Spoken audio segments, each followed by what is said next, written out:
All right. Sorry for the delay. I turned on the stream and just like immediately had to use it.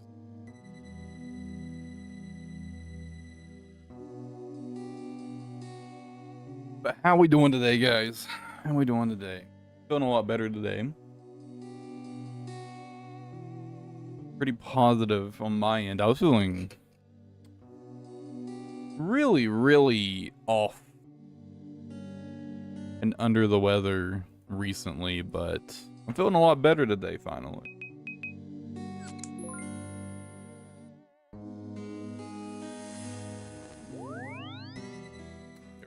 Up. I did oversleep a bit though. I overslept just a little bit.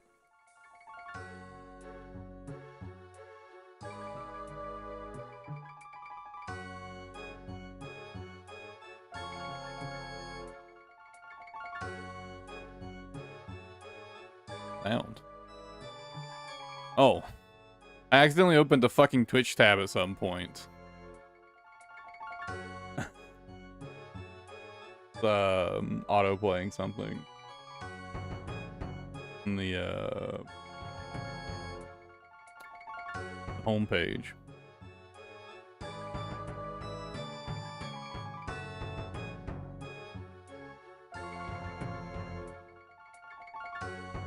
Get some music going.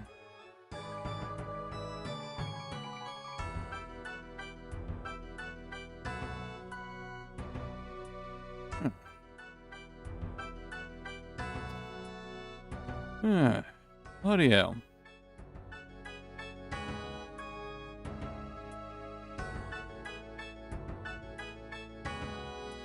Let me grab all my stuff. I don't need the hammer, but...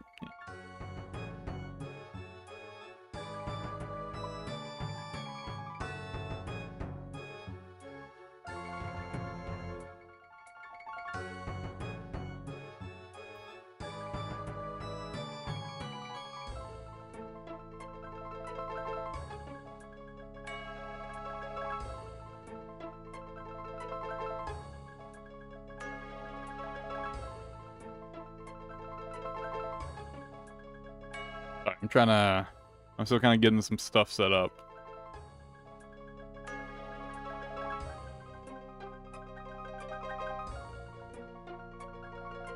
But kind of a really rush day today for me so far.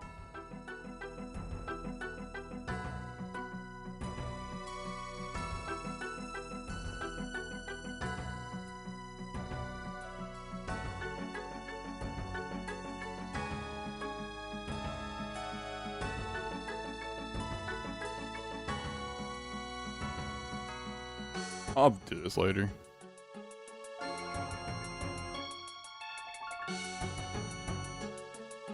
Alright.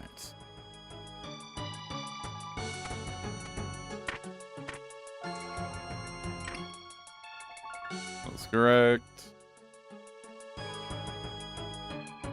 A strange old lockpick. Herb sack.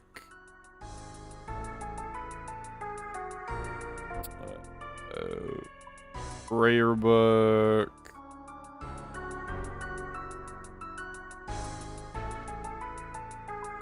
Grab like 1 coin to hold the slot.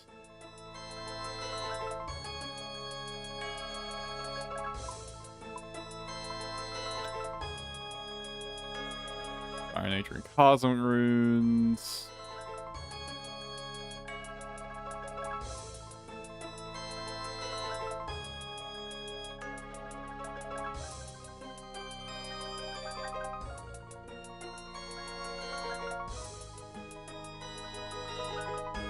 Forgetting anything else? I don't think so. I think that's everything.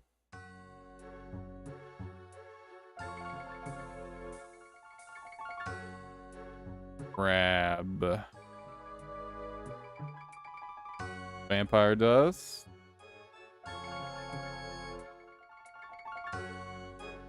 We'll get started.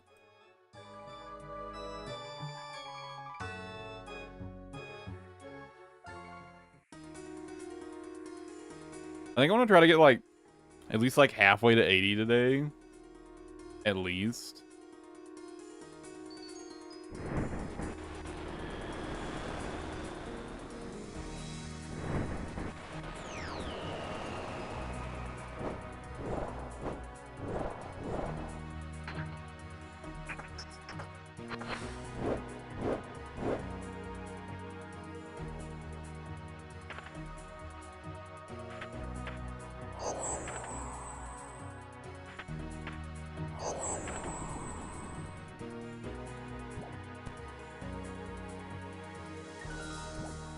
I think I'd be pretty happy with that. For today's sepulchre grind. Now, beyond that, I don't know. I probably won't immediately switch to Dead by Daylight. I'll probably play a little bit more Runescape before then. I'm sure I'm quite lucky I didn't get hit there.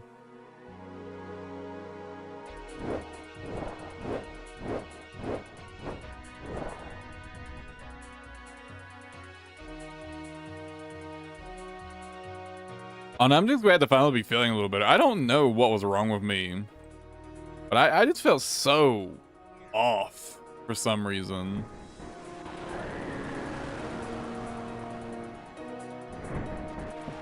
And you really just can't make that, huh? It really feels like that should be... I don't know, man. This one always feels to me like it should be doable, but it just is not.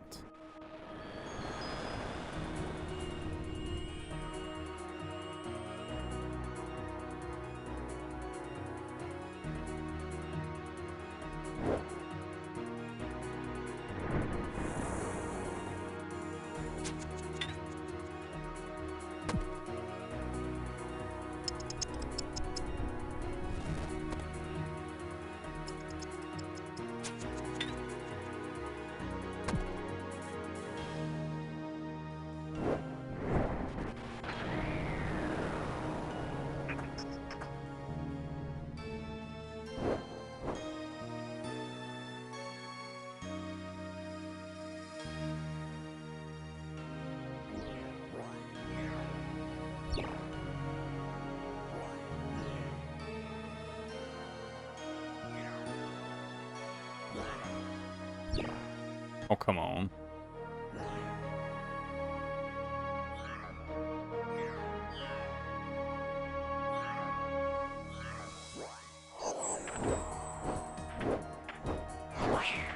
I'd rather move forward.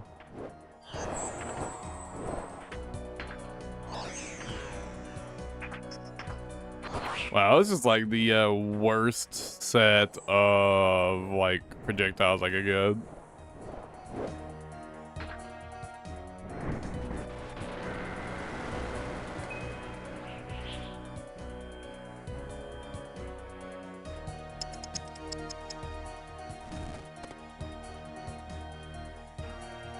Oh, I'm on the wrong spellbook.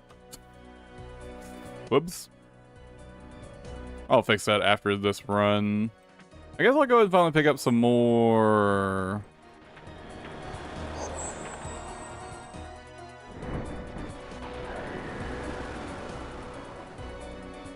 some more teleport shards as well.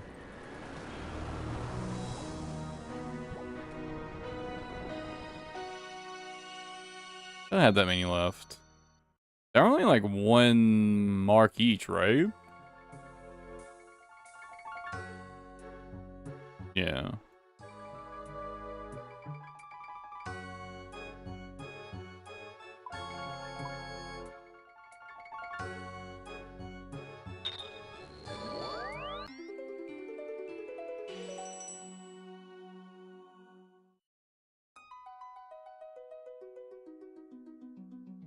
Standard spellbook.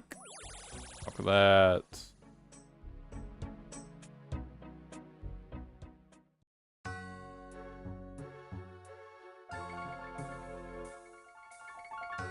Alright.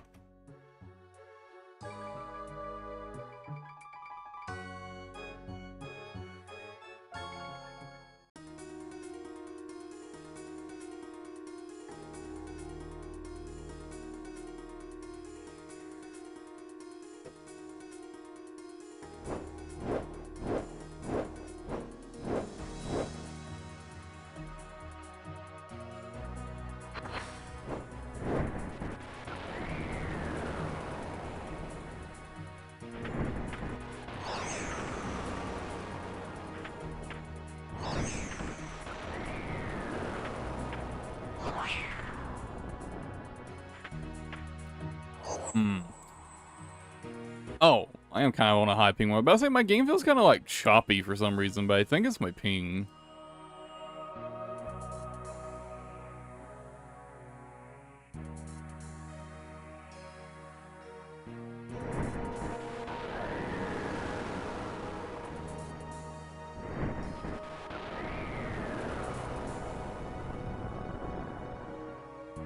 Push to a higher ping world at the end of this run, or a lower ping world, not higher ping. God, that way, not higher ping.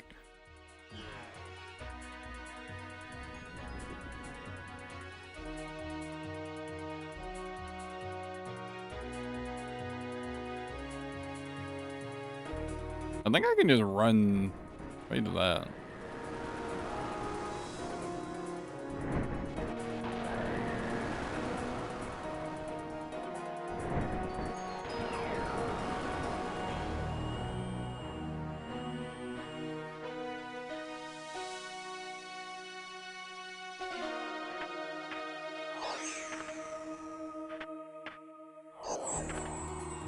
I don't know how I didn't get hit right there. I definitely fucked up.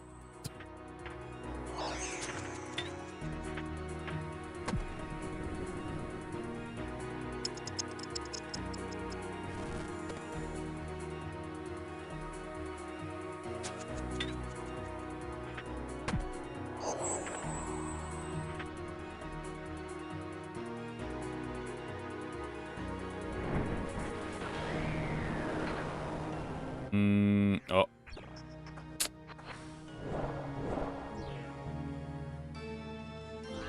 Still make that? Yeah, I'm good.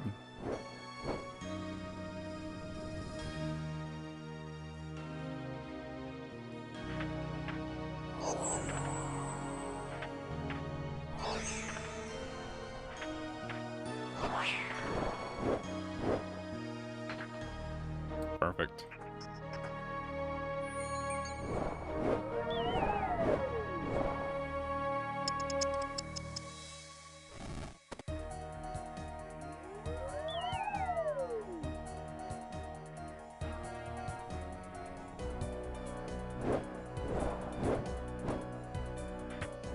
On one hand, you know, it would be like convenient if that just went directly into the pouch. On the other hand, it not going into the pouch means I actually know I got it.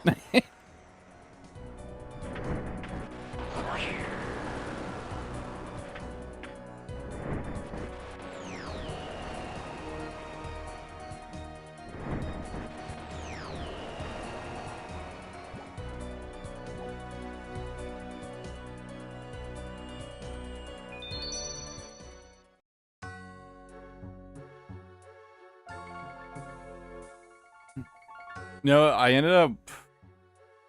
So, you know, yesterday was Monday, right? So it's like my Lancer day, right? Although we ended up not playing Lancers, so I kind of wish I'd just started the stream later yesterday.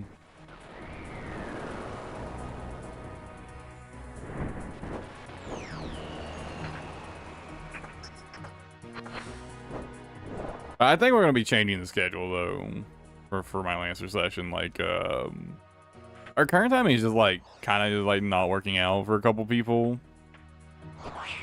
I think this, dude, it's kind of so fucked.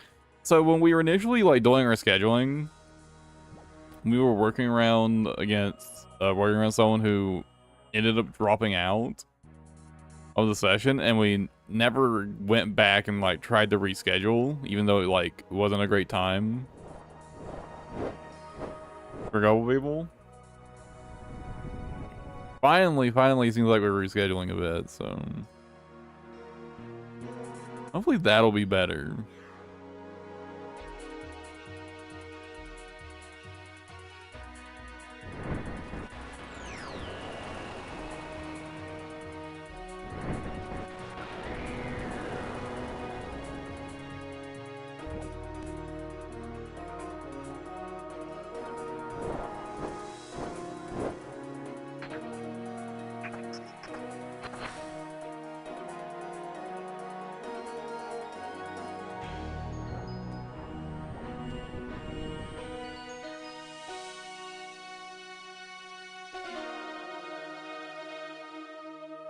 And like, dude.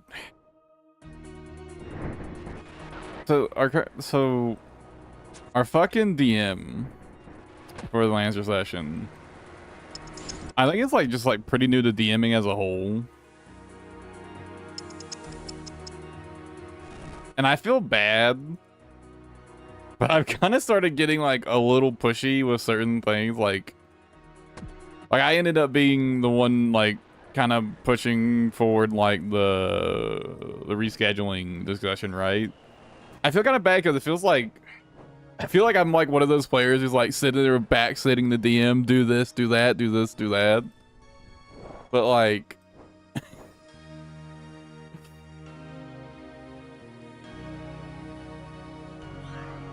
I almost feel like I kind of have to.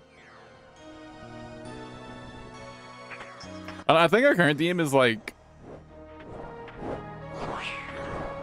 I think maybe he's like a little too worried about stepping on people's toes, right? Like he's just trying to be a nice guy, but like,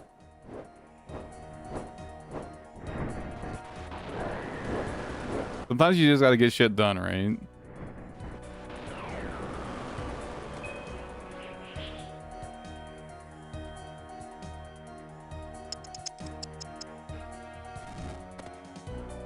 And I really don't want to be the player that's sitting there, at the DM's back, just like poking and prodding, but like,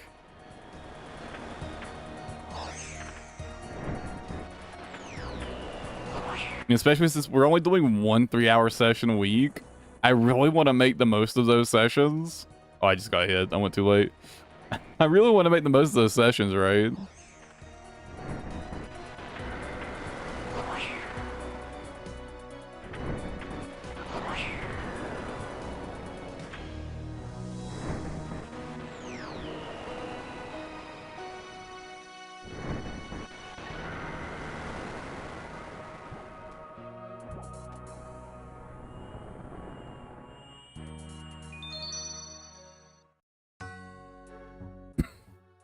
And I think once he like hits his stride, I think it'll be fun. I think he's just new to DMing. He just hasn't found his feet yet.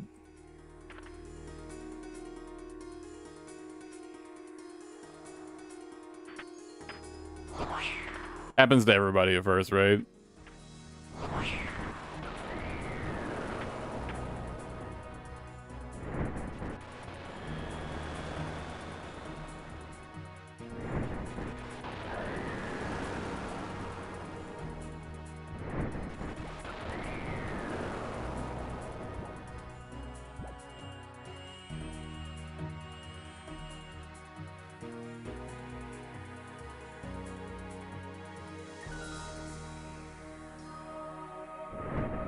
Oh, damn.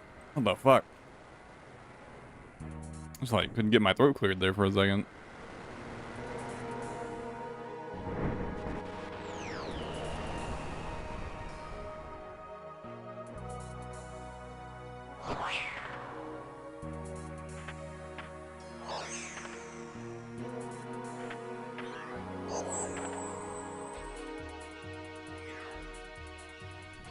And yeah, but I have quite a lot of experience DMing myself. So when I'm playing in someone else's game, I really do try to be like non-disruptive as possible. Because I get it, right? I fucking get it.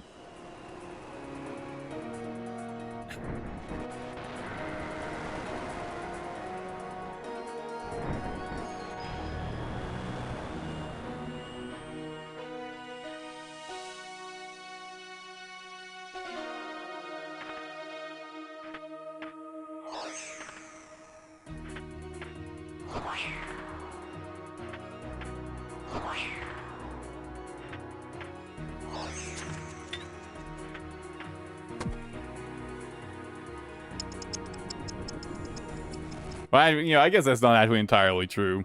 If I think the session just has like no chance of lasting very long anyways, I'll usually just go in with the intent of just dicking around and just having fun while I can.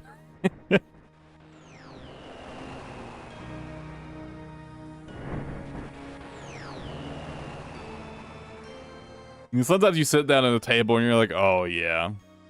Oh yeah. Like day one, yeah, this isn't lasting.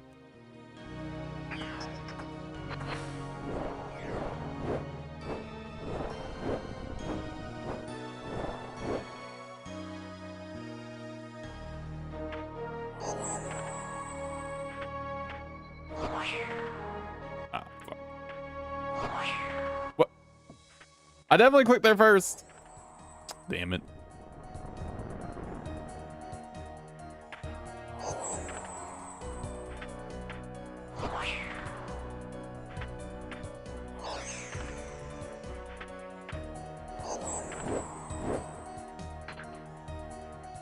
Oh, that was pretty bad.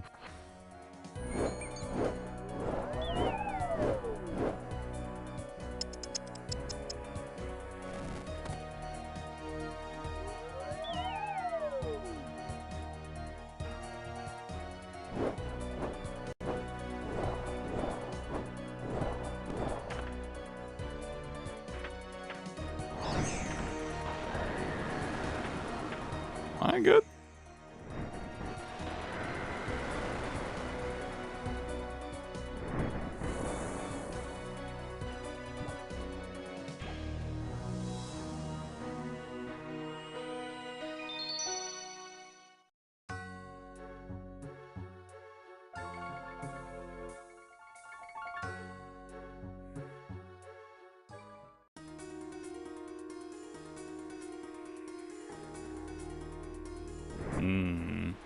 You know, after maybe I'm done running Sepulchre for today, maybe I should do some Titans finally.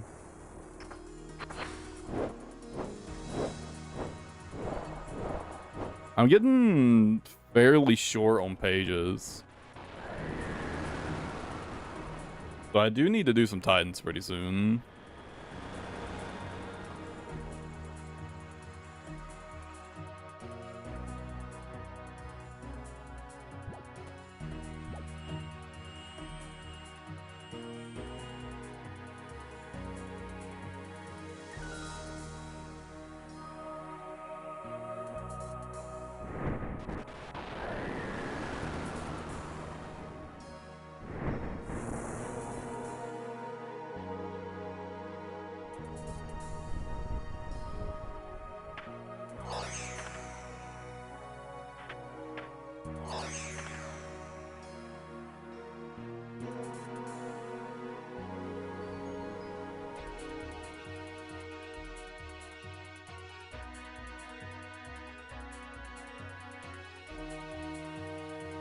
Damn, apparently Phasmophobia is like just hit his 5-year anniversary. Man, that game is like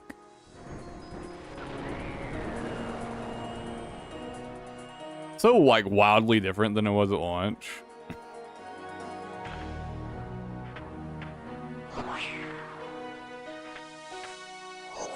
It was another one of those games where it's like I never expected it to end up being as successful and lasting as it is.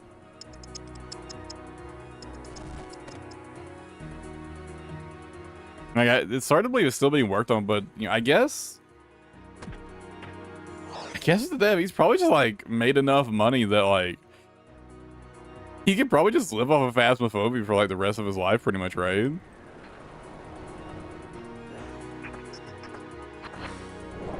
I guess from like the dev's perspective, like you might as well, right?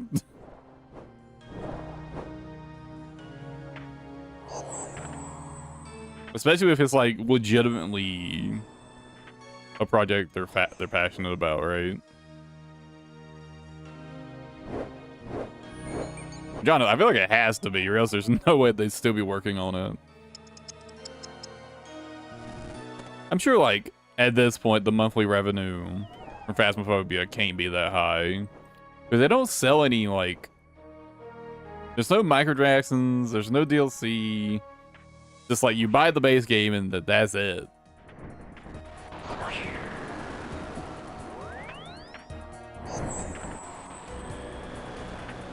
I'm too late.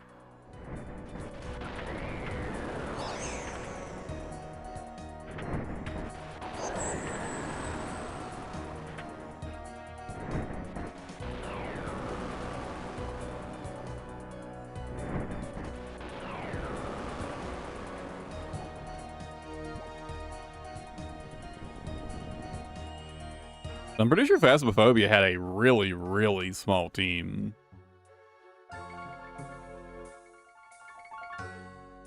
God knows how many copies they sold of that game.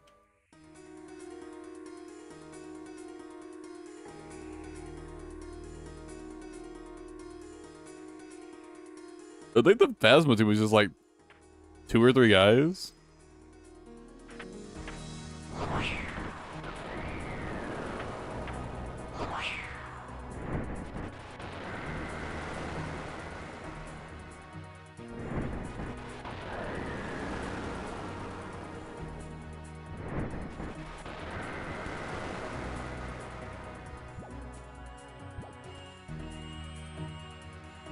Yeah, maybe I should play some Phasmo again soon. I haven't played in a while.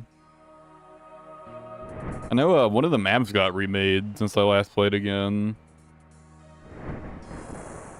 Damn, I almost feel like I'm becoming like a pseudo horror game streamer, and by that I mean games that like technically, I guess yes you could call them horror games, but they're kind of not really horror games. You know, Phasmophobia, it's honestly more of like a mystery game. At least the way I play it. Phasmo, you might get me with like the occasional jump scare, but like I definitely wouldn't say Phasmo scares me. Or I really find it like a proper horror game. Not anymore, at least. Although I guess that's kind of the case for any horror game that you play like more than like once. I kind of feel like it kind of just stops being a horror game at that point. I feel like they're just like basically no exceptions to that either. The only game I can think of where I feel like could be an exception, but it still isn't, is like Alien Isolation. And the problem with Alien Isolation is once you know how easily abusable the alien's AI is, it stops being scary at all. But honestly, I can't think of any other horror game I could play more than once and still be spooked by it. Again, if the alien's AI wasn't so easily abusable.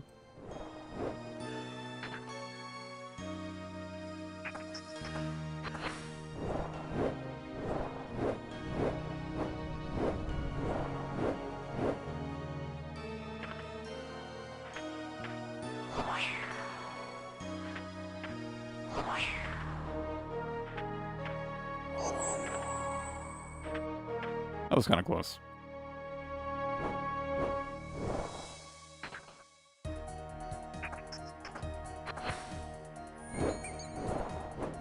It's also like shockingly pretty blind.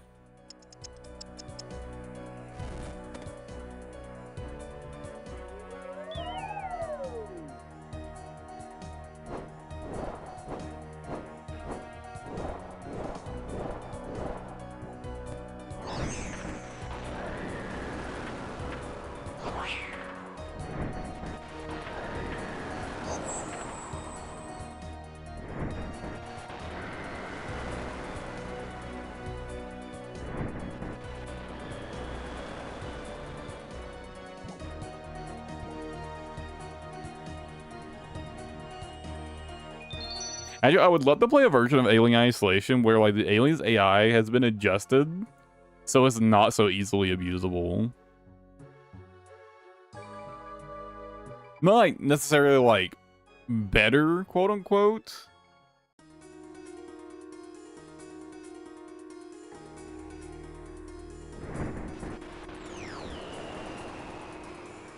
But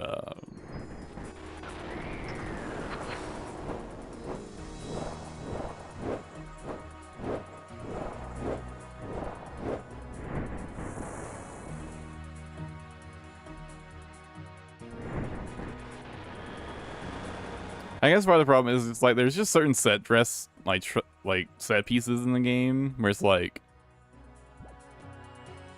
if you can distract the alien for like 10 seconds and get to like a certain spot, you'll just like fucking despawn it because it needs to go somewhere else. There's so many spots like that in the game that it's just like once you gotta notice some things, but you just start bullying the alien pretty much.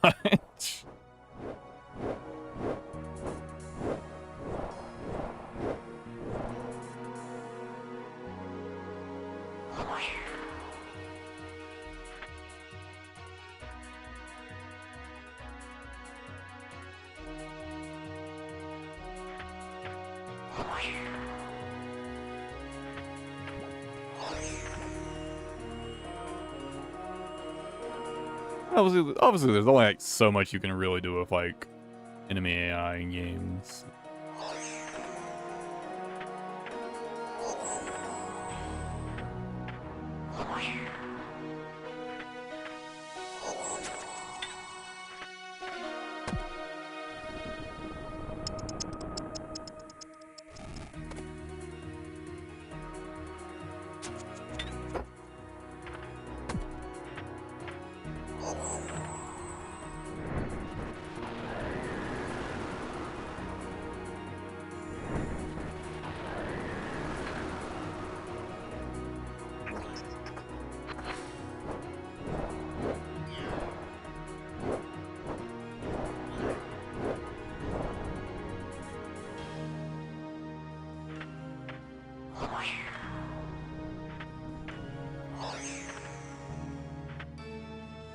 Huh. I thought for sure I fucked up right there. I guess maybe as long as your true tile gets like off of the path, you're good though.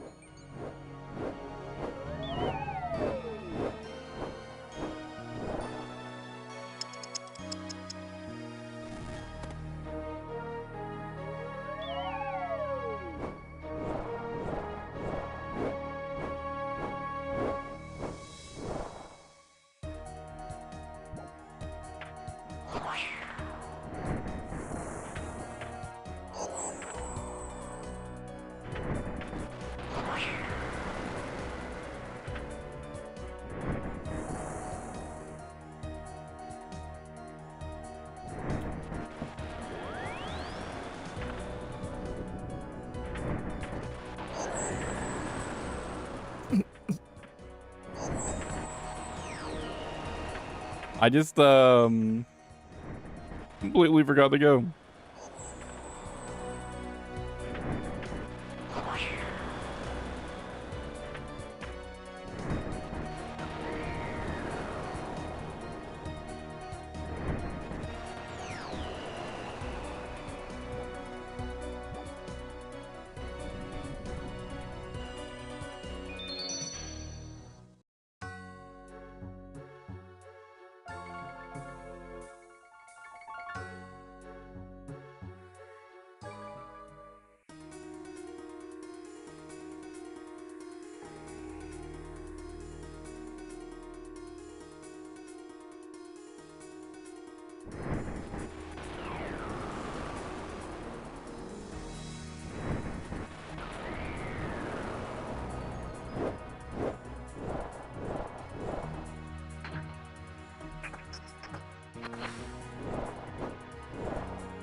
I'm only at 50%.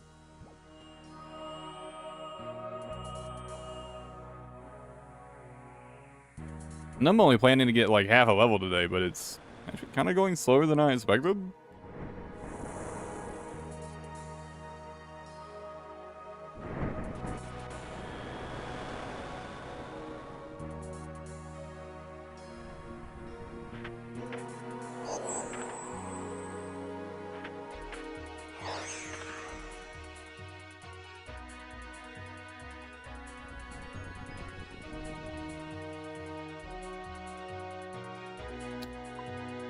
It's 82. I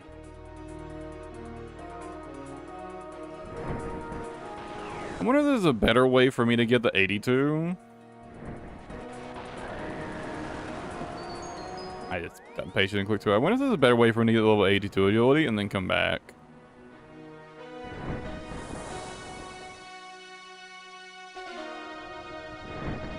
But I think 82 is where like the XP here gets really, really good.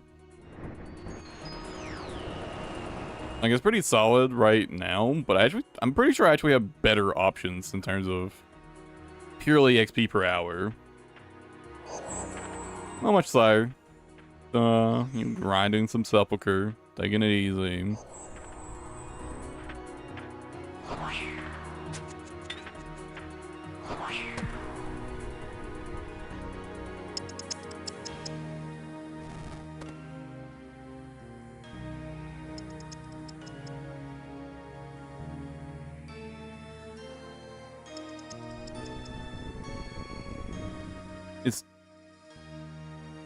Is the on-screen chat not working?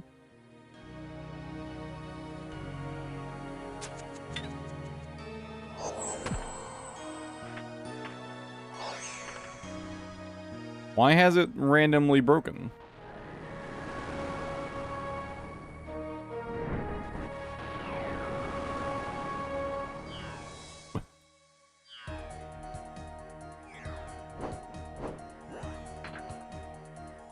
The fuck? I'll try to figure it out after this.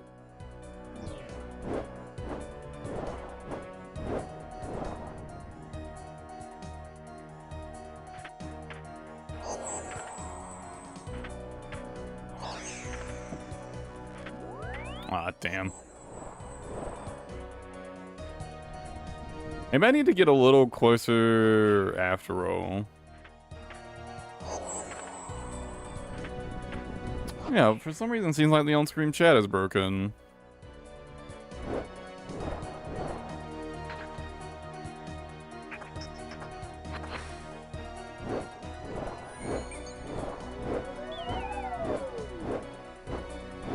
It's definitely not working.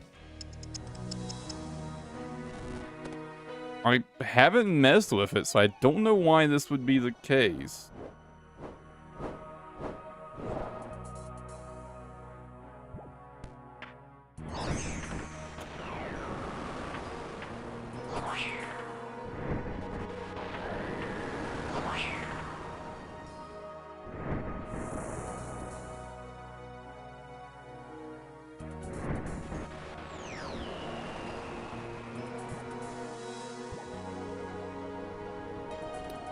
Odd, but hopefully not a big deal.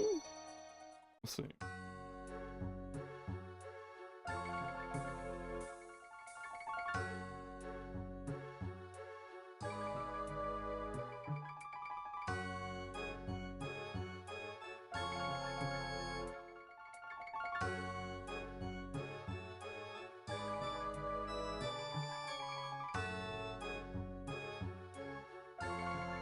Maybe.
Why has it randomly broken?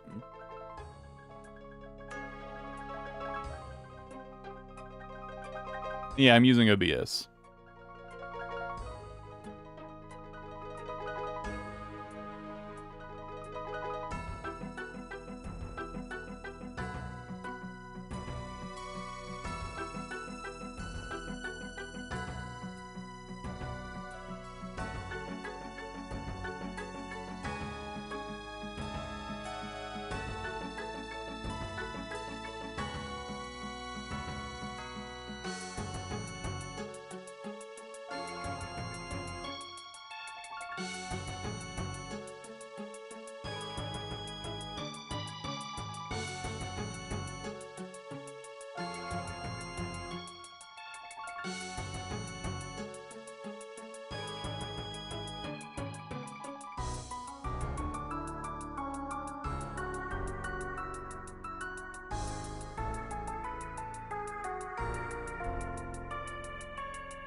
Okay, this is certainly odd.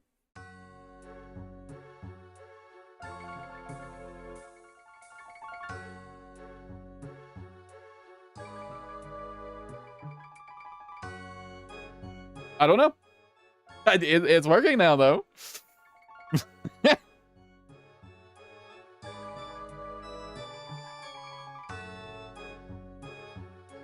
I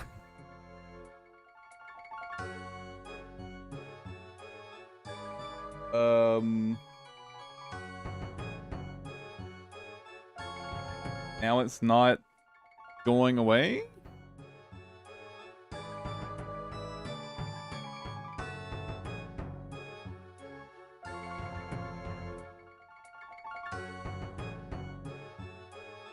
I mean, that's fine.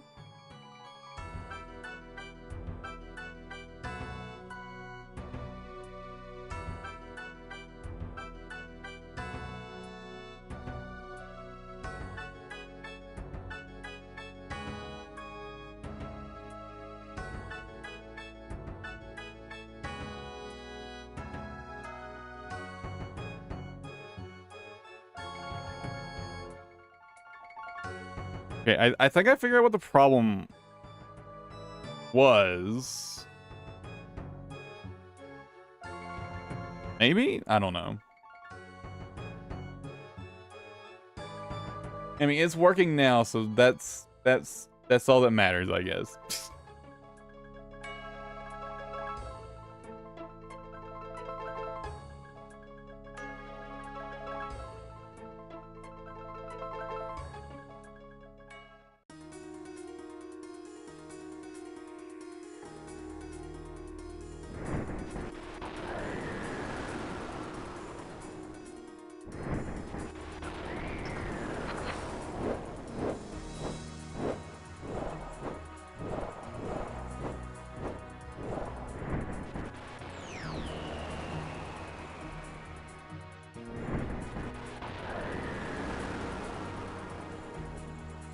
It feels like half the time, anytime, pretty much anytime anything goes wrong with OBS, it just kind of like somehow fucking magically solves itself, and I have no idea what went wrong or why it fixed or why it like started working again, but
Yeah, OBS, can be finicky.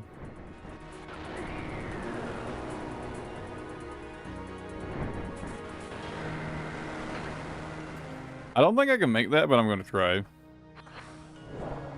It was totally fine. It wasn't even close.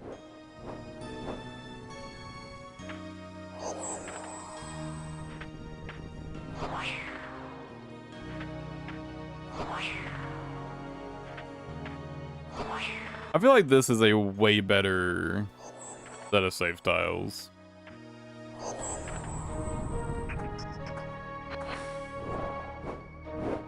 For that one. I guess it has a higher fire rate than the ones on the higher floors, right? So the further back is fine on the higher floors, but it's not quite as safe on this floor.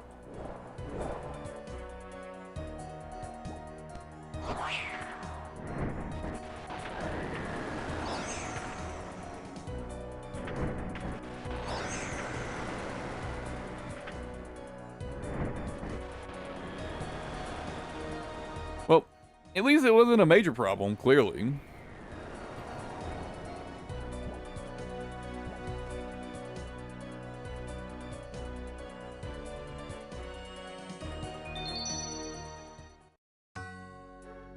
I'm finally feeling better, so the last thing I need is some weird Tekus propping up.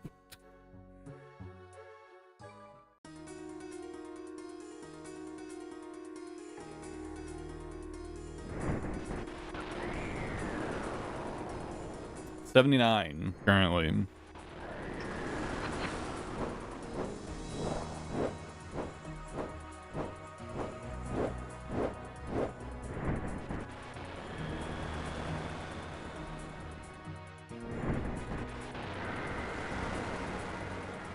My goal,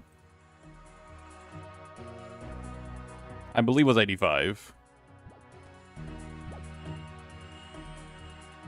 Nah, I don't really care about green logging the place. Although, I probably will, just from the amount of I'm going to do. I just want to train agility, and this is like both good agility XP and like good loot at the same time, so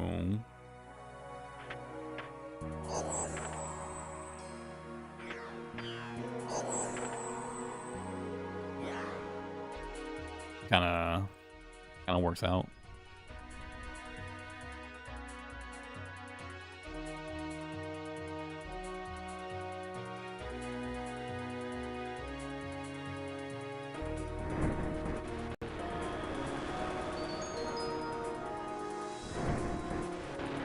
I mean, they just kind of been generally adding more agility shortcuts and stuff recently.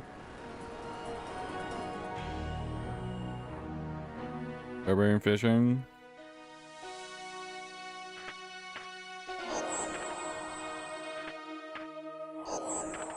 Yeah, but I imagine the XP per hour on like, at least like doing it like the semi-AFK way isn't great. And I just refuse to do 3 ticking.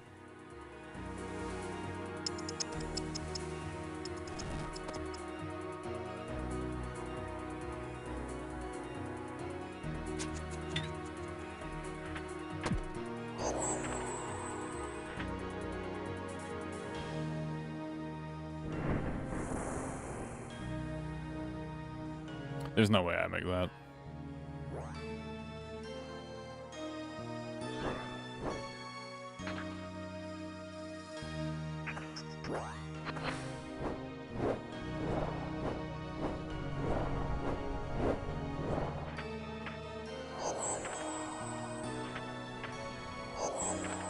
Also, it's just like 10 times more engaging than regular agility. It also helps a lot.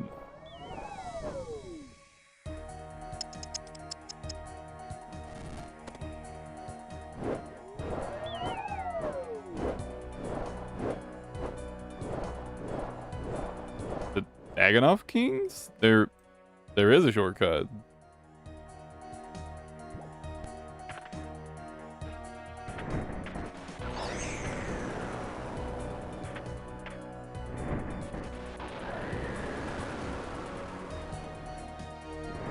It's part of the reason I'm leveling my agility, actually, because it's like 85 to use it.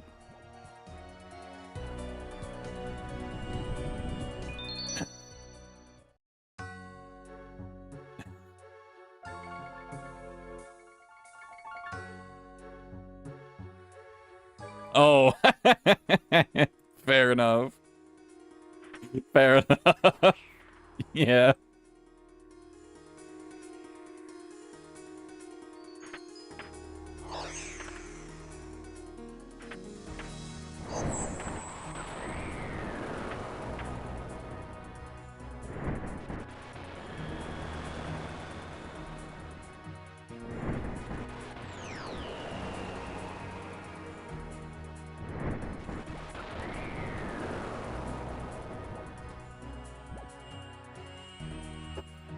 You know, that's something that's always kind of confused me. The Dagannoth King Axis thing, like, why does that even exist?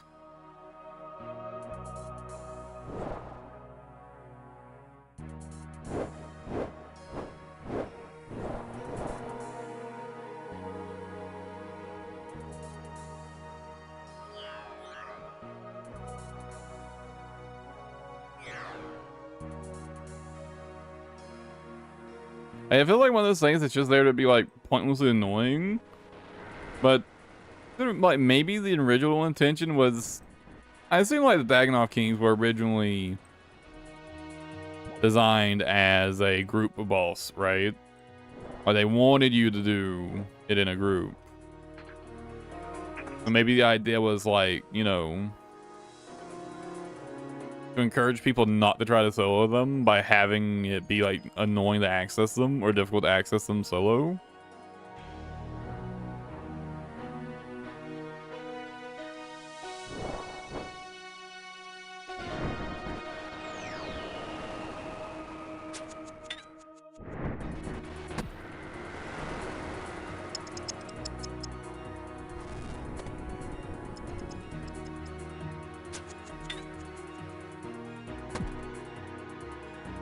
Now I know how the average the average old school player feels about RuneScape 3, but unironically, one of my favorite aspects of RuneScape 3 is like after you've killed a boss. I don't remember if it needs to be a certain amount of times or not, but there's like a special like bossing hub area where you can actually set up portals to bosses. And as you do more bossing, you get access to like more portals and shit. It's honestly one of my favorite things about RuneScape 3 is that there's like just this dedicated PVM hub.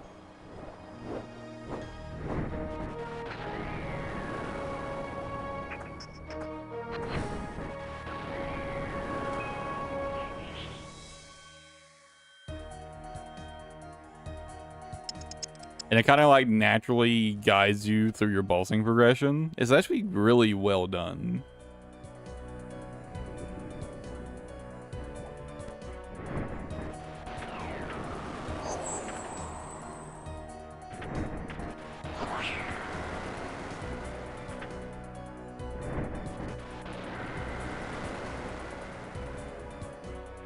I'm not sure if something like that would be a good fit for runes for old school.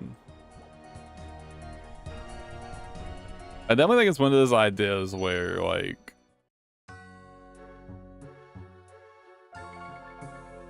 well, they should at least give it a try. They can always scrap it if it doesn't work well.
I've actually been considering maybe playing some RuneScape 3 again.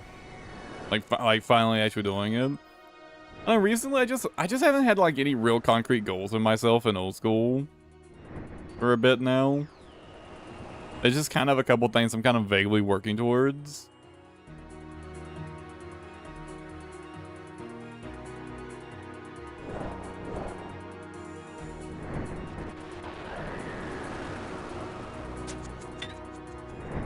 I mean, obviously the argument there is like I just need to find myself. Yeah, like I just need to like set a goal for myself, right?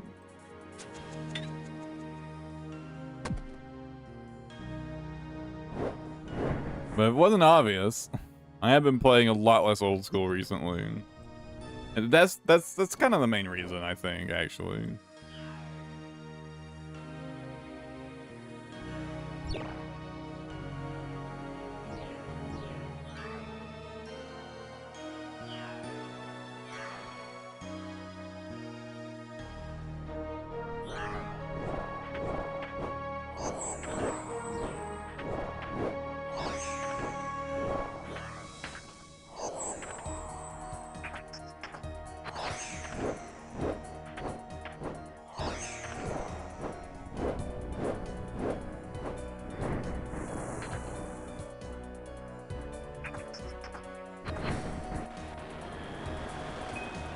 The RuneScape 3 leagues did, like, just start.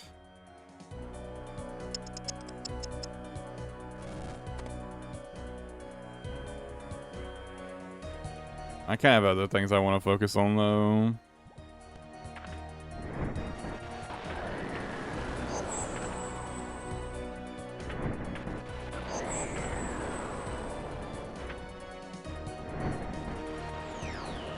Damn it, I just misclicked.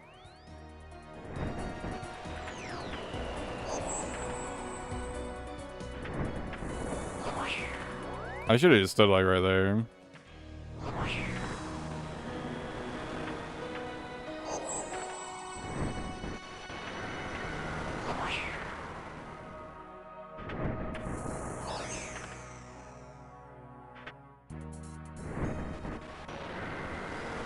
There we go, finally, that was kind of a disaster.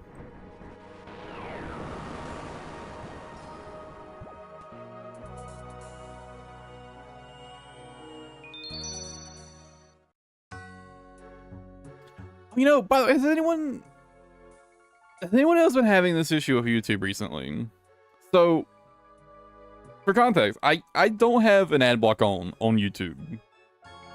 For the specific reason, I'm worried they could technically use it as an excuse to terminate my account. Which would really fucking blow. They're not doing that kind of stuff now, but, you know, maybe they'll do it in the future, right? Just in case. Playing it safe. But I don't use adblock on YouTube, right? But I still semi-frequently get the pop-up like, adblock is not allowed on YouTube. Like, it'll play the ad. It'll make me watch the ads, and then it'll pop up, adblock is not allowed on YouTube. After the ads.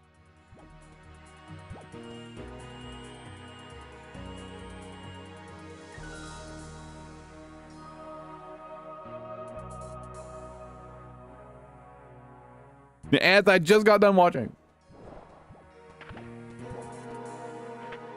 Has anyone else had that kind of issue? It feels like it's been getting worse recently, too.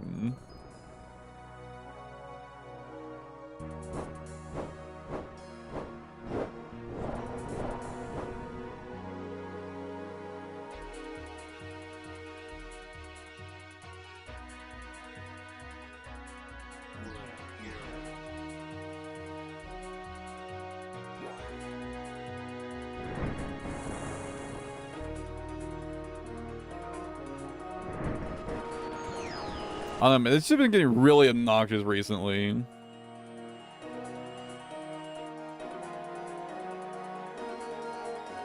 If YouTube like really wants to like get people to stop using ad blocker, they gotta just like step their fucking shit up. And the ads need to not be so fucking dog shit. Maybe they should actually work on having functioning ad block detection. It's Jesus fucking Christ.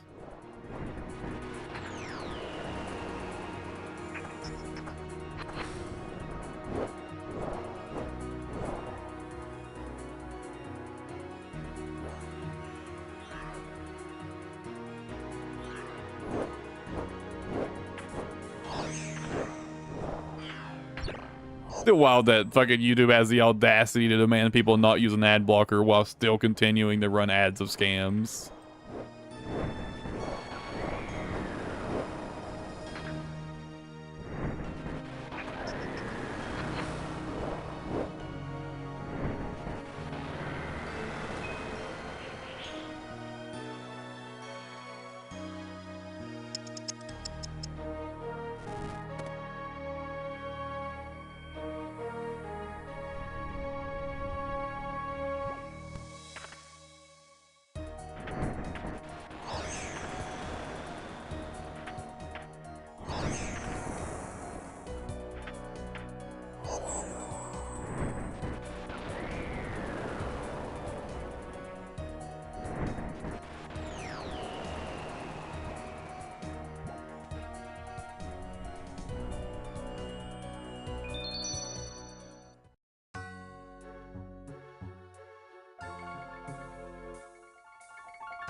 It just didn't like register in my head that it was coming down the right lane.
Yeah, that definitely needs to move up a bit. I accidentally clicked on it.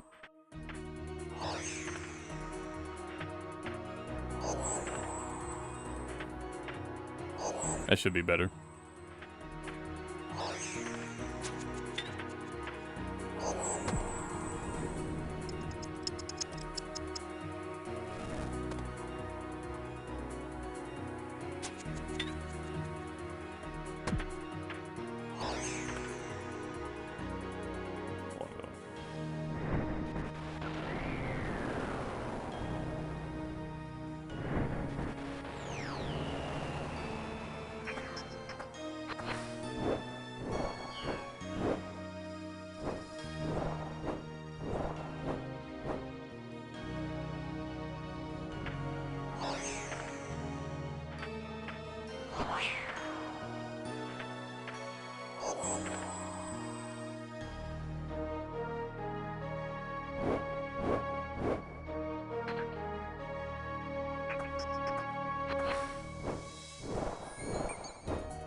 fucking miss my chance to go.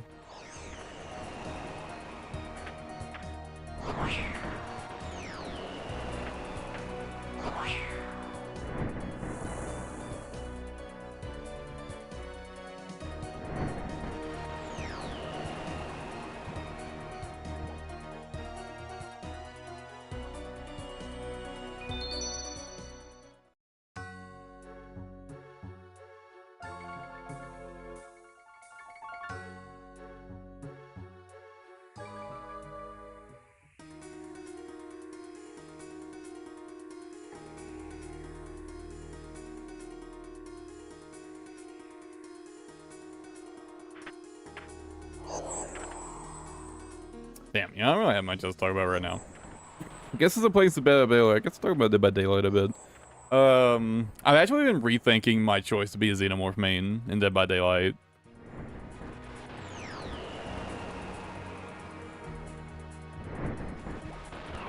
I've been spending some time like trying to like learn the character better and like learn the game overall better, and I've kind of come to a conclusion with Xenomorph. He's kind of a noob stomper. Xenomorph is kind of a noob stomper. If survivors aren't making good use of flame turrets, and they're like pretty average, like average to bad, like you'll kind of roll them pretty easily. If they're just like, you know, just like jitterly decent, but they like don't take a good advantage of flame turrets, like you have like rough but winnable games. But if they have any idea what they're doing and they make use of turrets, you just can't win. Can't win. It's literally impossible.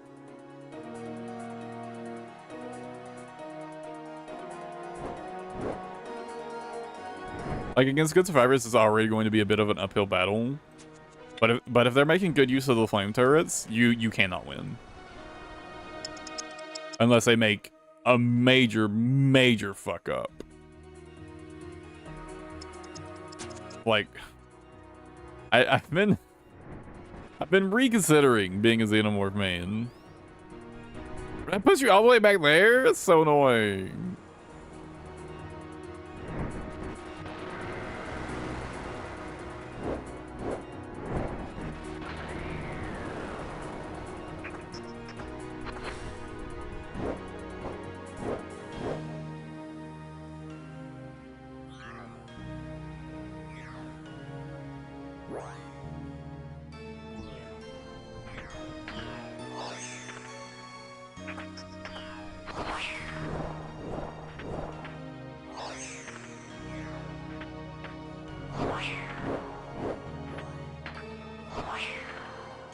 I've been thinking about messing around with some distant killers, but I don't fucking know, man.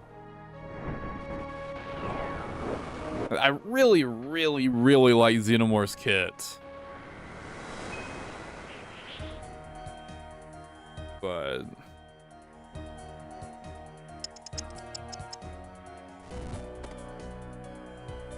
the flamethrowers are honestly so strong that I just don't know.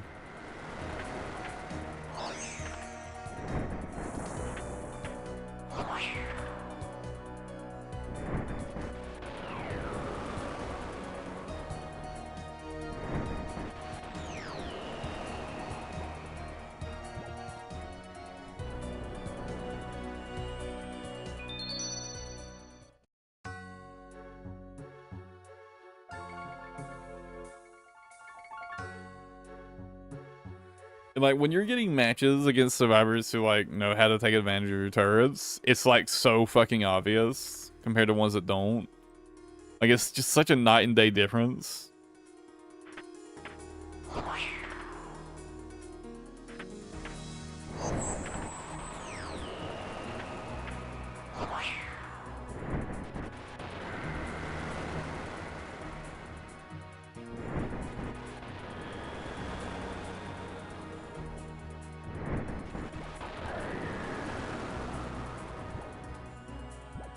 I say, like, against even like pretty average survivors, as long as they know how to make good use of the turrets, it's just like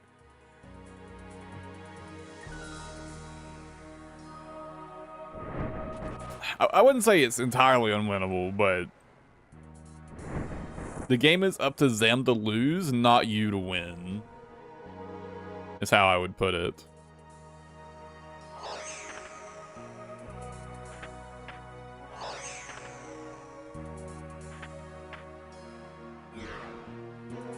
Honestly, it's kind of how I felt about a lot of killers so far. That a lot of times it really feels like the game is up to survivors to lose and not killers to win.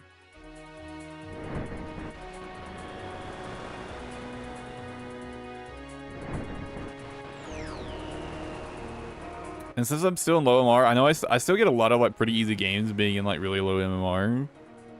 But like, when the matchmaking doesn't work that well and I get mashed in like a lobby of like legitimately good survivors, or even just like decent, on like any of the weaker killers, it like just like immediately feels like you really are just relying on survivors to make insane fuck ups to win.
I was just yapping about Dead by Daylight, and I guess my killer main identity crisis.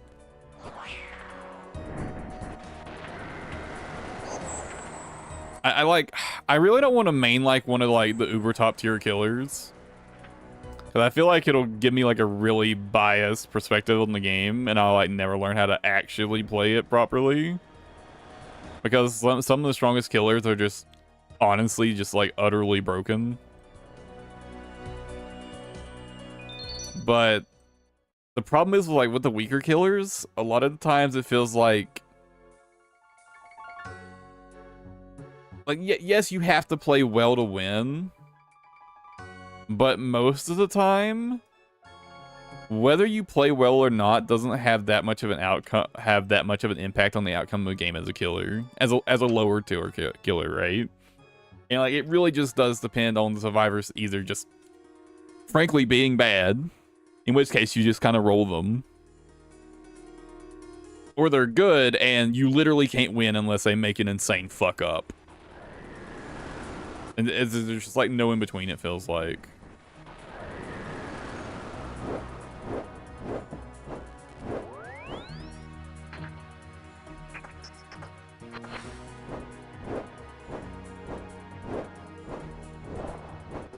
I like the game a lot, but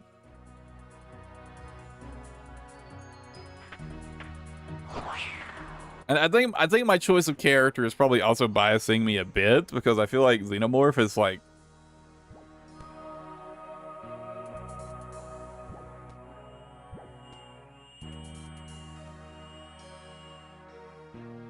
it's pretty rare that I get a match that I felt was even.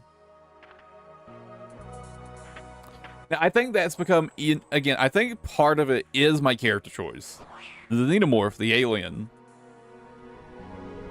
is a character where it's like, against survivors that aren't using the flame turrets to counter you, you will just fucking curb stomp them. You have great mobility around the map. You have a great chase. You have a good chase power. I wouldn't say it's great. You have a good chase power. and you have good info. Just all base kit. But if they know how to use the flame turrets, you basically just can't win. And they don't, again, make some insane fuck up.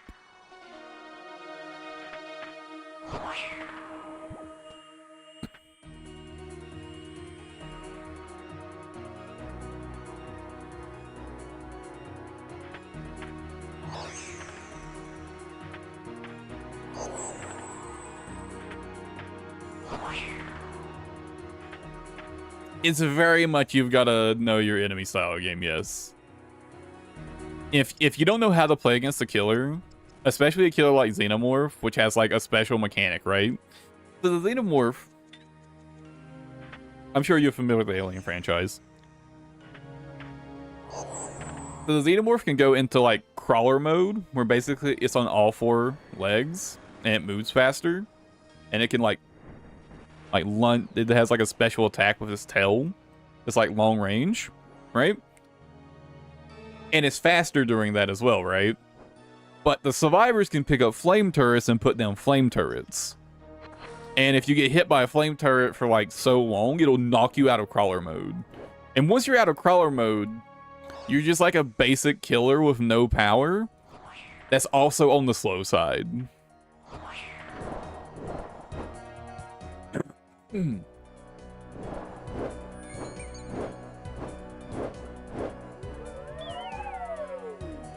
And unless you're like already close to them, if they pull you to a flame turret during chase, you have 2 options. You either hit the turret and you destroy it, in which case they make distance, and maybe you hit them. It depends on what tiles are nearby,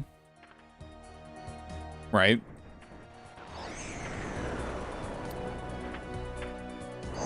But if you can't hit them, or if you can't avoid getting knocked out of crawler mode,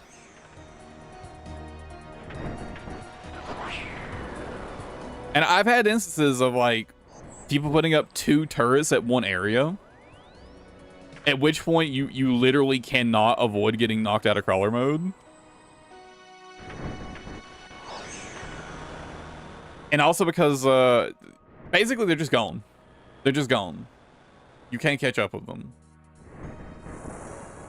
And his killer, like, his fucking power, it's like his crawler mode recharge is so slow outside of the tunnels.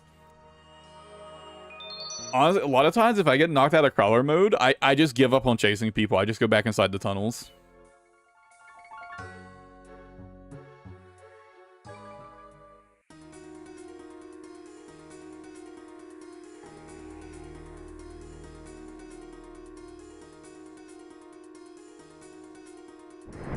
Because I know I'm not going to catch them anyways, and I'd be wasting too much time chasing them.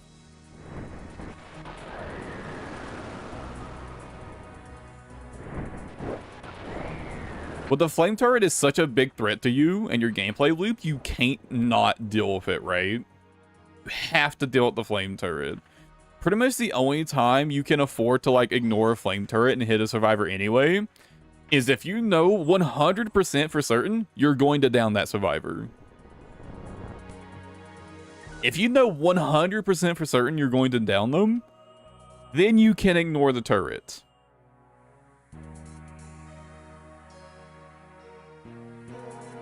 Otherwise, you have to stop and deal with it. Because if you leave it, it's just going to become a problem again later. And you just can't afford to leave them, right? The survivors who are making like who are placing them in good locations and taking advantage of good tiles around them, it can be damn near impossible to catch them. And even if you do catch them, a lot of times it's going to take you so long that the rest of the survivor team is going to get a lot of work done in the meantime. So you'll end up losing the game anyways, even if you manage to catch them. And again, the flip side of that is if they're not making good use of flamethrowers, you're pretty fast and you have a really, really good chase power. Kind of, sort of. Okay, it's all right.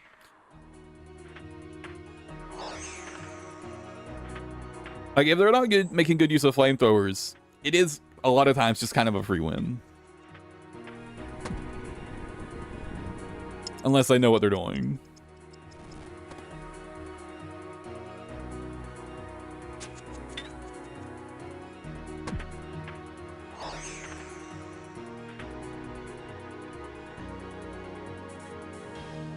I think the best killers right now are the nurse, the teleporting one, Blight, which basically just fucking sprints all around the map. The ghoul, I think, is still considered very, very strong even after his nerfs.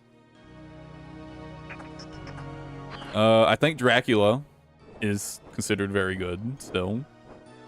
I don't think Dracula ever got any nerfs.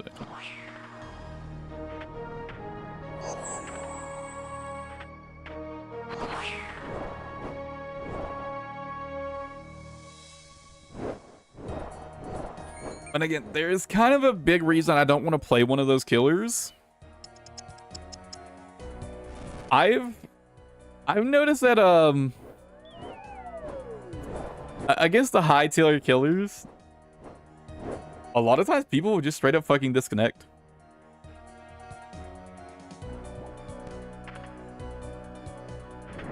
The moment they see you're playing some higher tier killer, they just give up. They won't even play the game. The Dead by Daylight player base is a little sensitive.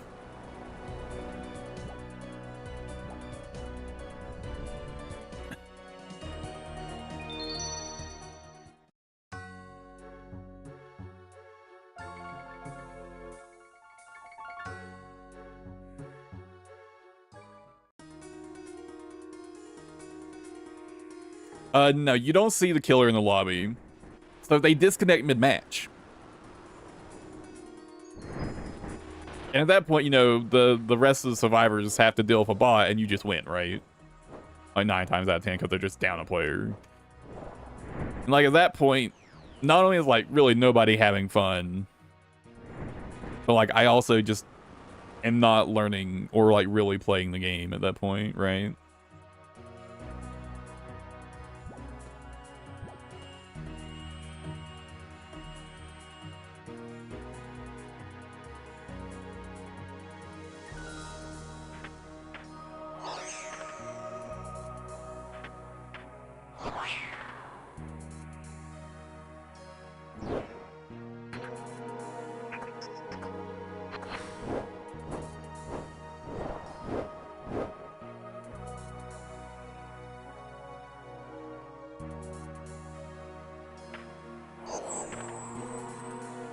I'm gonna be frank with you.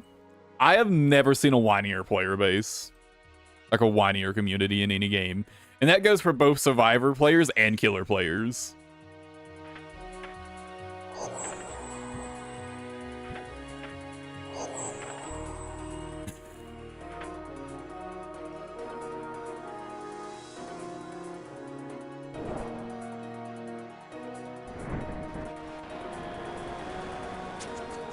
Like both sides are like really bad for it.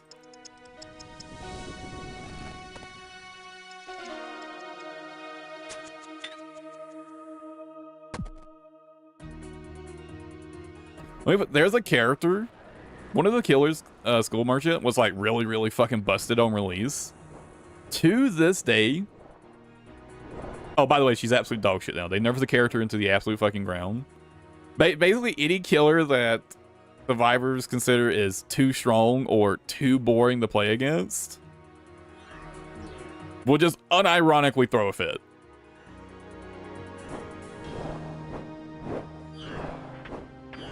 I mean, killer players are like just as bad for this too. Like playing against like any perk or against a well-coordinated team that they don't like will also throw a fit. It's just like I've never seen a community that makes me want to engage with it less.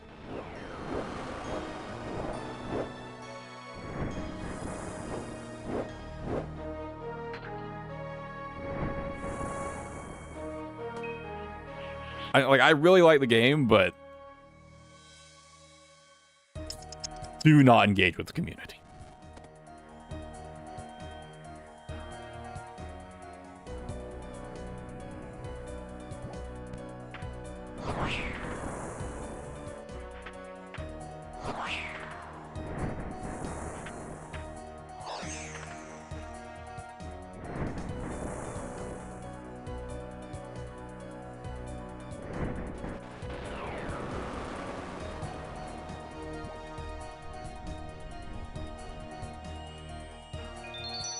But we're talking about a player base that if they don't like how you played, they will unironically go to your Steam profile and like leave nasty comments on your Steam profile if they don't like how you played. I'm not kidding.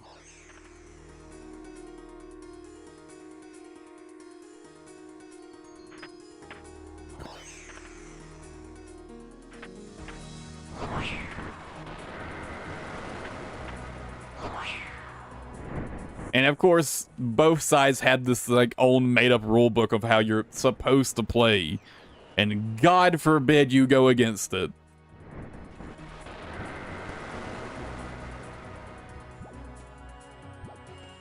I think Survivors are maybe a little bit worse in that regard. Just because a lot of times they,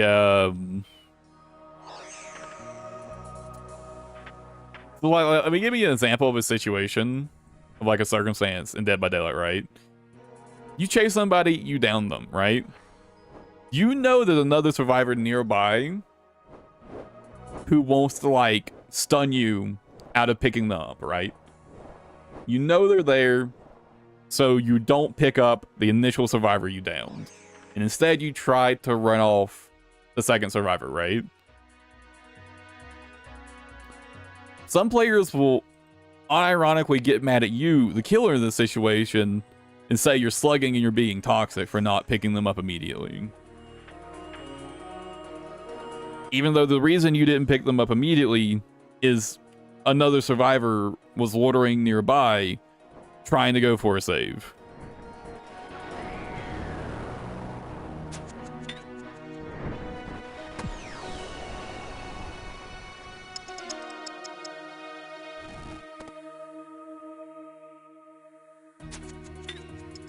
I'm not kidding.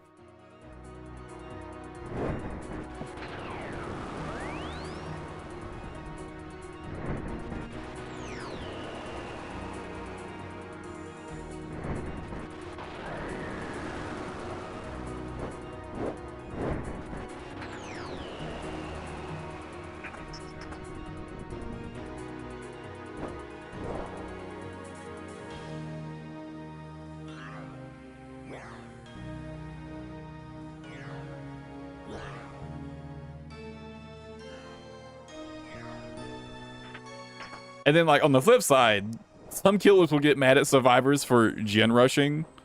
Gen rushing being doing the objective, right? It's just like doing generators is literally the objective. It's the survivor's job to do them quickly.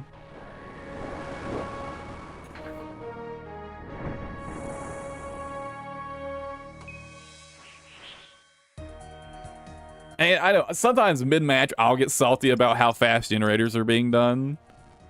But like, that's just me being salty at the game balance. To be frank, that's not me being mad at survivors for like doing the fucking objective.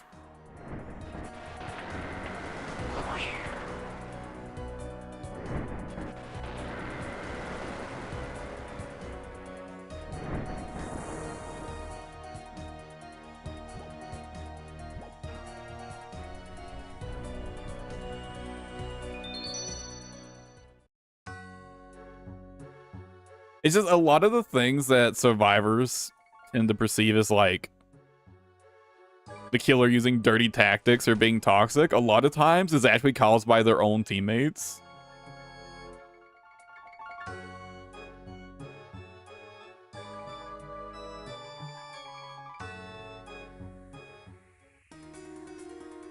I've definitely had a lot of situations where I end up kind of like accidentally tunneling.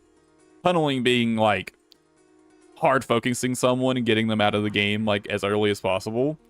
I've had situations where that kind of just like accidentally happened because of other survivors, and slugging as well. That being leaving people on the ground for like extended periods of time and like not picking them up.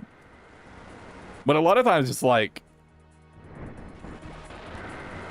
you know, like other survivors are like loitering around and like being pets and shit, and there's like nothing else I can do. Or I always feel bad about this. So there is an item they added that basically, it's basically a smoke bomb, right?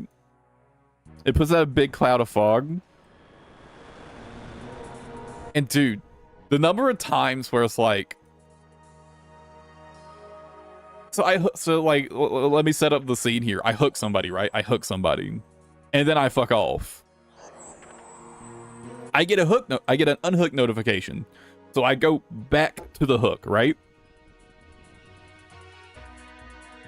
And they have, for some reason, decided to stay and heal under hook. And then further, one of them has a fog vial.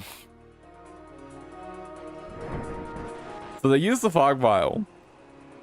I've had, and this has happened multiple times, where it's like, the person I happen to find happens to be the person I just had on the hook. And so like, well, this is the only person I found, so, you know, I'm gonna hit them.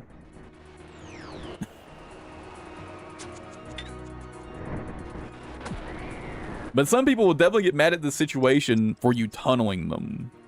It's like, brother, there was a smoke bomb. I couldn't see. You were just the one I found.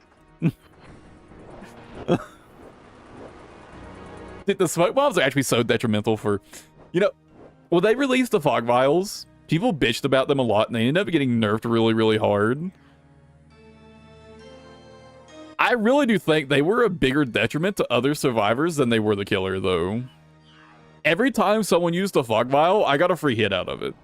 Usually not on the person that used the fog vial, though. Like, every single fucking time someone used a fog vial, it almost always got me a free hit. On somebody else.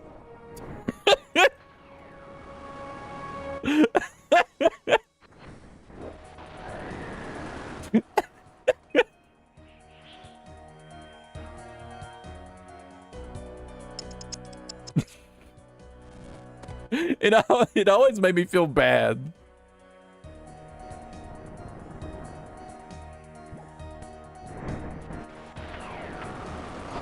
I can explicitly remember this one time where someone, like, I started chasing someone and they led me over to a generator. And at that generator was someone who was on death hook, right? When we get there, the survivor I'm chasing uses a fog vial. And it's like, it just so happens to be the person I find in the fog. It's the person who is injured on death hook.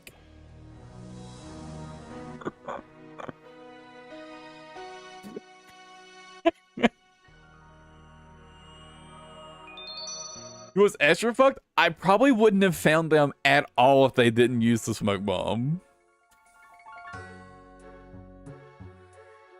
I would have just kept chasing the first person. I probably wouldn't even notice the other one.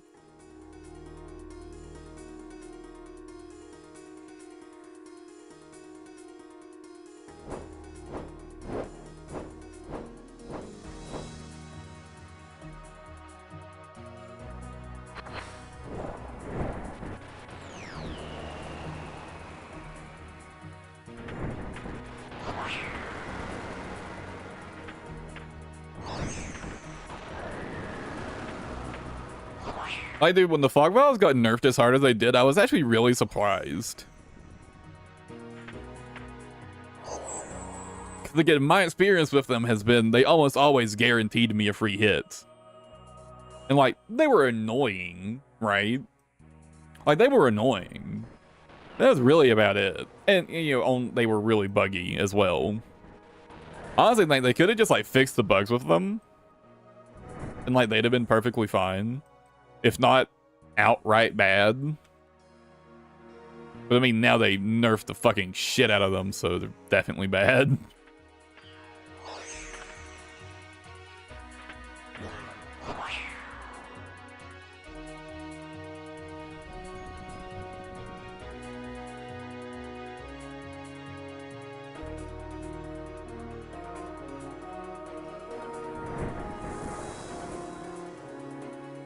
Yeah, but yeah, basically, I feel like a lot of if you look at the Dead by Daylight community, a lot of the discourse is, "How dare you do the game's main objective? How dare!" On both sides, how dare you play the game? And it's like, brother. I mean, it's a design flaw issue, actually. I think it's kind of an inherent design flaw issue of the game, actually.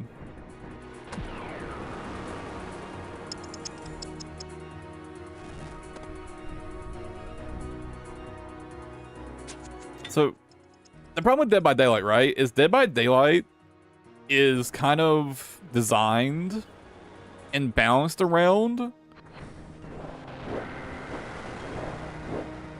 survivors not being able to communicate, right? But if they're in a group, in a Discord call, well, obviously they can communicate, right? And so because of that, like, playing in a group is like so much stronger than playing solo that there's basically this massive discrepancy, right?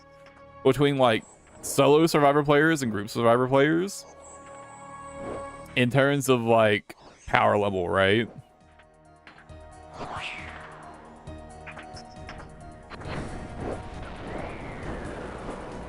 Look at, there's just kind of like an inherent balance design problem, right? I honestly think if they ever want to get the game in like a truly like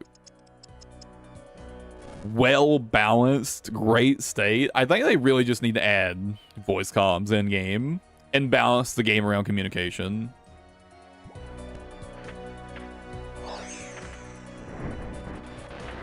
I don't see them ever doing that.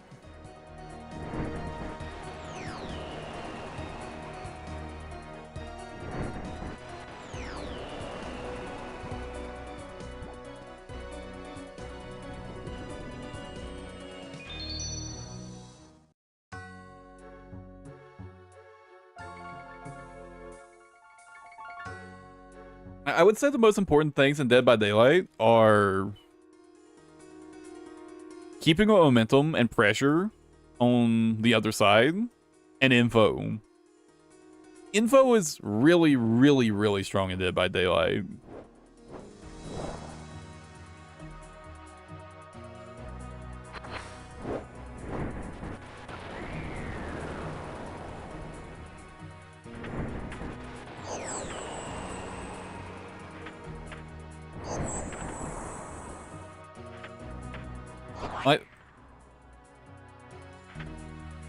Like for example, like one of my perks is still a perk called Lethal Pursuer, and what this perk does is at the start of the game, for 9 seconds, it shows me where survivors are, and then it buffs all other aura reading perks. It buffs the duration of all other aura reading perks, and that's all it does.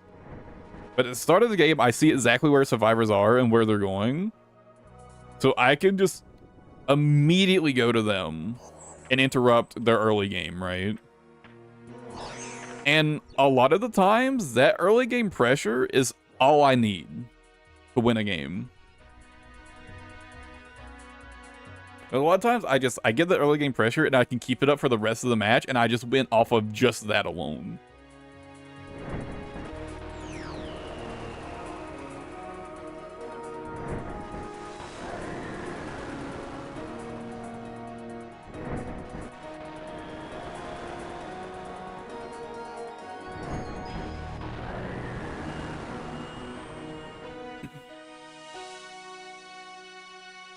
It's definitely a game where it's like, once you fall behind, catching up is hard, right?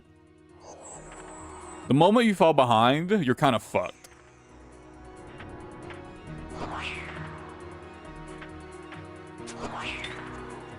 And mistakes are punished hard.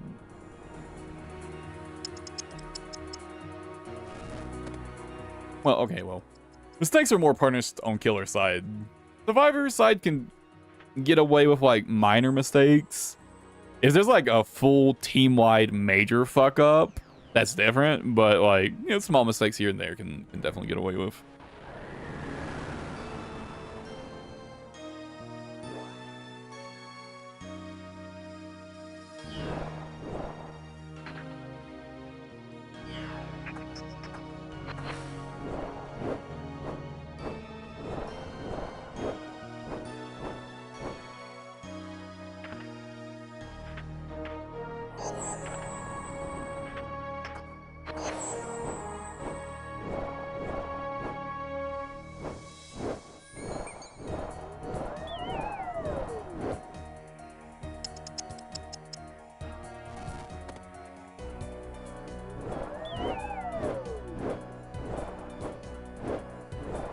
Also, another thing I think is an issue is I think there's still a big disconnect between the developers and the players over like what is a victory. So from like the perspective of the survivor, right? Obviously, you want to like not die and you want to escape. But the game is balanced around a 60% kill rate. In other words, 2 to 3 people dying per match. That's the developer's stated goal. So like,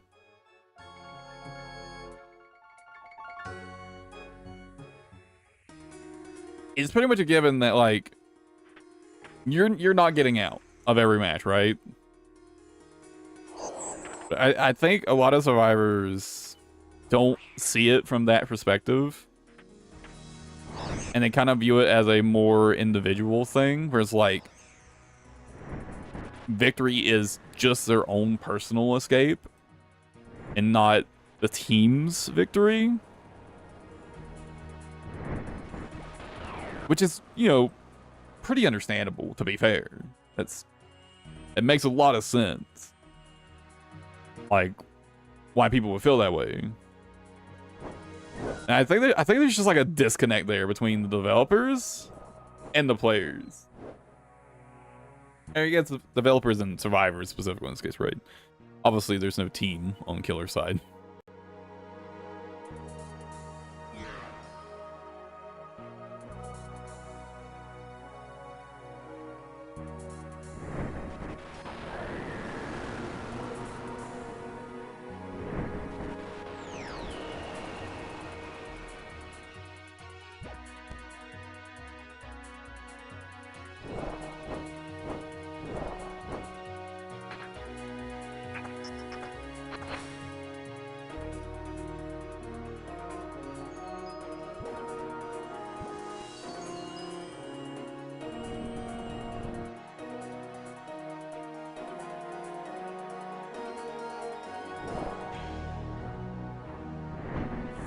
Man, I'm definitely of the opinion, like, what they need to do with Dead by Daylight is, like,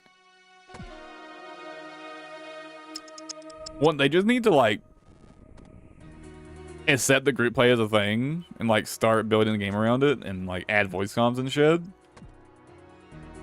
And just bring, like, the pace of the game down in general.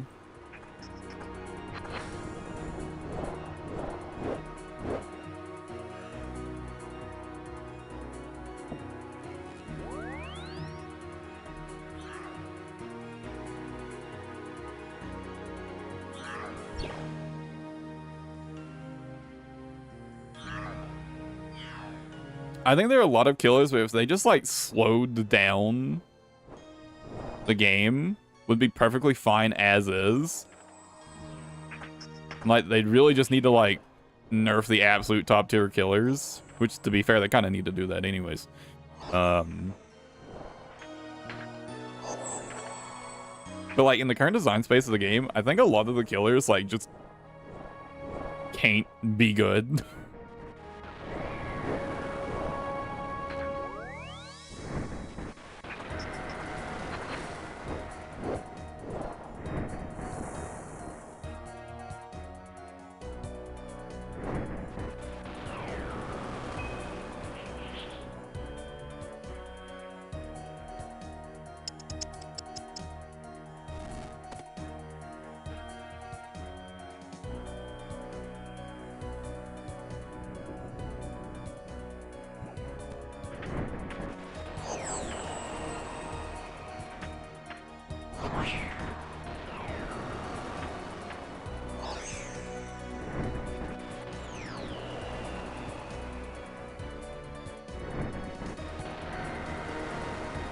I don't really see that ever happening, though.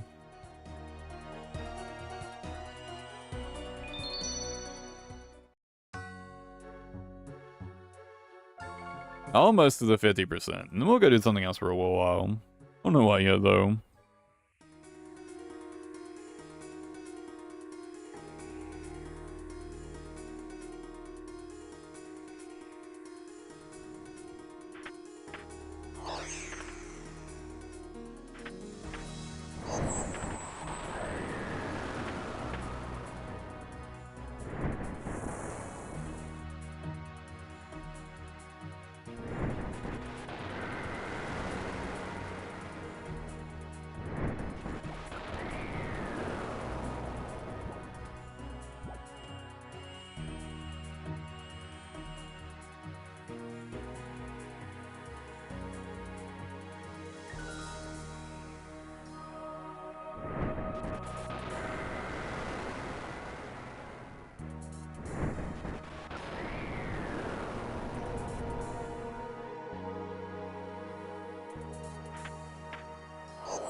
I don't think I make that.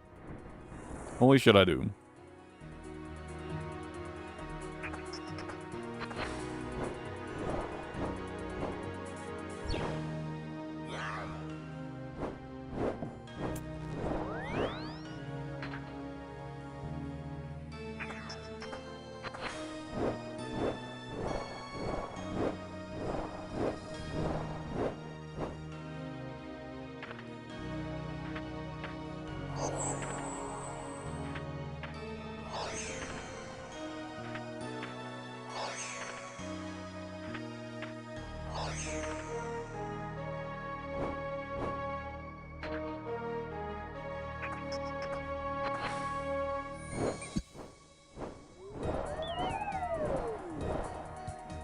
And you know what I think the biggest issue is?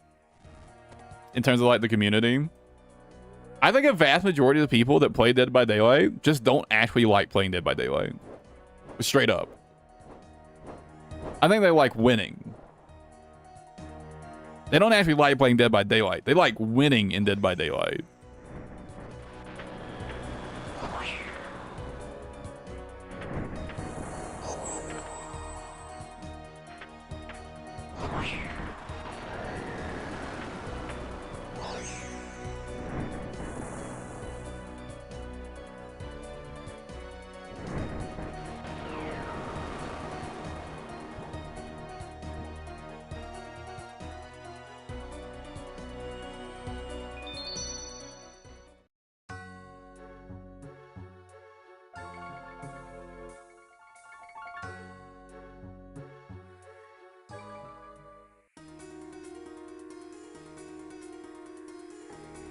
Honestly, after playing it, just fucking ignore that shit. Just fucking play the game.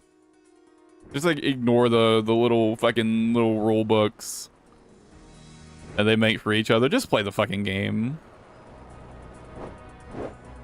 Like, just don't engage with other people.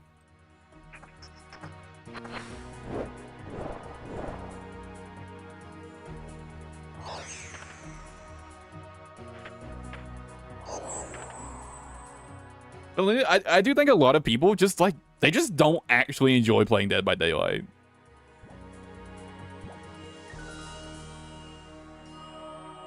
Yeah, yeah, it's literally conquest. Also, like, set your scene, like, set it to anonymous mode, or else people will, like, go out of their way to, like, harass you. I'm not even fucking kidding. I've never seen any other community where, like, people will, like, go leave comments on other people's Steam profiles just to, like, bitch about the way they played in a video game. Like, the fact that this is just like a normal thing to do in Dead by Daylight is like the most baffling thing I've ever fucking seen in my life.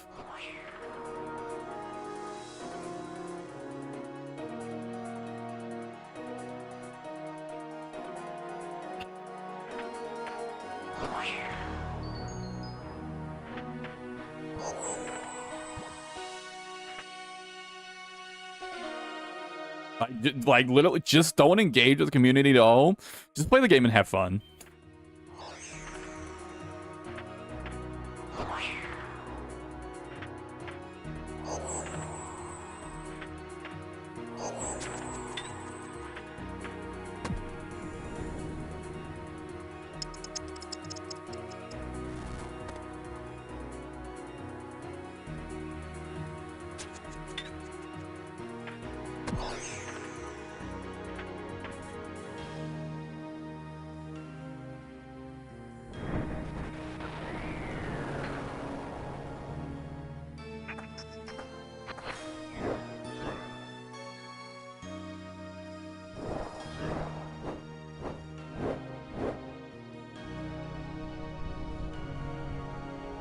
Well, how you been, Conquest?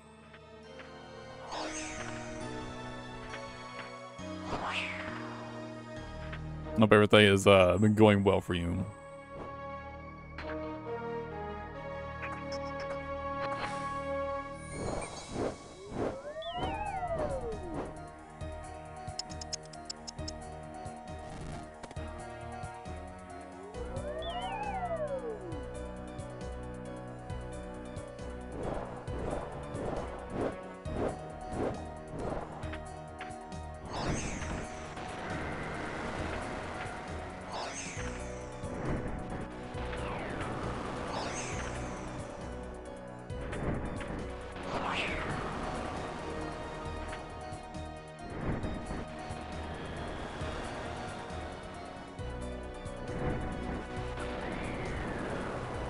Yeah, I don't know if I'm gonna be a Xeno main after all, though. As much as I love the Xenomorphs kits, it's just too counterable, I think.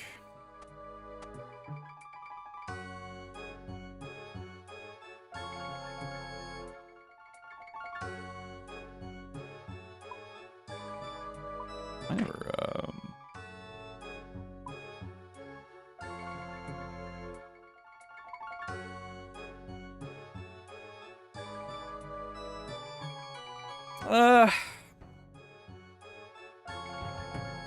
Huntress is one of those where it's like, I feel like Huntress is really fun if your goal isn't to win games.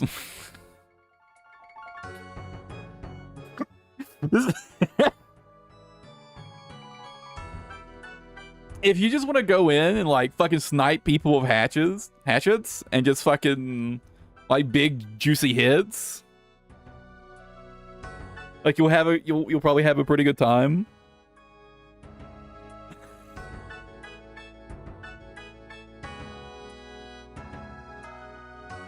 You might like full aura reading Huntress then.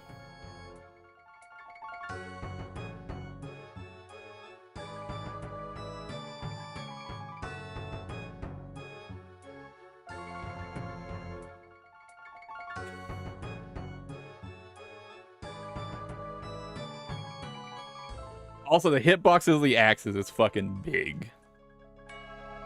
The hitboxes of the axes is really big. So you go like full fucking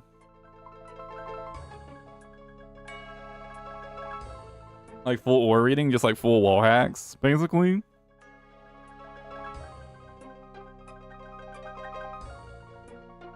It can be really nasty to play against.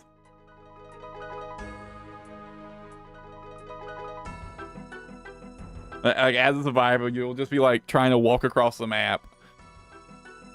And, like, unbeknownst to you, the fucking Huntress will have procced some fucking random aura reading shit. And you just get fucking slapped across the head with an axe. Like, 2 seconds later. From out of fucking nowhere.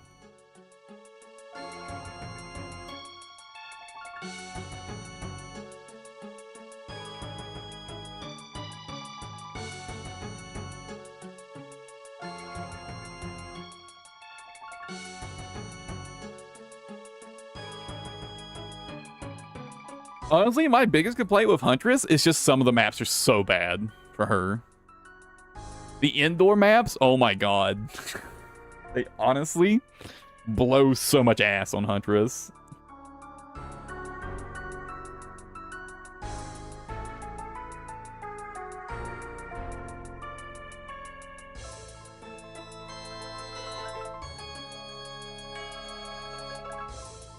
But I'm kind of thinking about changing my main, though.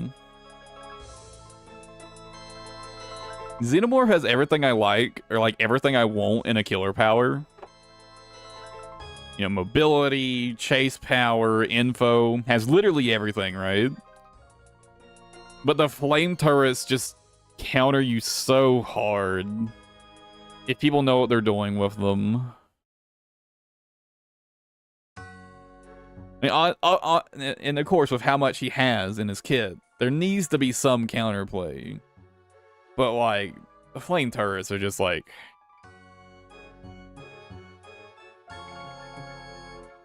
They're just, like, too good.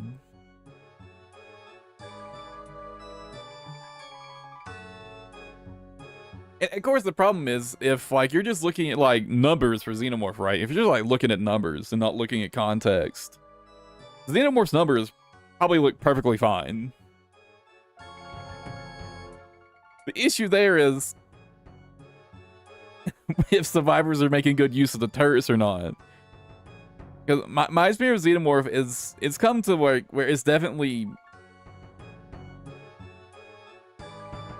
And it's almost one way, like, it's almost always completely one-sided, right? Either... survivors know what they're doing with the turrets, and I just can't win. Or they don't know what they're doing with the turrets, and it's basically a free win. For me.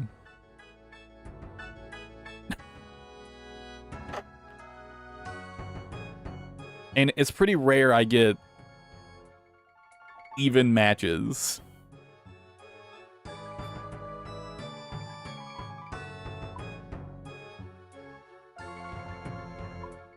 What I want to go do now, though... Oh yeah, I do need to farm some Titans. I do need to farm some Titans. I need pages. So maybe I'll go do that. For a bit. I don't know what my best gear for Titans is going to be, actually.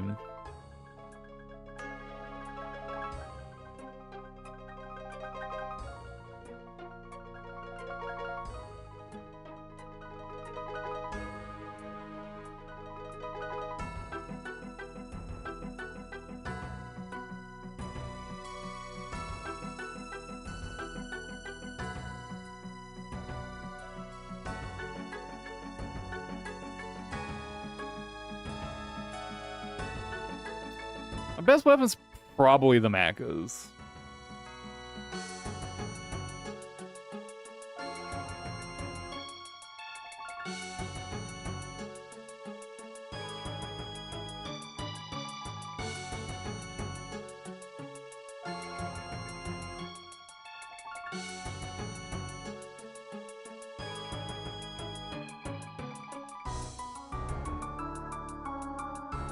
How much gear switching do I want for that?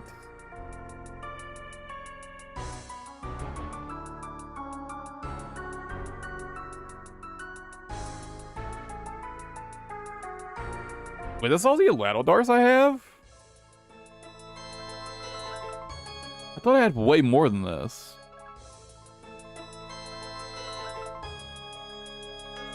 Okay.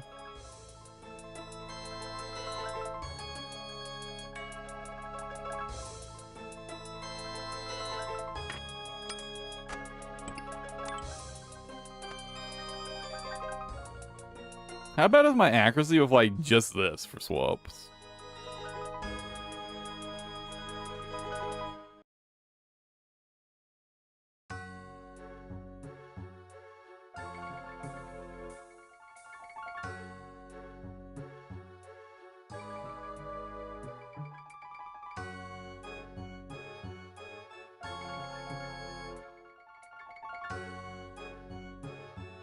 Hmm.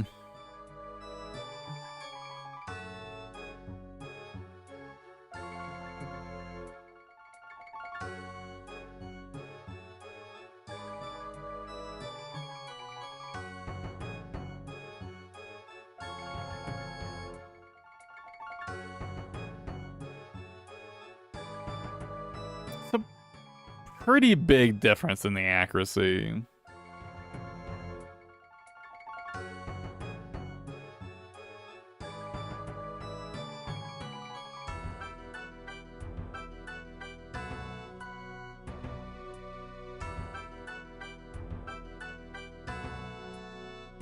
Oh, right, I got a spare.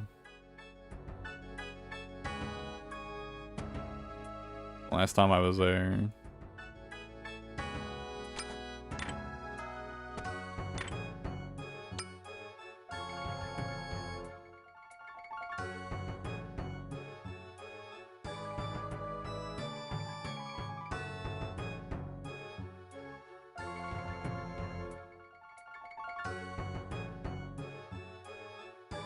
I guess I'll bring claws for specs. Slash.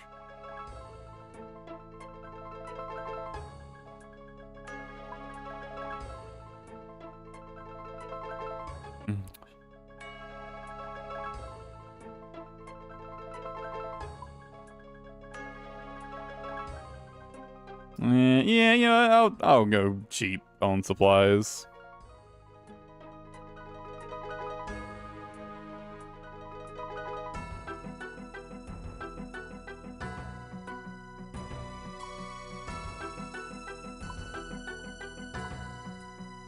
Oh shit, mage. I mean, unless I want to try to ignore mage.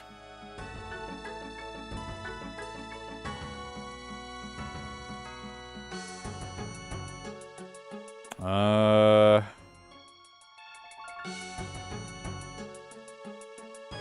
that's not gonna work.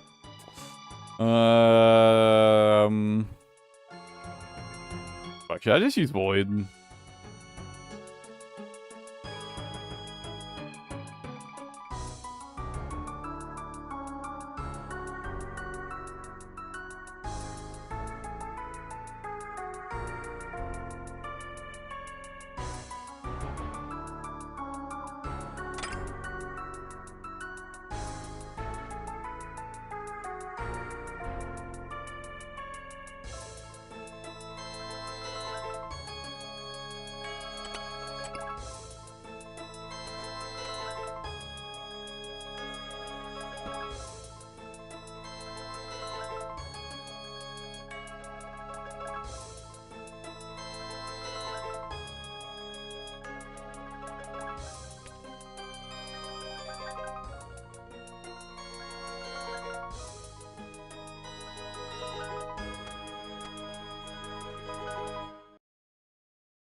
That's not enough accuracy, right?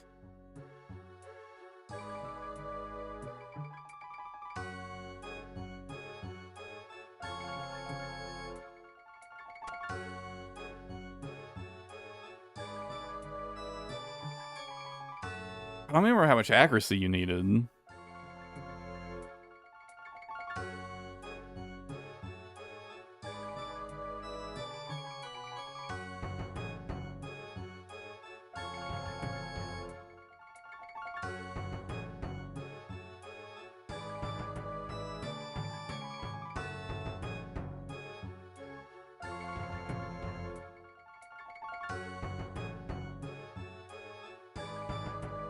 39.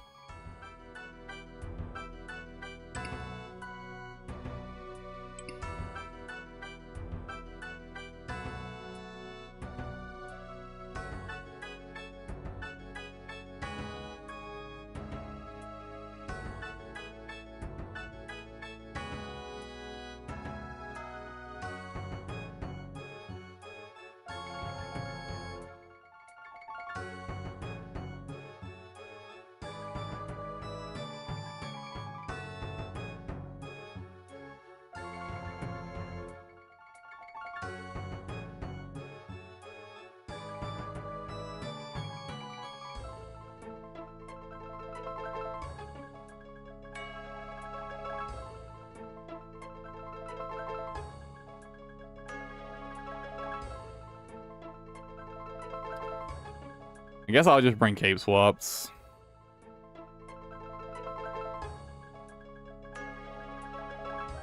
That solves the problem.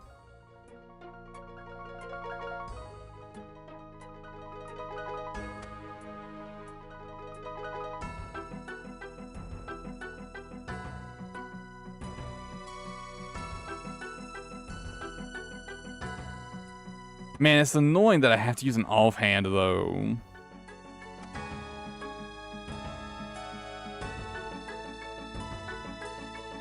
It really fucks up.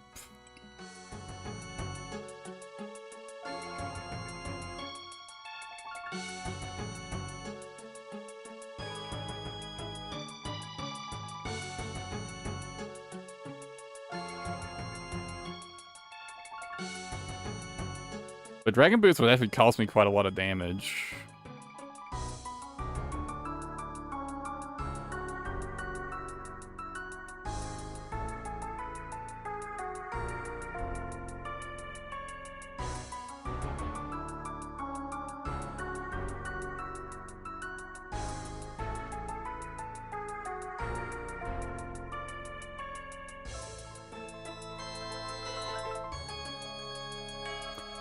You know, there's actually an easy solution to fix this.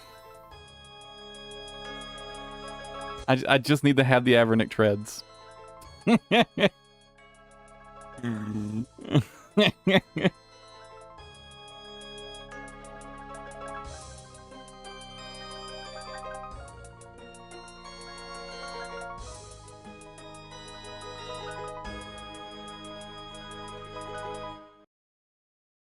I mean, I don't really need anything. I could kind of shift my focus back to Doom for a while. How many?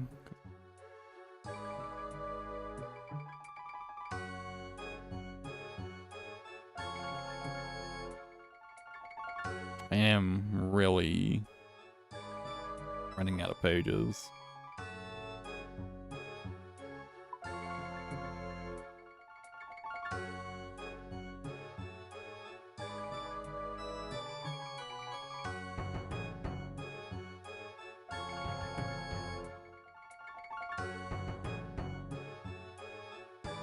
Yeah, maybe I should push my focus back to farming Doom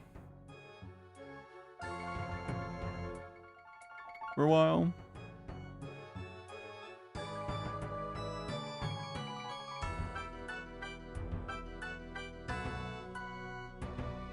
I am mostly restocked now.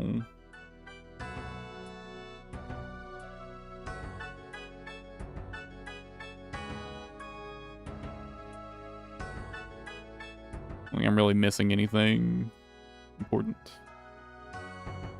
Like low on anything.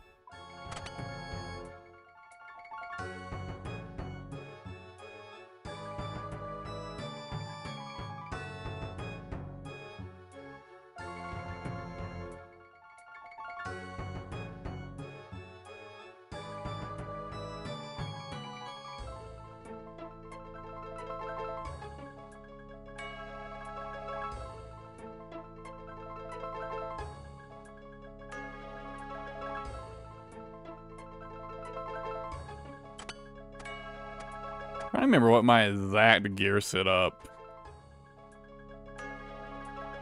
was.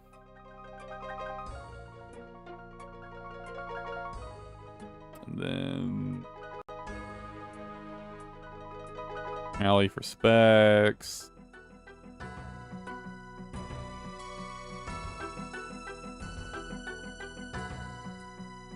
I think that's pretty much it. That's supplies.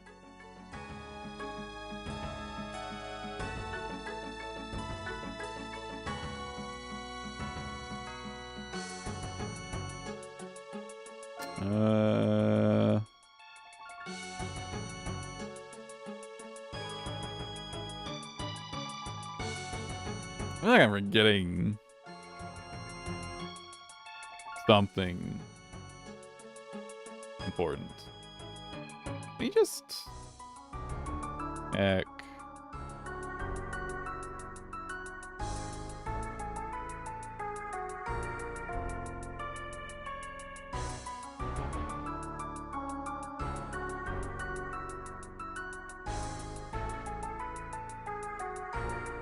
No, I think it is just supplies. I think I'm not forgetting anything.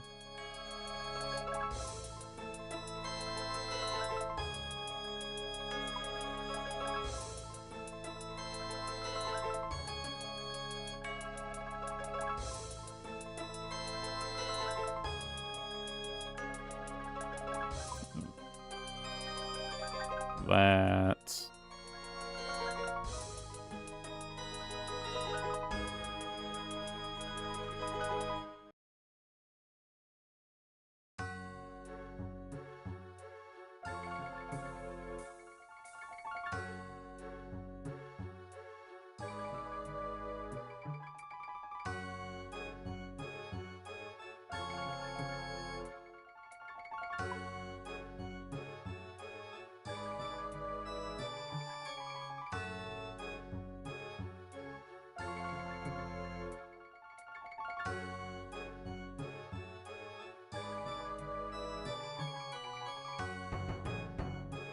Right, I need runes for Death Charge and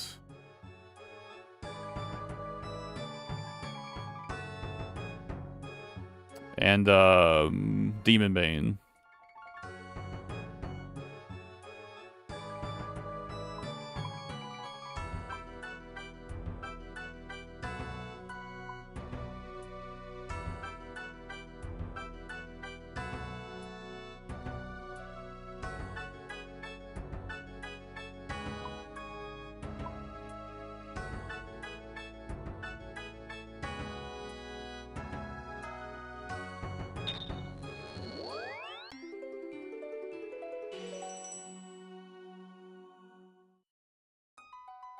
I think that's correct.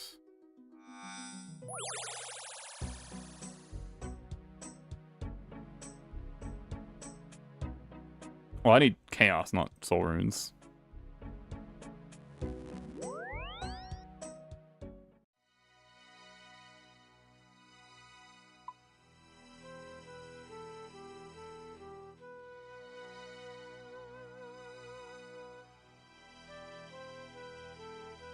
Oh, I need soul runes for Death Charge.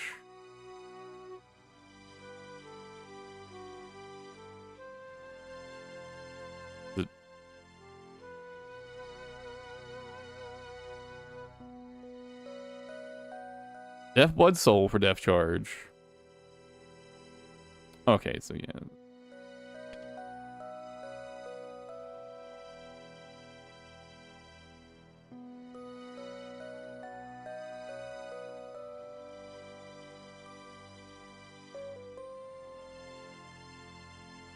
Yeah, that's fine, okay.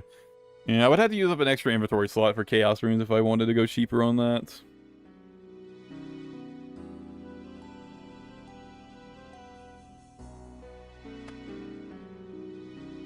Alright, well, let's see how this goes. It's been a while. So, probably gonna be a bit of a fucking disaster.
I don't think I fought Doom a single time since I last grinded some Doom on stream, so...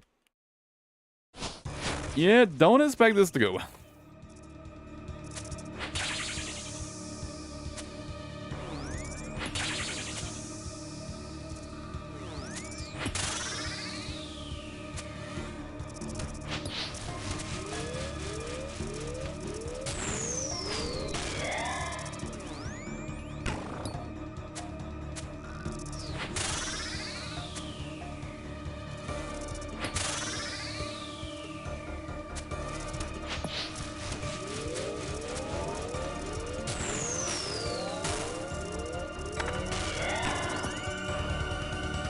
That was bad.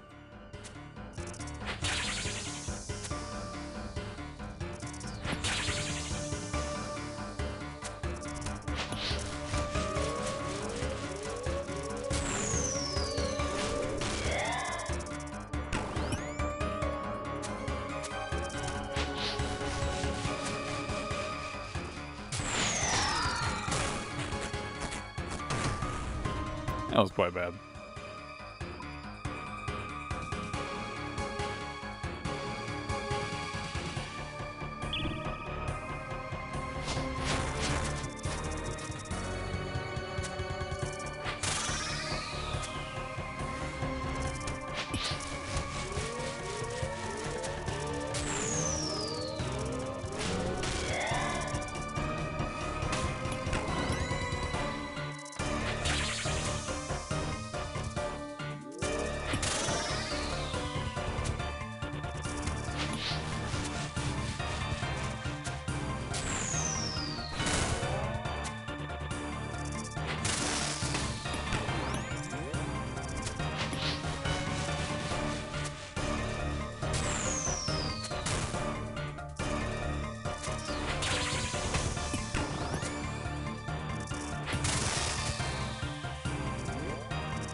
That was quite bad.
Cut that off too early. bad.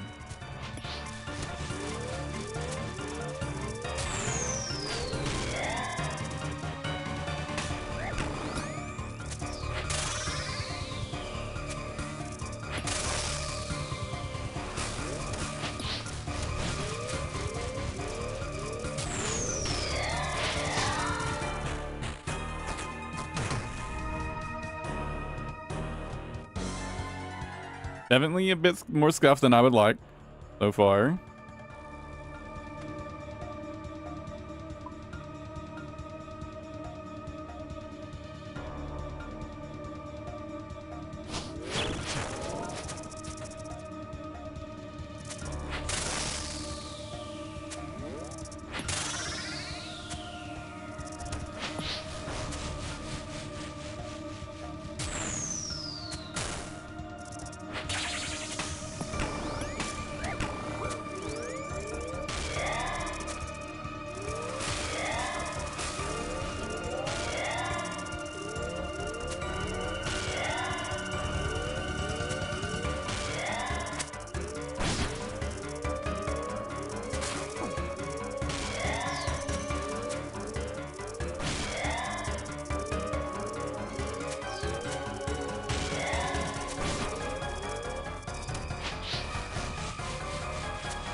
Okay.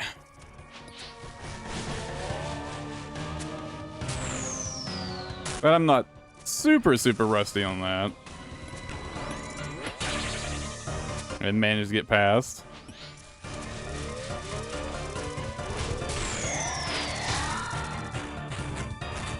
Whew.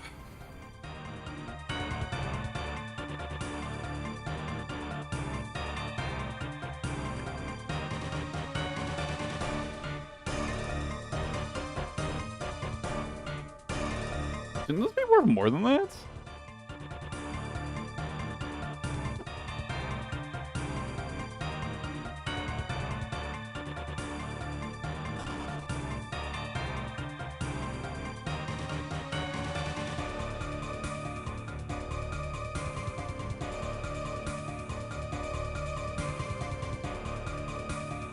Oh, it's 7. I thought it said 70. I was like, wait, that's crazy. That's kind of a crazy amount of bolts, right?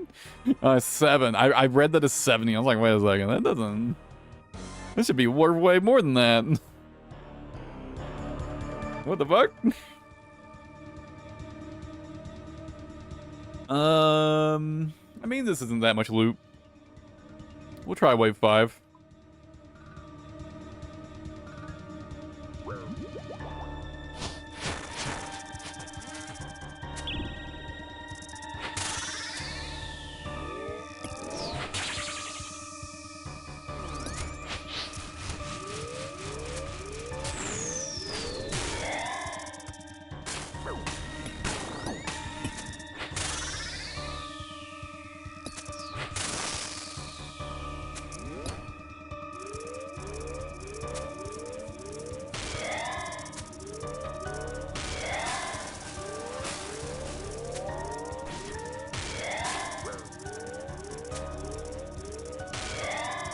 I'm not gonna go over there for the melee ones. I'm just gonna eat the chip damage. Fortunate that it's only spawning melee ones at the moment.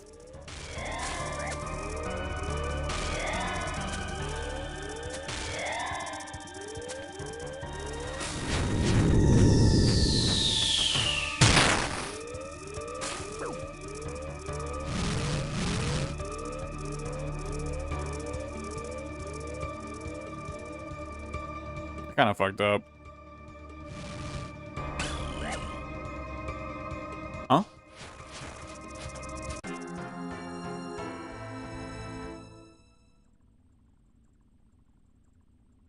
Oh, I didn't keep damage up on him, right? Right, you're right. You had to keep hitting him during that.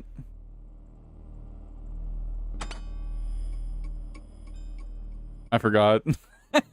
I forgot.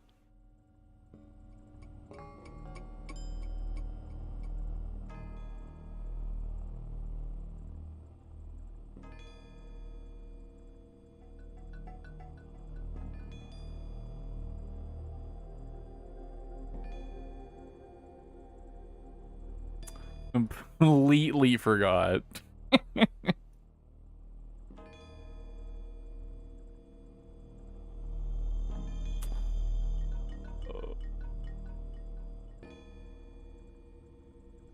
I don't like bringing the divines here because it kind of makes using the bruise awkward.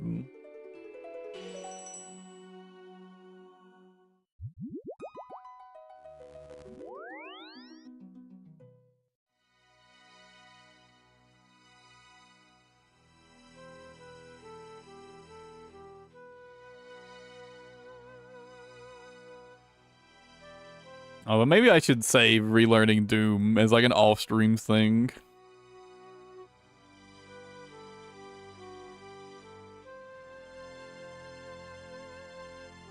Like, just sit there dead silent and focus.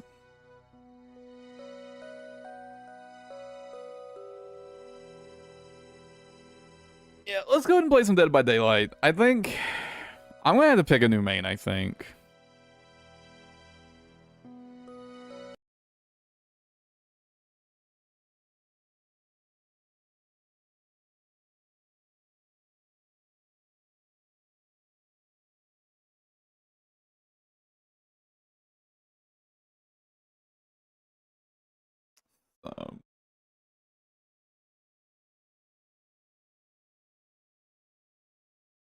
As much as I like Xeno, it's just like playing a killer so much counterplay just baked into its kit.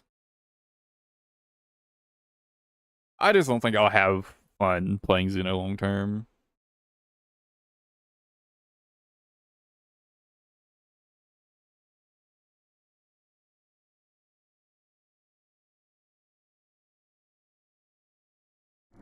Question is, who do I want to play?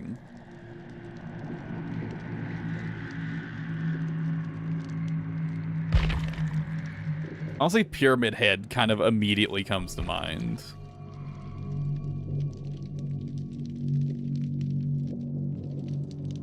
Because he can hit through walls. And he can kind of like bypass a lot of specific annoying perks. Like Decisive Strike and shit.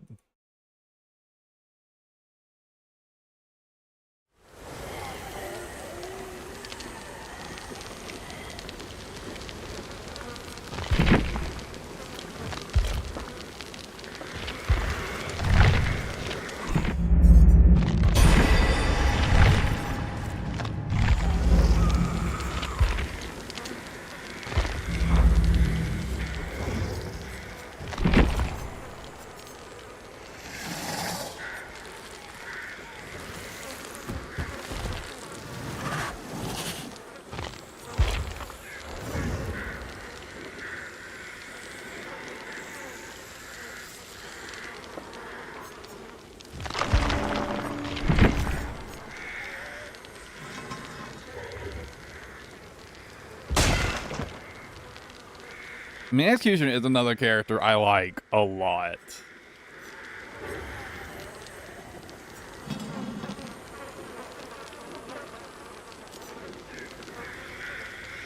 Maybe I will play Executioner. But,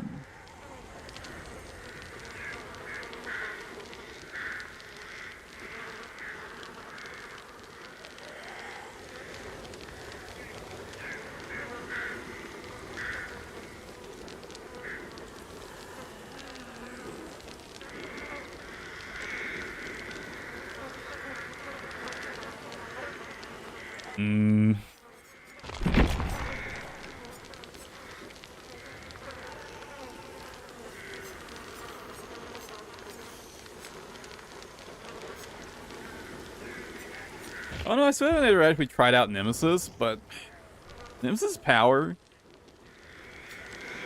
I just don't like the idea of it, to be honest. The main reason being, like, his fucking tentacle whip. It doesn't do anything if they're not infected, so you like have to infect them first.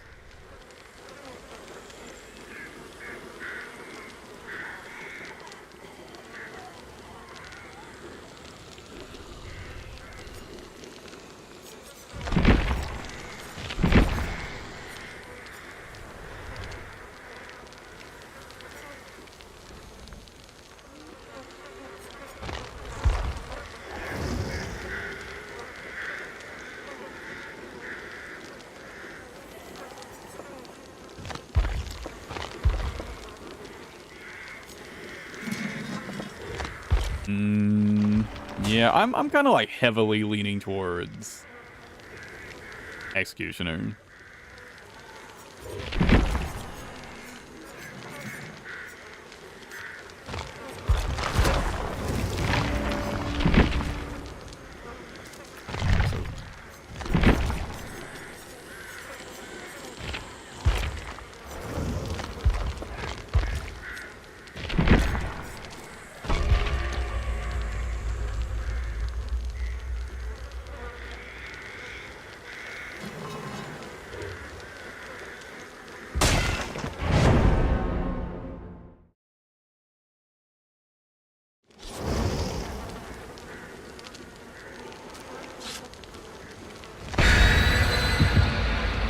That 3 medkits and a fog vial?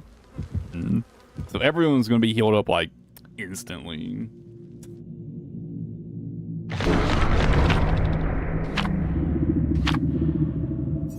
That. Oh.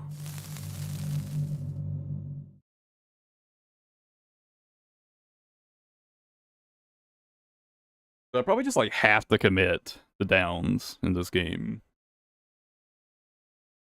Because anyone who doesn't get downed is just gonna get like immediately topped off.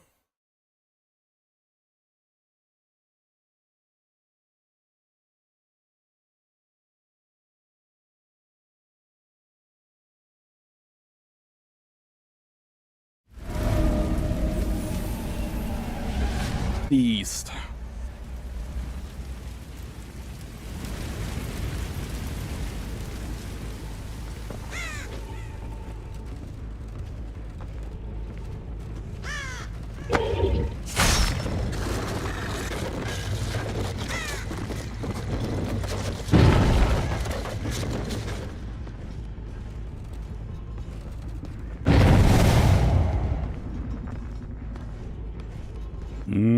Should I be chasing this? Well, he's leading me up to the other survivors, so yeah.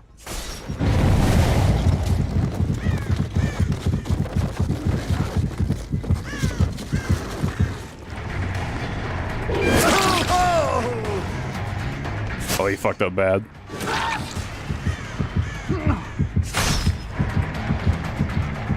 Where'd he go?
Poor guy. Didn't know he was there.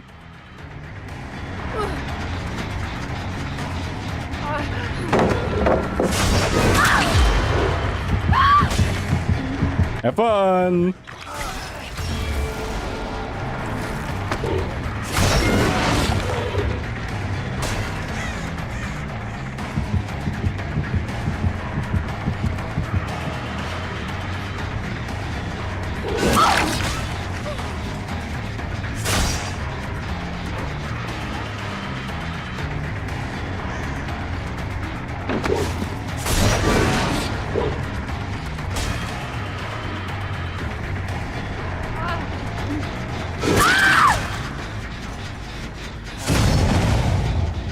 I don't want to cage her because I'm worried she'll spawn right next to where they currently are.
No, I'm stuck.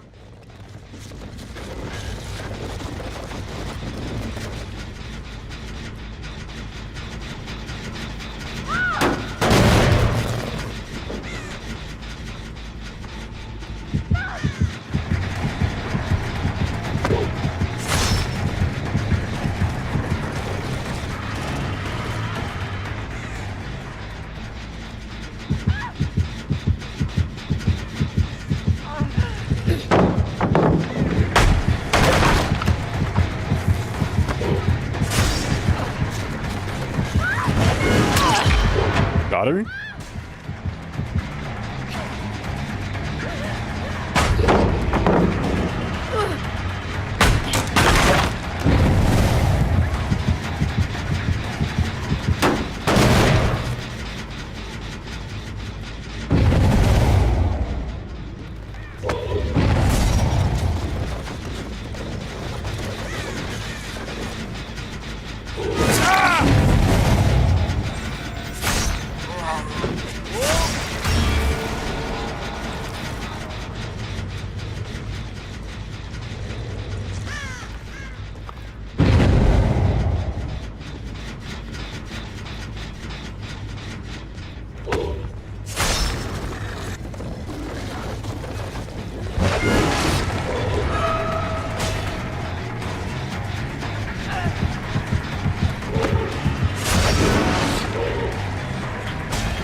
Where did the bill go?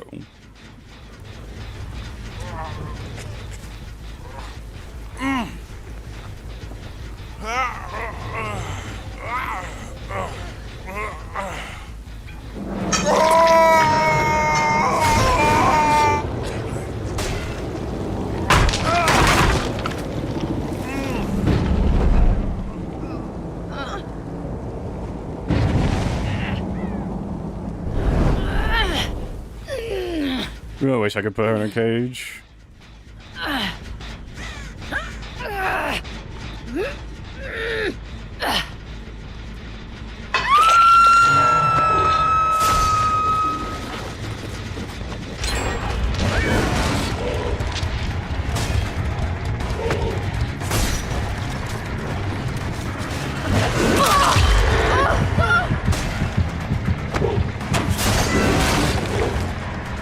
I don't think that works.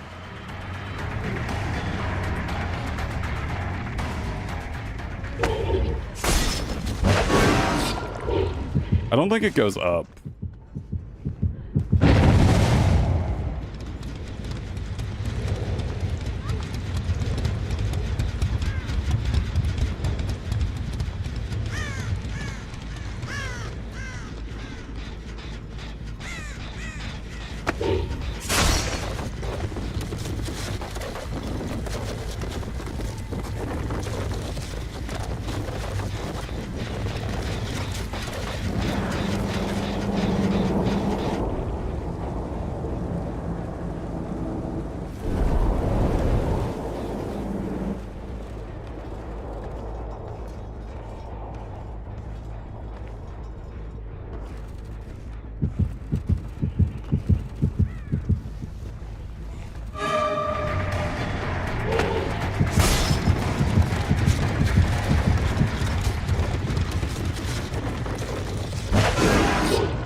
guy going?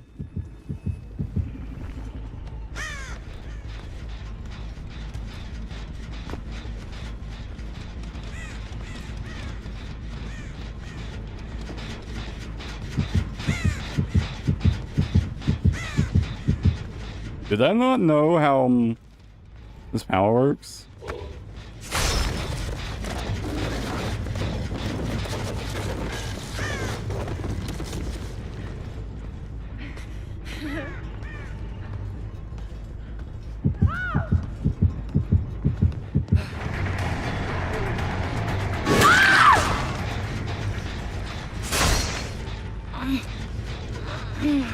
Oh, she's dead.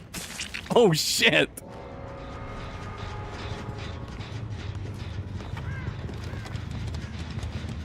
Damn, 1 dead at 4 gens. Honestly, I don't even care if they do that gen. I'm not even going to try to contest it.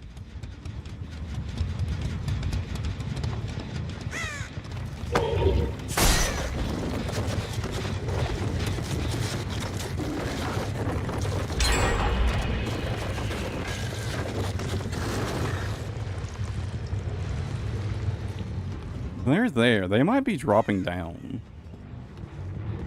Heading this way.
That was bad.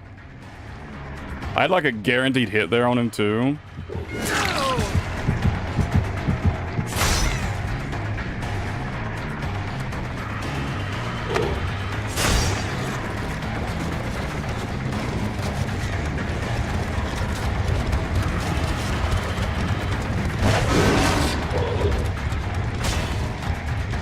I'm not chasing over to that part of the map.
bad.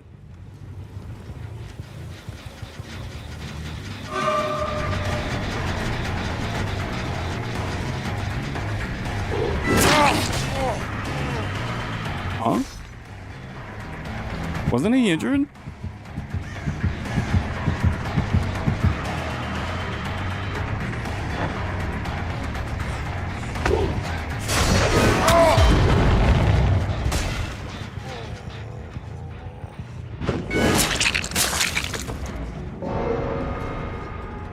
He's dead.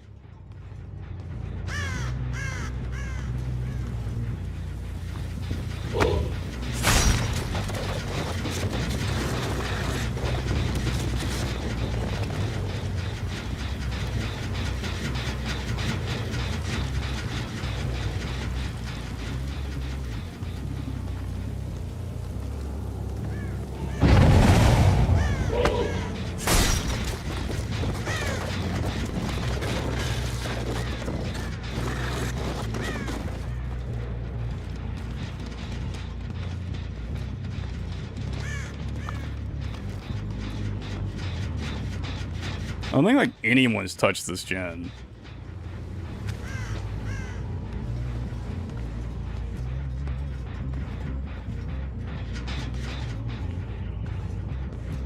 I think they've decided they want that gen.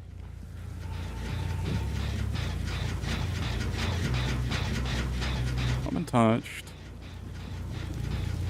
Maybe they're looking for a gen on that side of the map?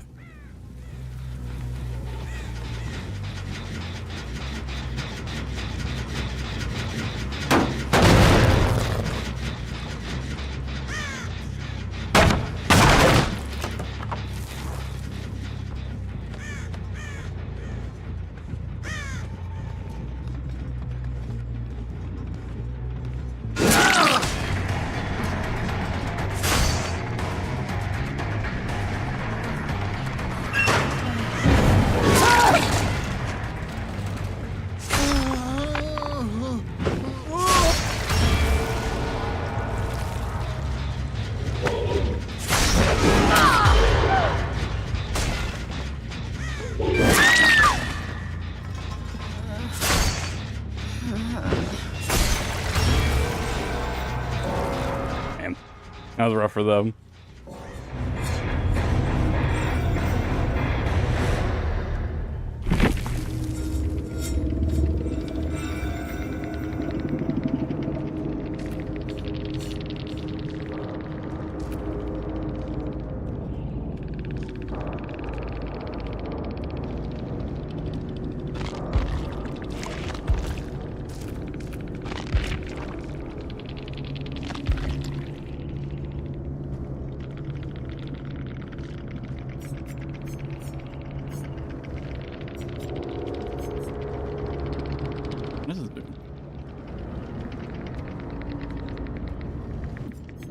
Okay.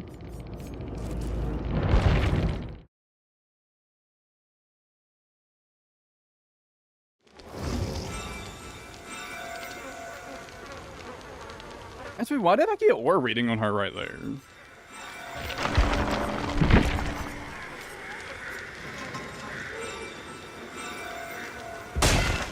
Oh, she must have been on the gen.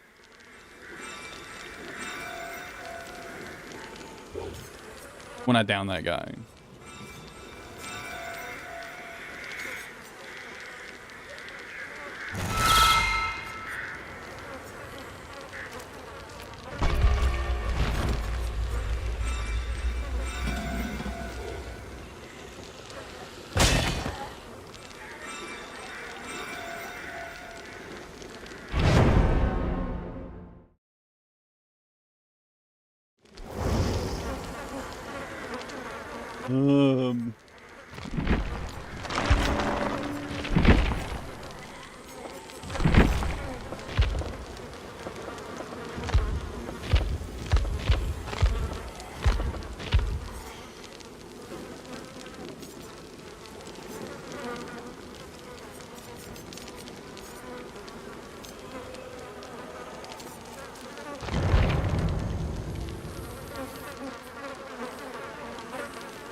I just don't want to deal with the flashlights.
I swear I saw a guy here just now.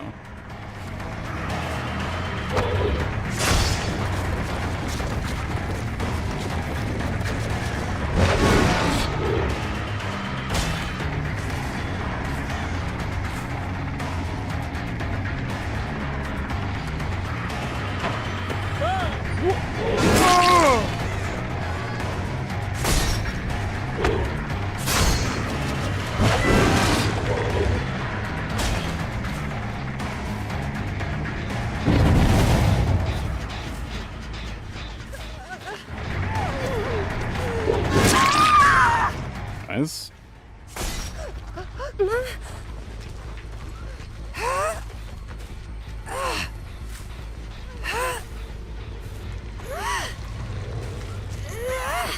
Really need to go back and check those other gens though.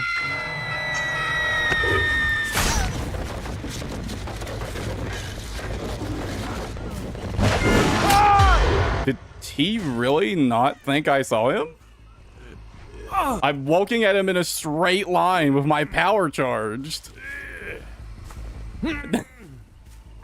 What? Is he throwing?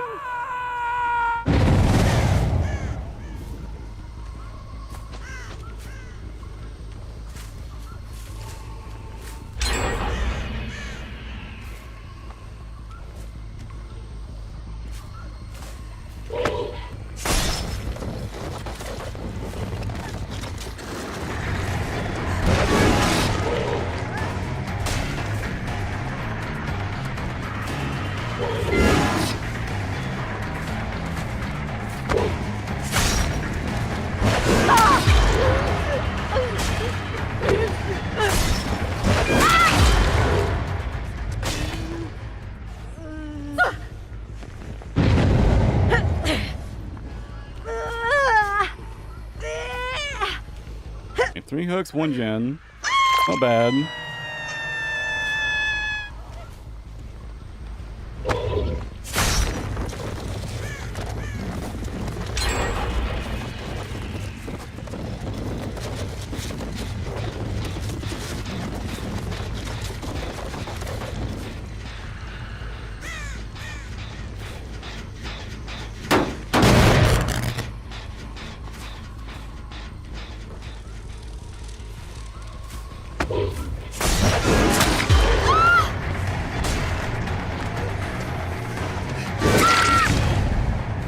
What is she doing?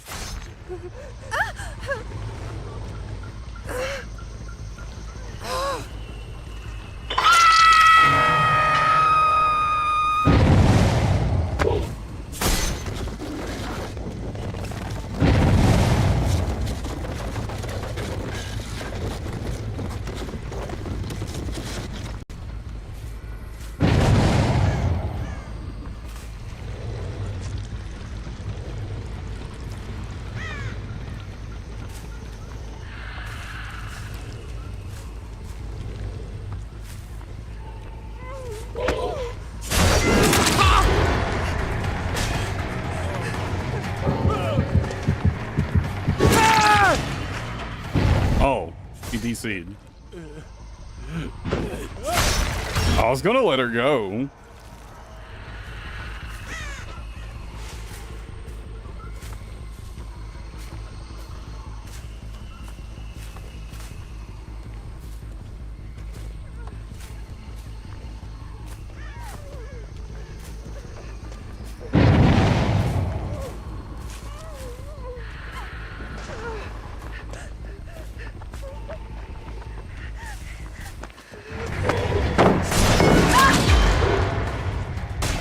I'll go and kill the bot.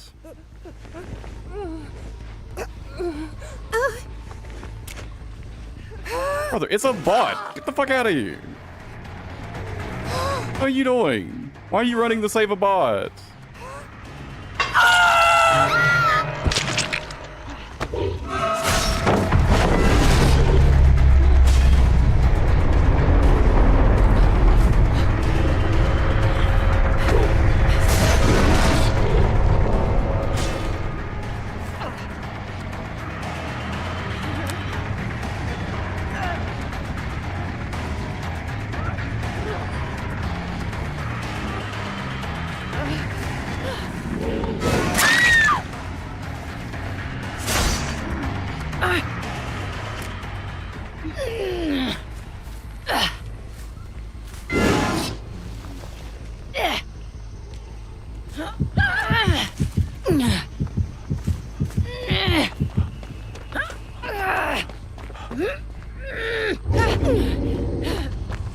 Okay, we're doing this, huh? Okay.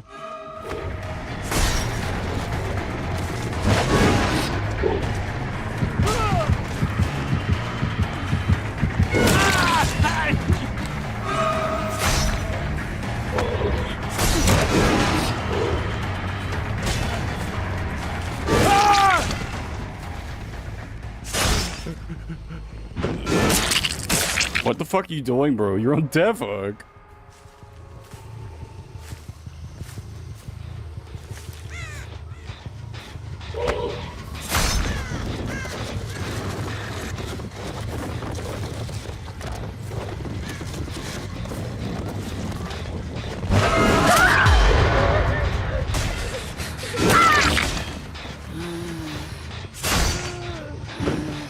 Oh. Oh, what? I got like a double down there? Holy shit. What the fuck?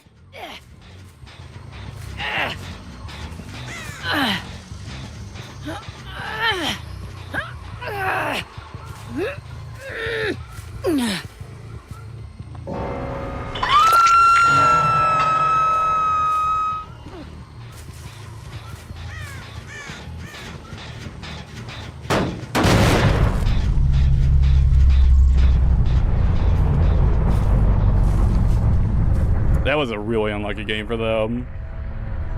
I don't know why they were going after that bot. Like, why were they trying to protect the fucking bot?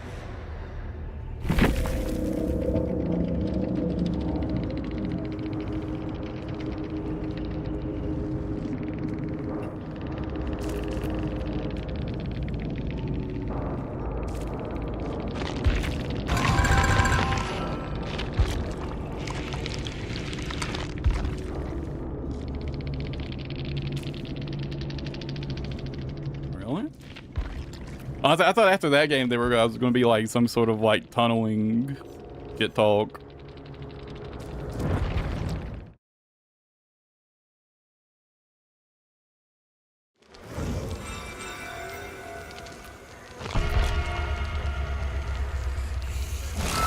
I found that like I really do need to use the wave less. I've noticed a lot of times survivors will try so hard to dodge the wave that they'll just let you walk right up to them.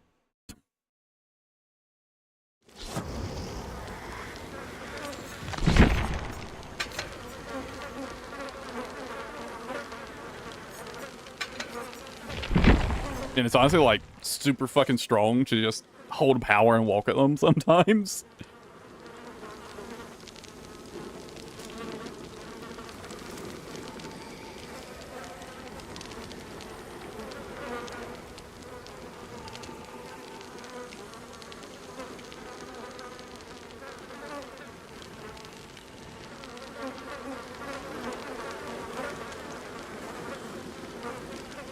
I have a feeling this is going to be a rough match.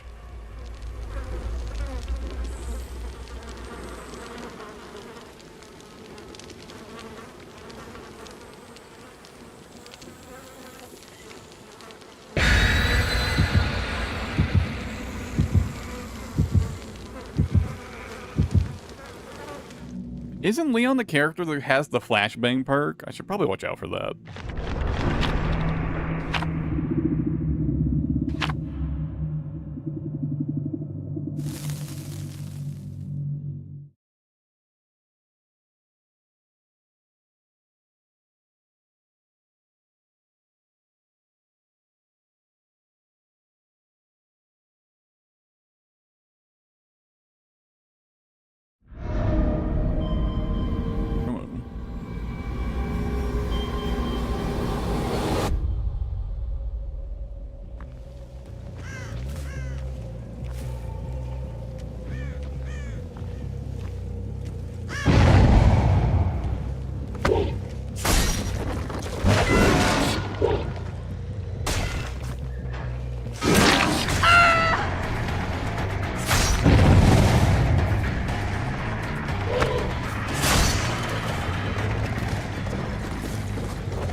Oh, she just kept running.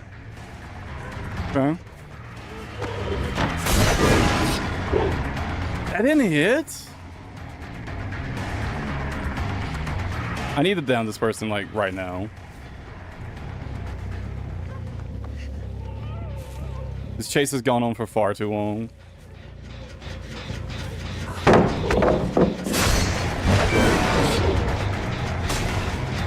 Oh yeah, I can't chase this person anymore.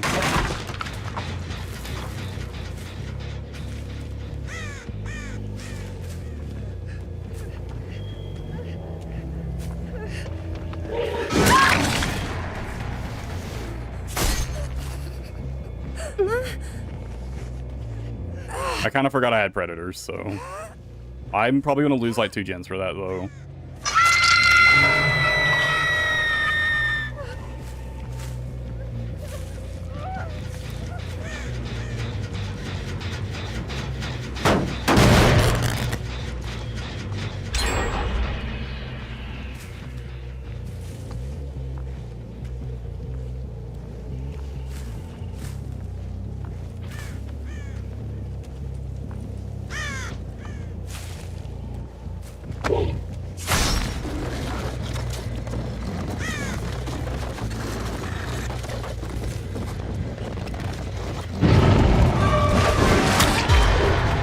Nice.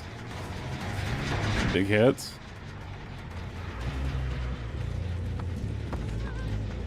Predator coming in clutch.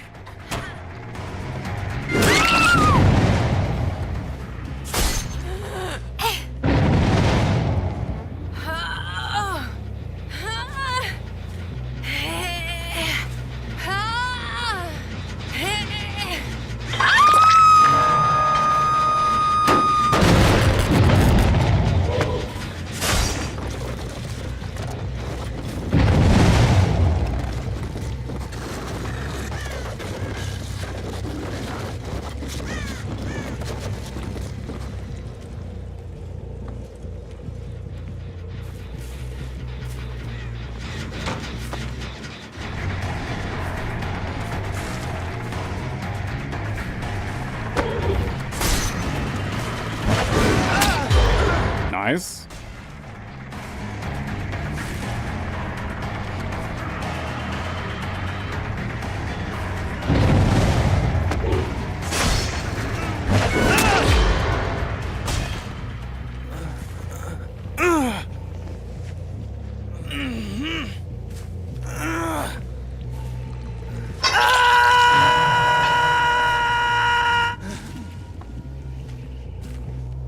It's pretty big.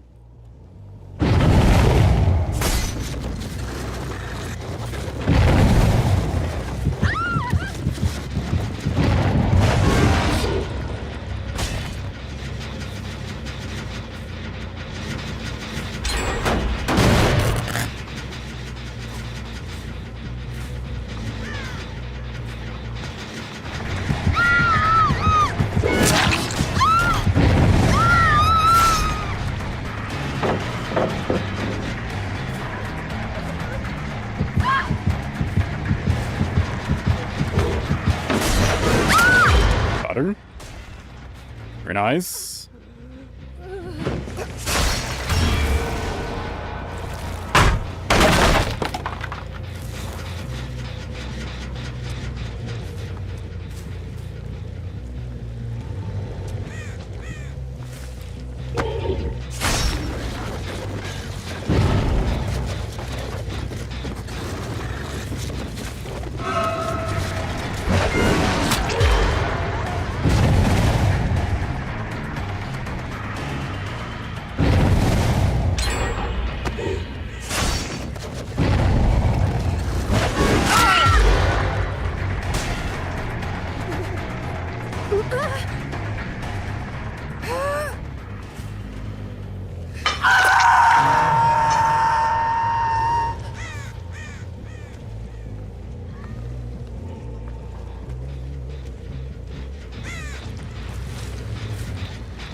Nice.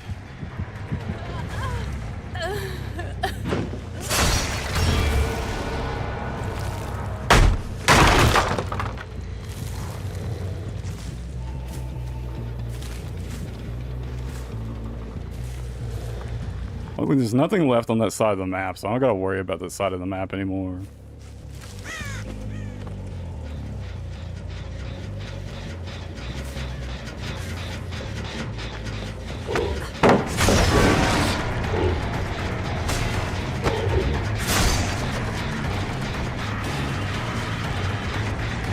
I fucked that up really bad. What the fuck is she doing?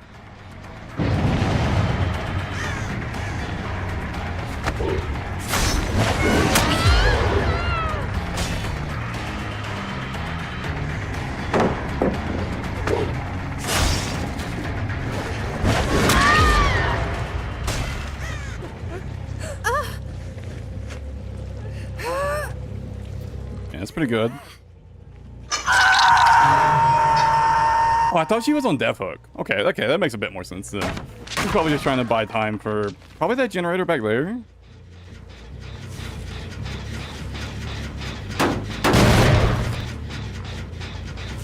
But I'm gonna let them have that back generator. This is the other one I care about. Which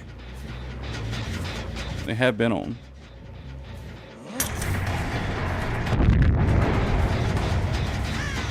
I'm just gonna apply eruption.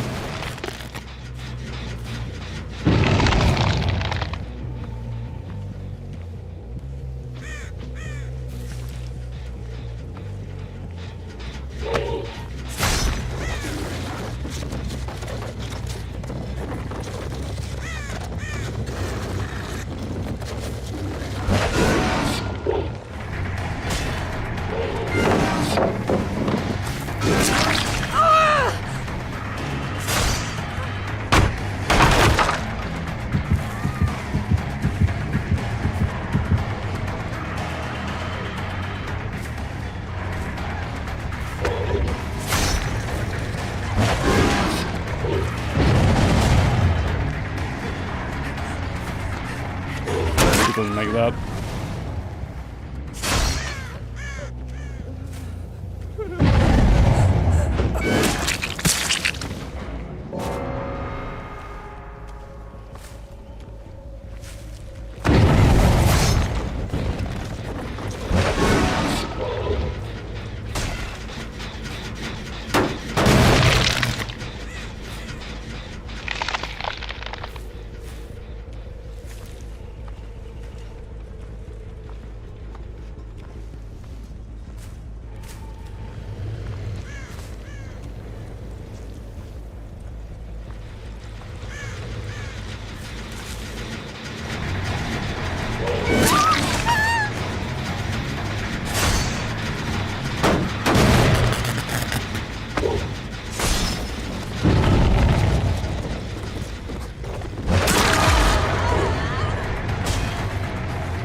Generator's so low.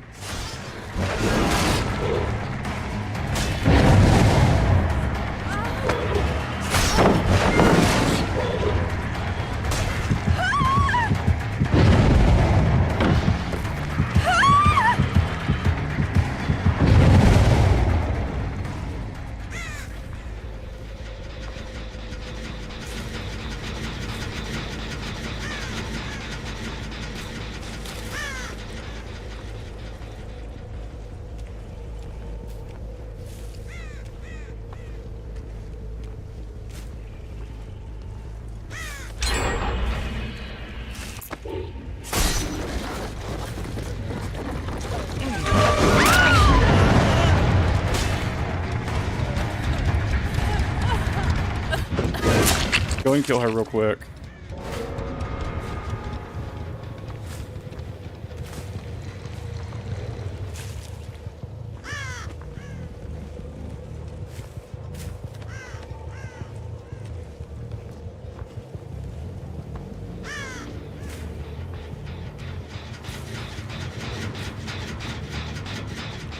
Really? No one's been back here? Surprising.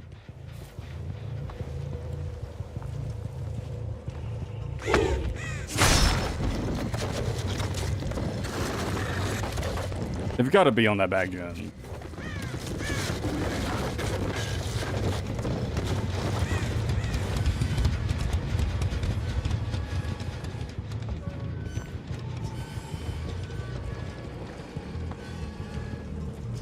No. Hasn't even been touched.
I need to at least protect this until it's regressed a bit.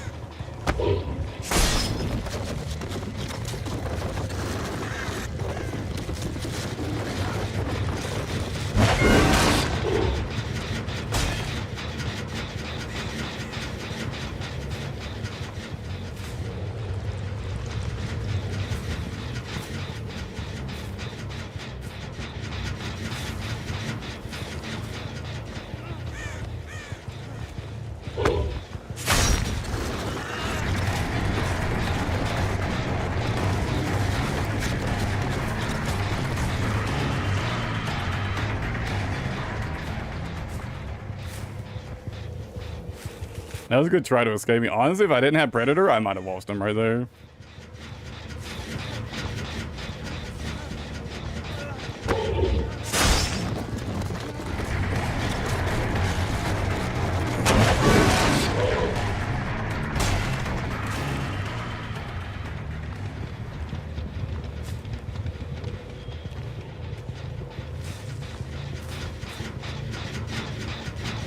Okay, I can worry about this generator a lot less now. Probably safe to commit to a chase at this point.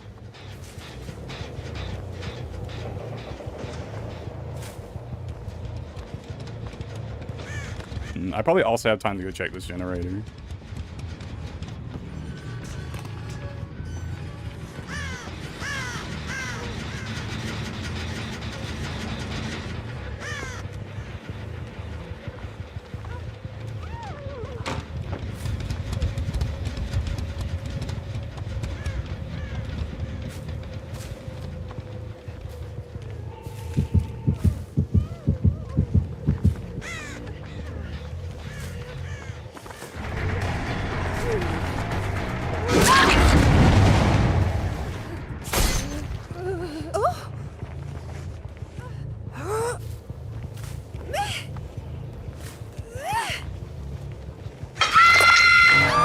That's a long game.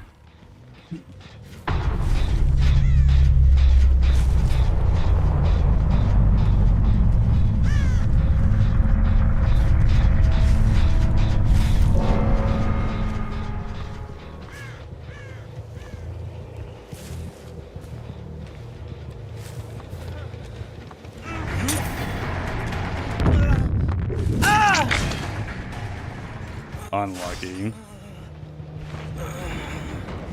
Unlucky. Man, good game though. Holy shit.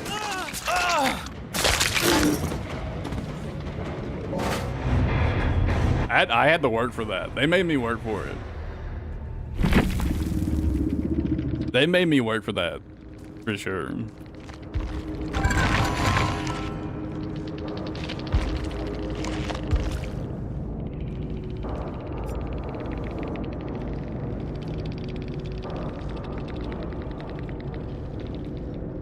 Without Colorado interruption, there's no way I win that though.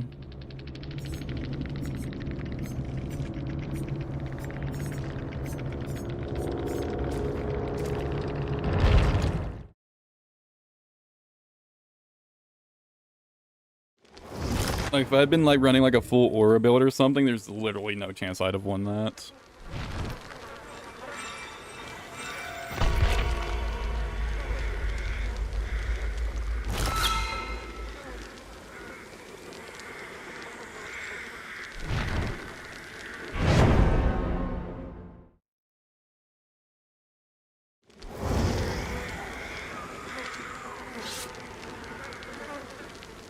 Fuck is that?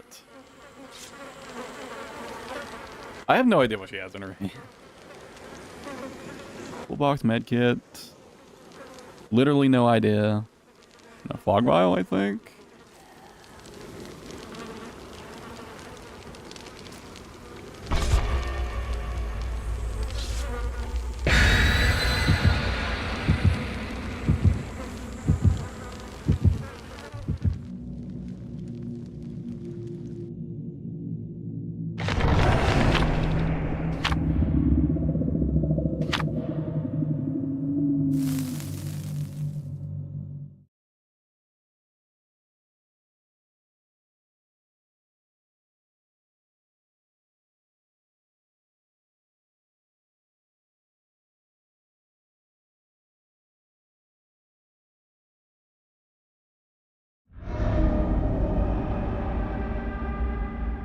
Predator will probably get some really big value on this map.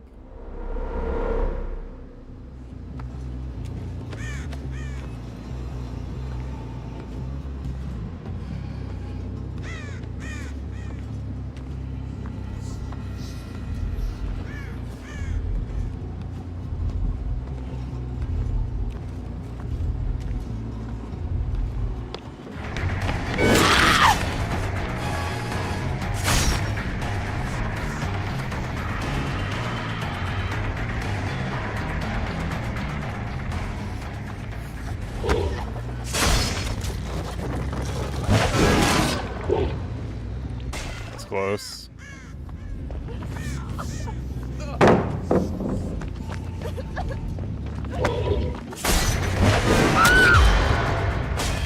There we go.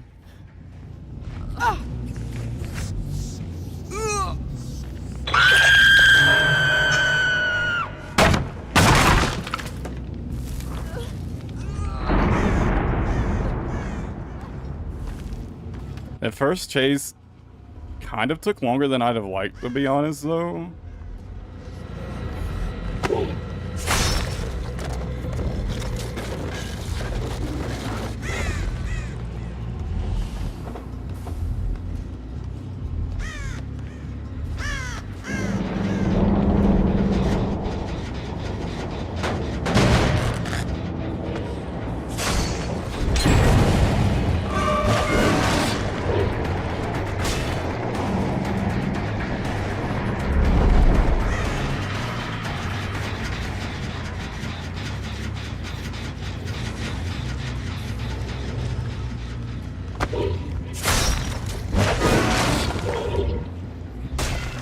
Where did she?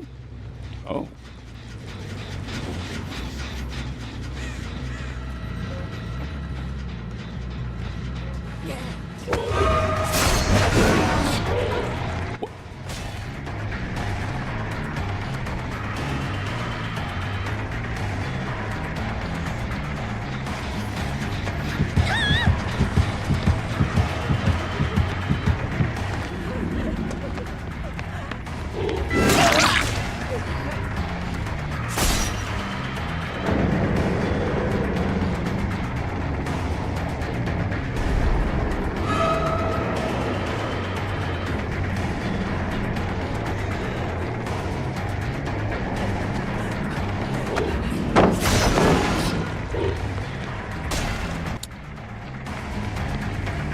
playing this really badly.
I can't believe I got fucking juked like that.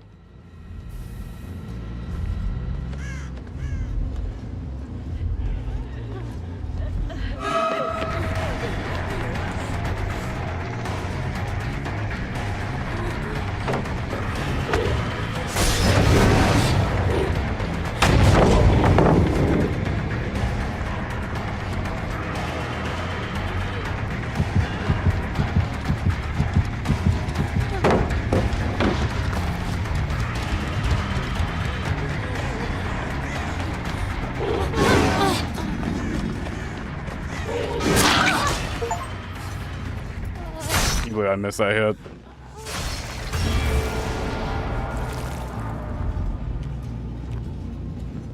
Match is not really in my favor at the moment.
I'm gonna go back hook the other person now.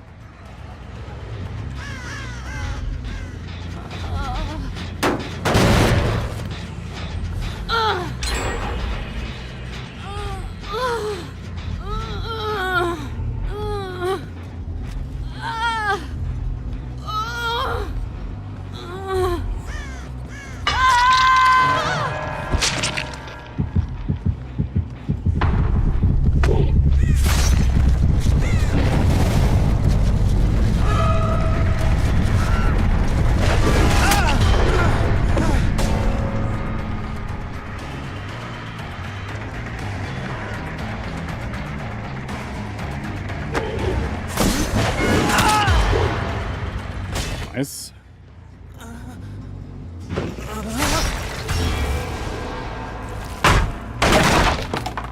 Very nice. Okay, this match is definitely back in my favor now.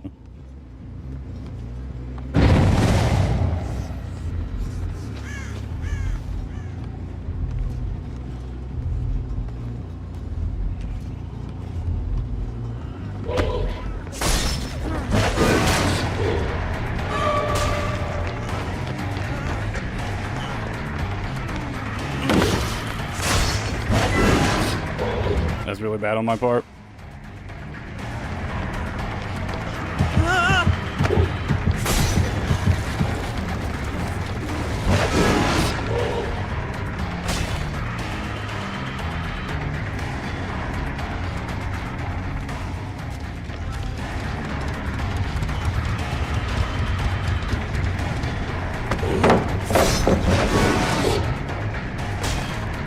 Bad.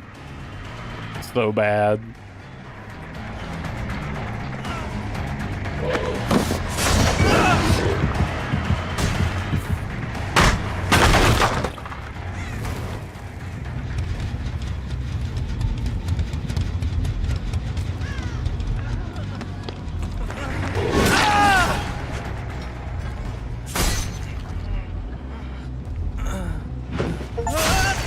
Back to the gate.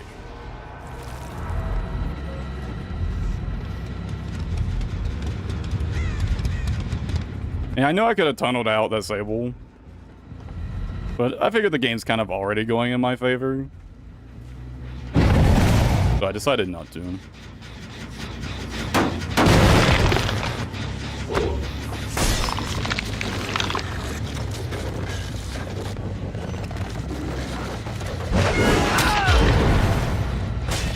Didn't move.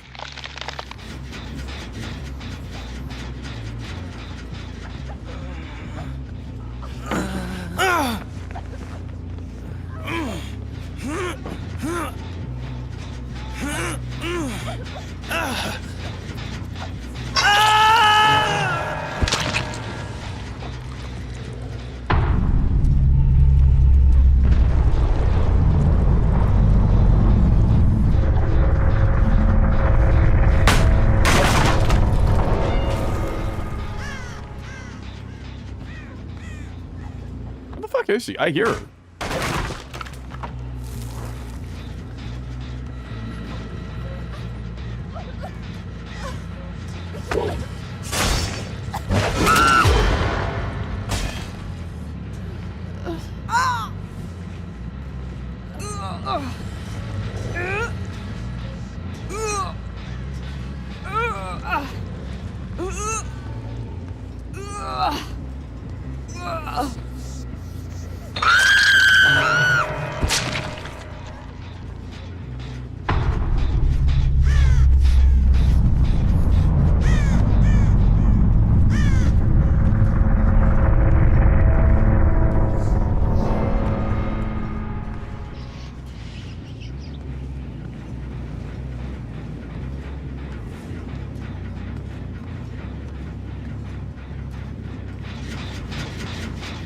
I'll kick this some points. Ah. Damn, GG's though. It was good. It was a good match.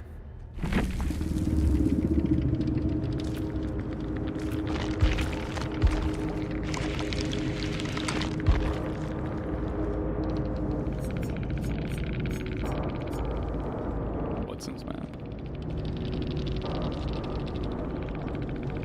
Oh, false news for 48 meters for 14 seconds. Okay.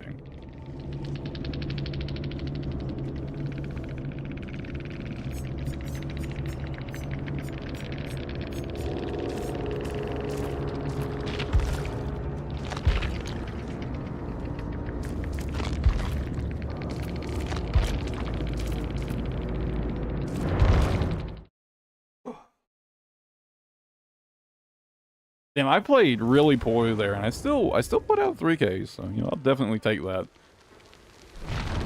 I was definitely missing a lot of like really easy hits. Man, Call of Brine plus Eruption is just really strong though. I could definitely feel how much more breathing room I have using these two perks. And like, you know, running like, you know, 2 more aura perks or some shit, right?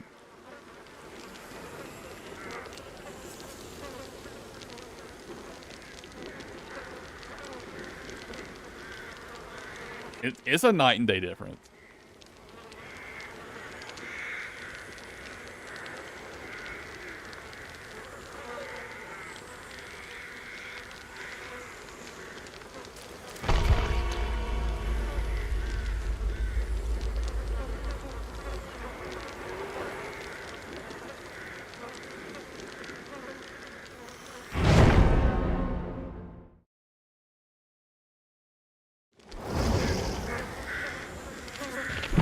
It's a Lightborn game.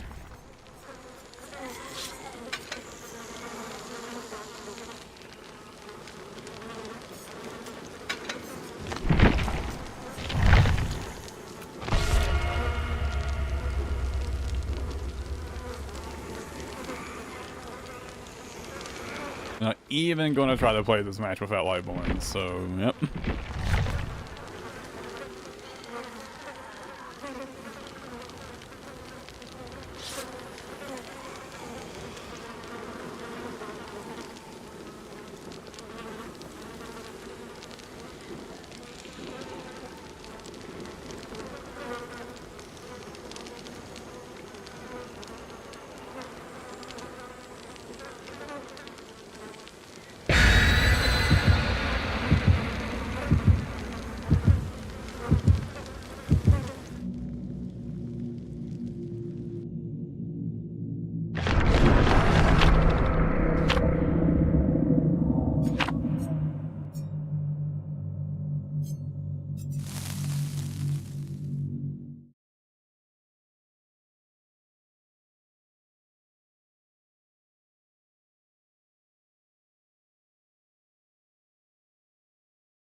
Dude, I hope they don't realize that my weakness here is that fucking boat. For some reason, that boat right there, I just cannot navigate around it.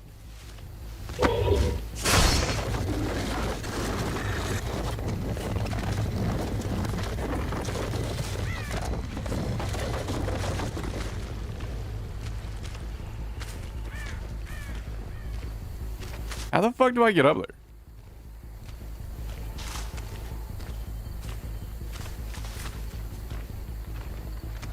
Where's the fucking stairs to this place?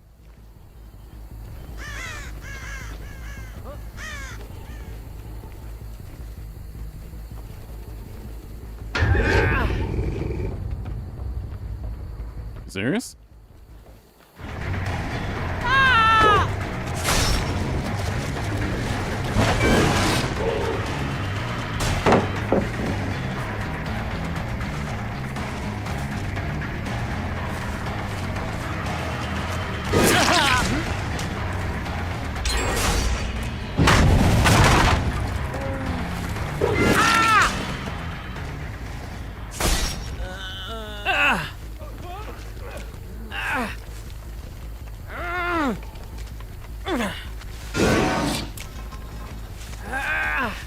Have they not realized I have Lightborn yet?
Honestly, I might tell on this guy because this is like obviously a Survivor Friends and they're trying to be a bully squad. Because I have Lightborn, they're doing a terrible job of it, but they're obviously trying to do that.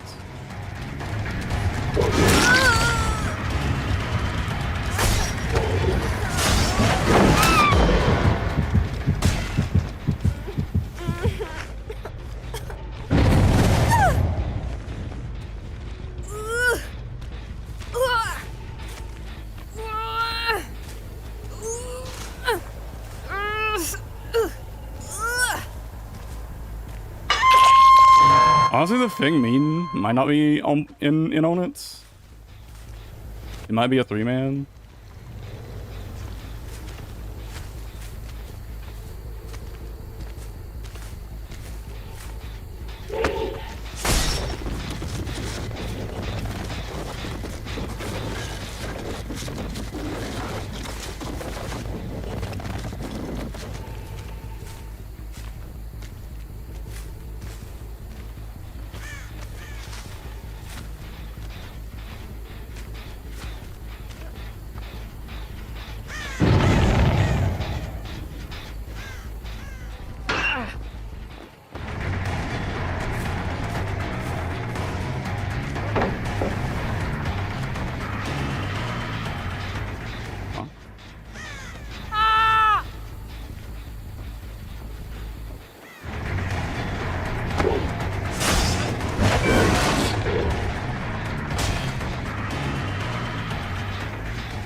Nice. I mean, that kind of ended up not really being a tunnel at all. Even though I was like 100% planning to light tunnel that guy out.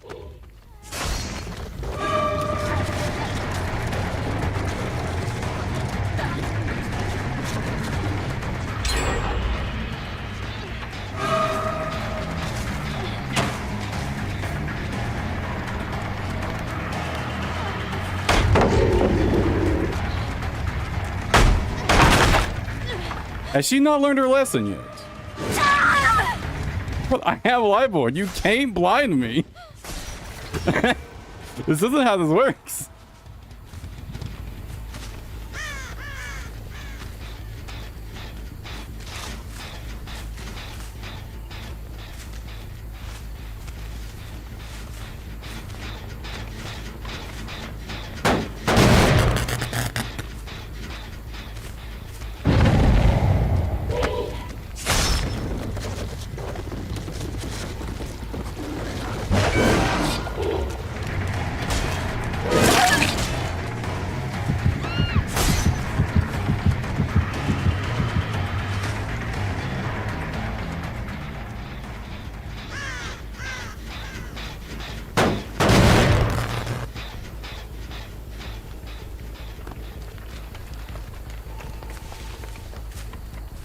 I mean, this is a terrible 3-gen. I'm just going to put corruption on this as well.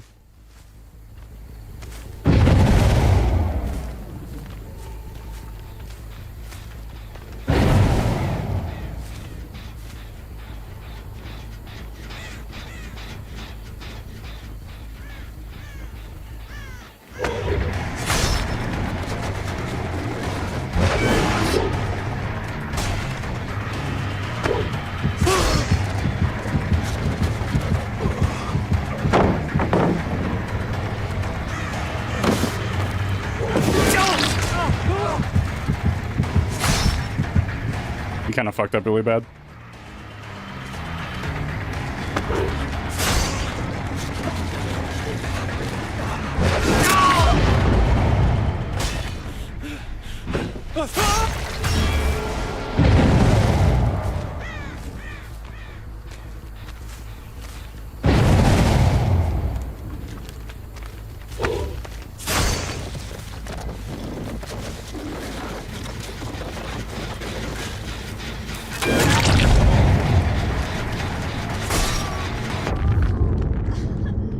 I assumed as much.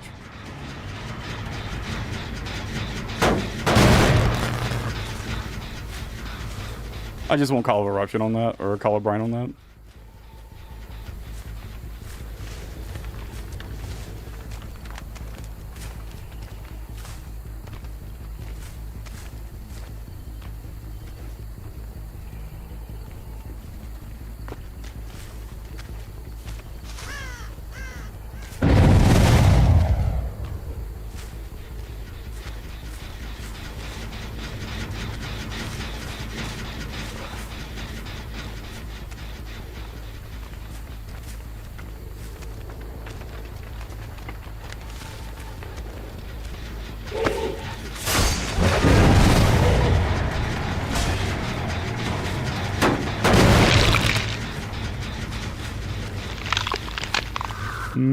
I think I just downed this girl on pop eruption.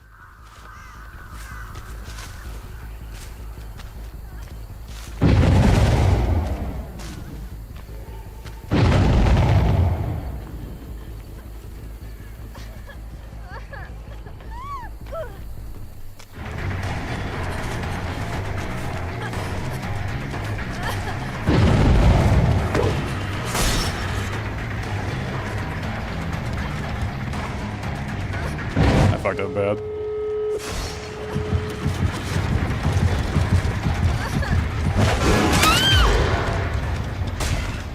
I fucked up really bad.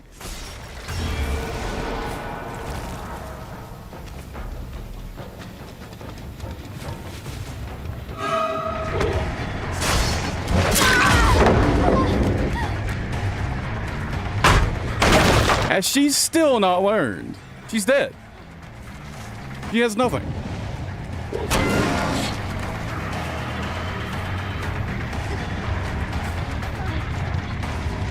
And then I swung too early.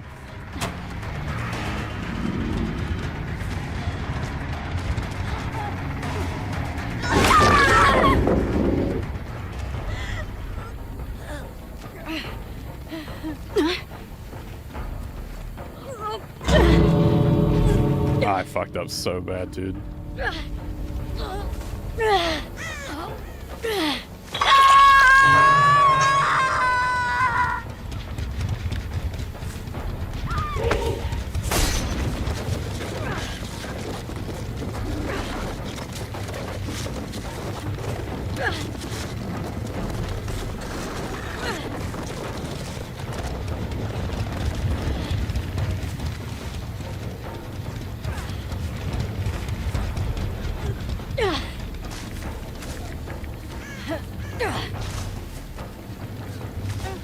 Is it the case of just leave, brother?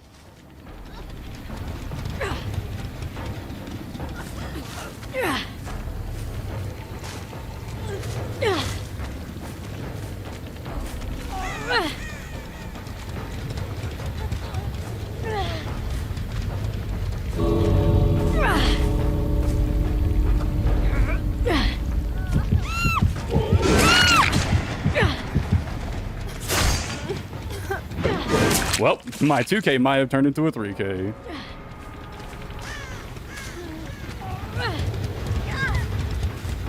Yep.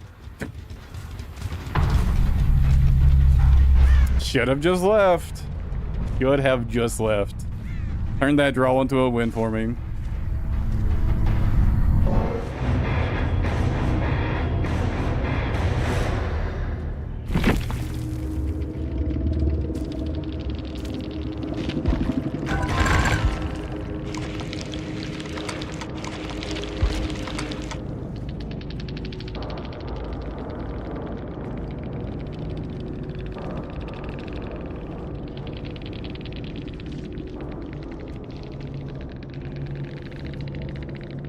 Wait, were they not a stack?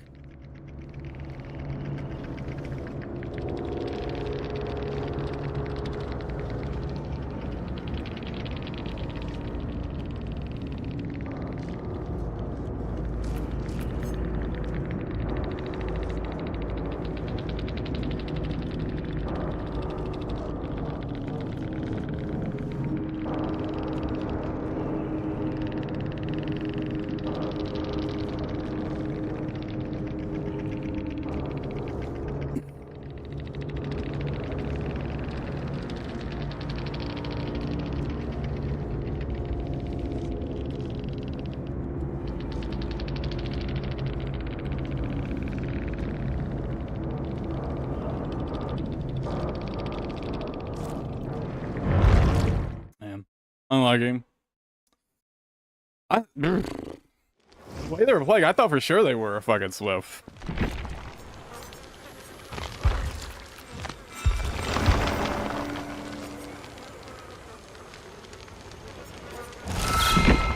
Oh, do I have enough points now?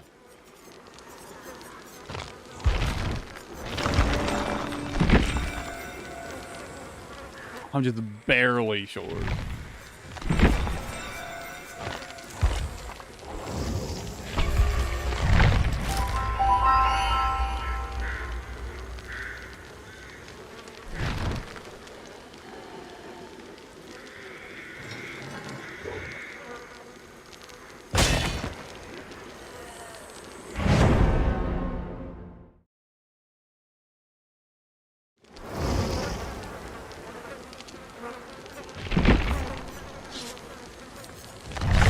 I really need to set up a second.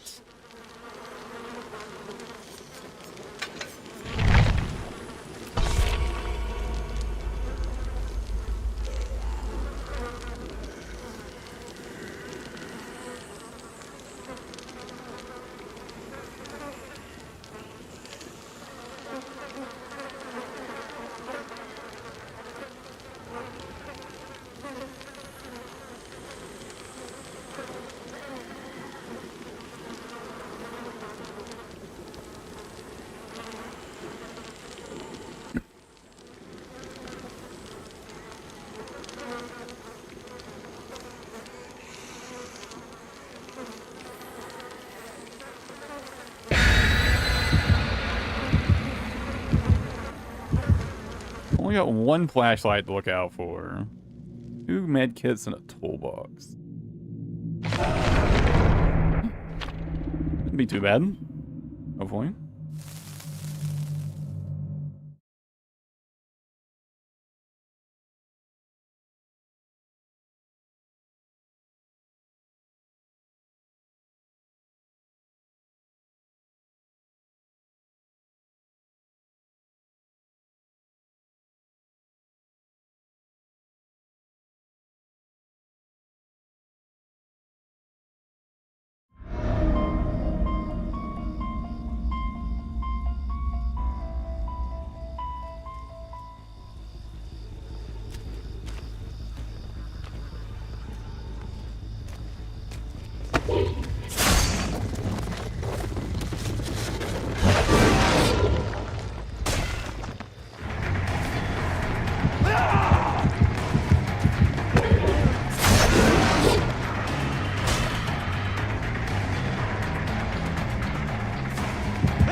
Okay, I give up.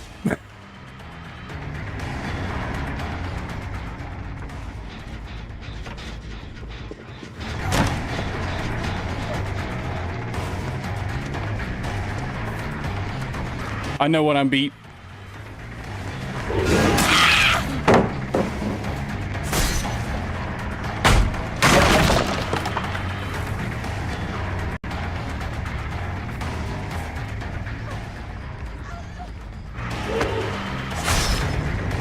Observing.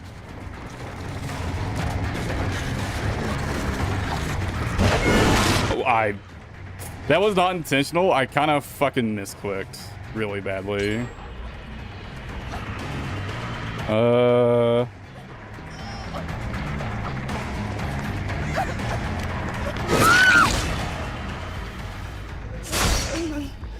That was a really, really bad start.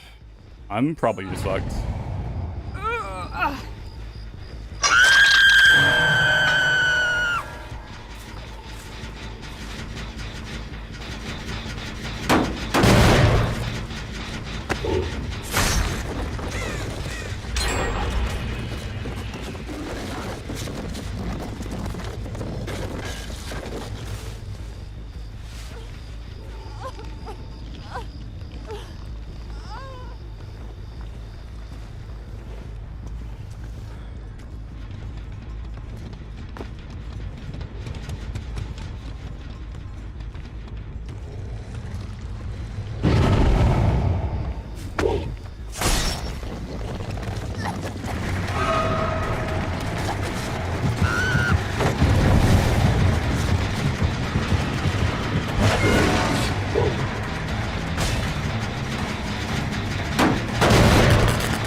What? How did that not hit?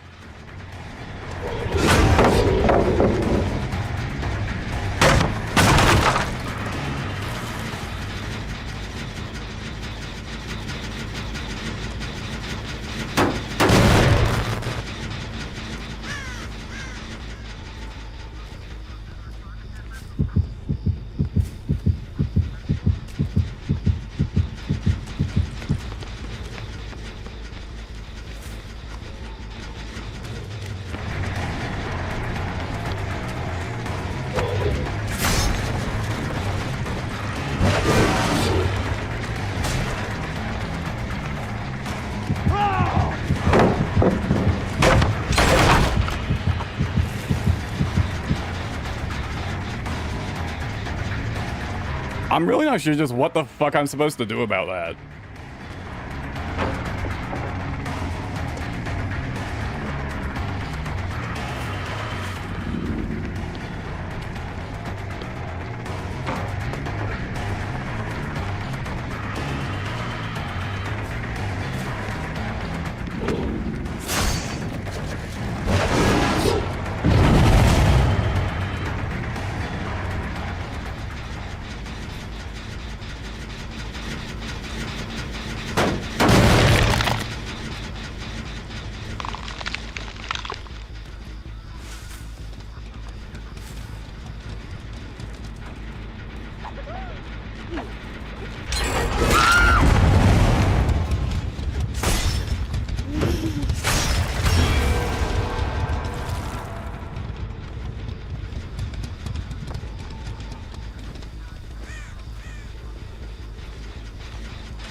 Dude, what?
I don't know what the what the fuck am I even supposed to do there?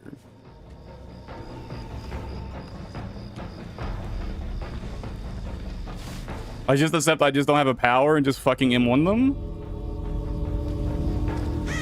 I just walk at them? This fucking asshole. Are there just fucking go?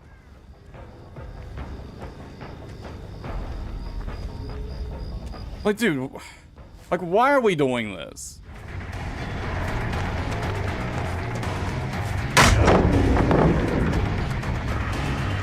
Like, are we fucking serious?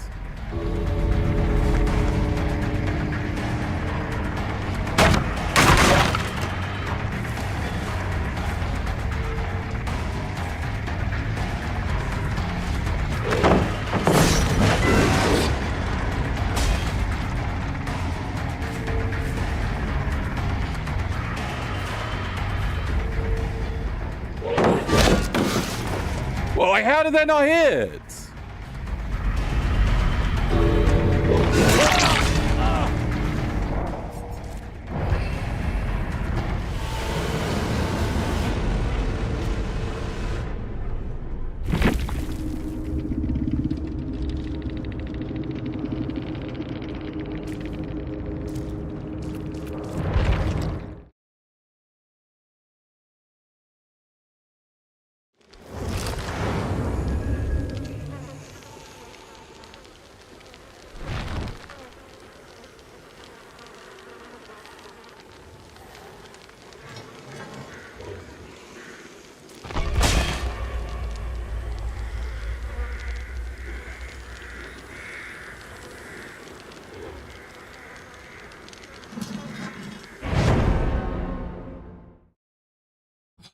Go next.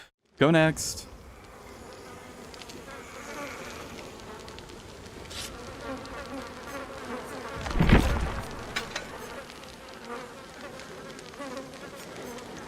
Keep forgetting to make another preset.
I'm so fucking tilted. I'm so fucking tilted.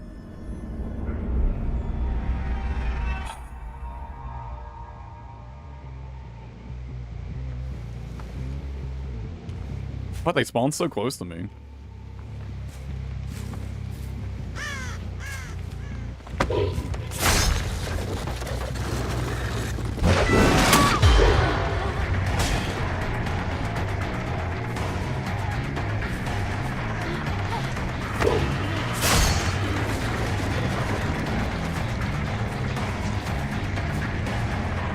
Wait.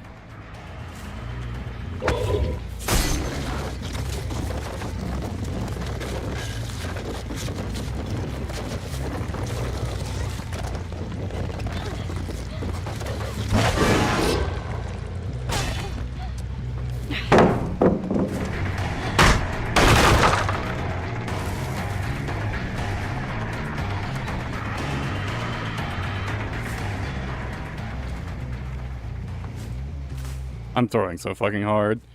I just wanted the fucking cager. So I was like trying to like cut her off.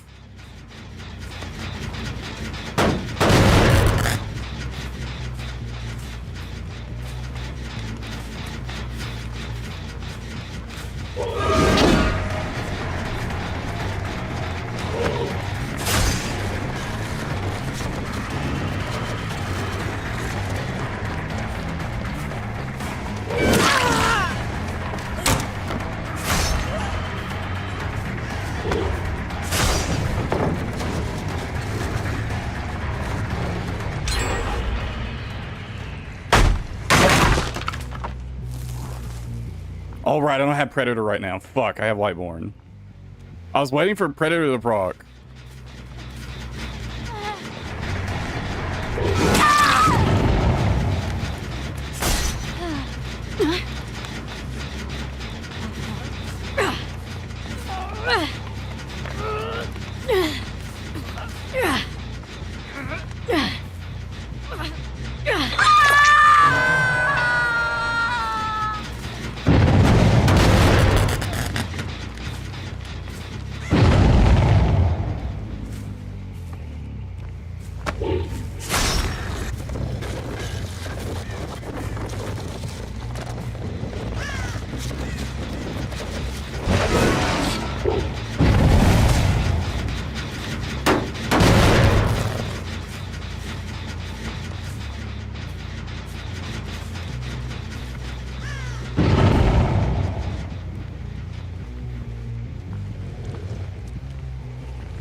No one's been working on that.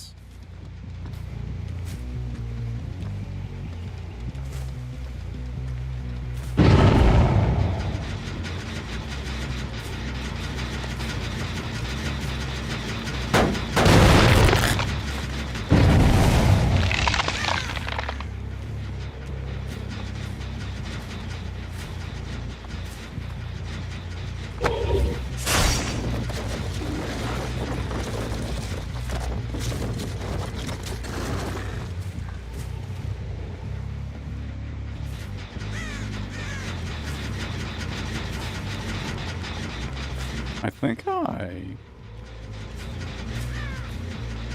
could have swore I saw somebody.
It's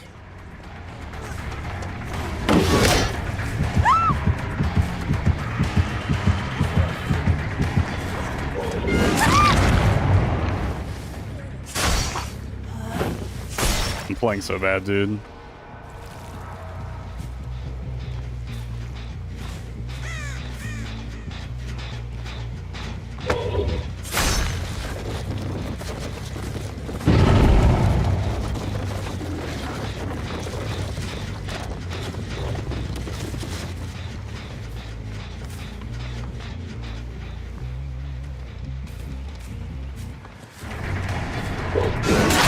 Yeah, I knew she didn't make that.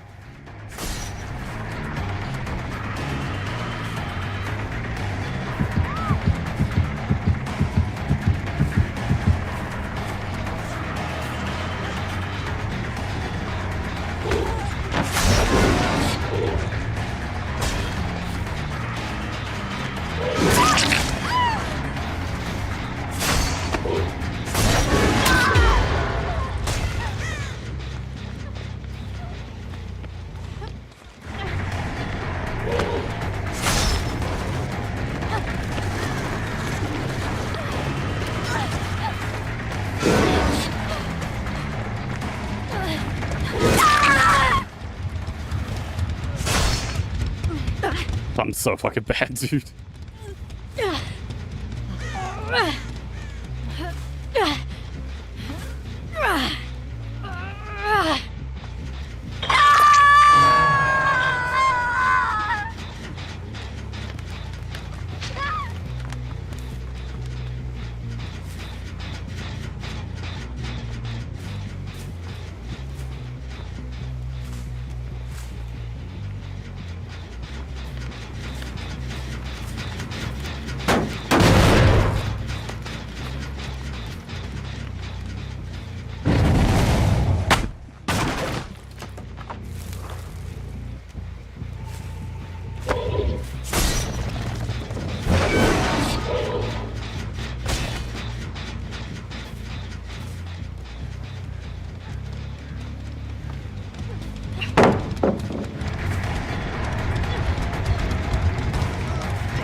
Works every fucking time, dude. You literally just bait them into thinking you're gonna do it. And just walk at them. Okay.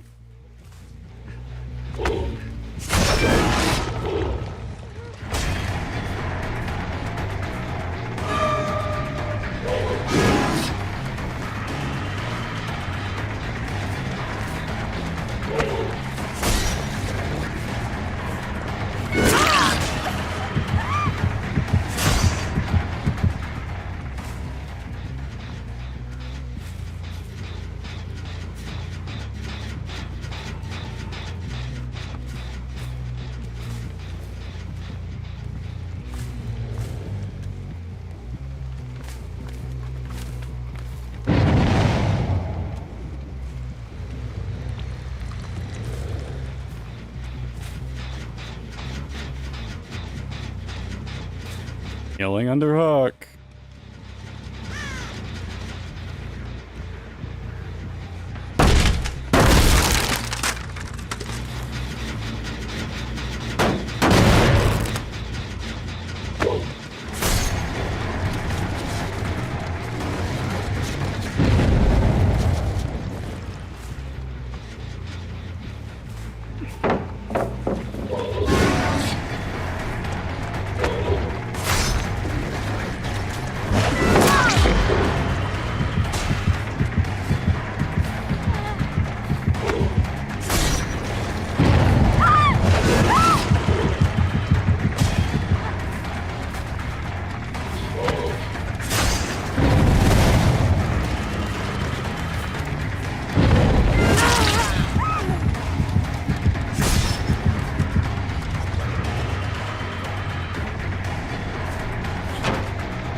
Very nice.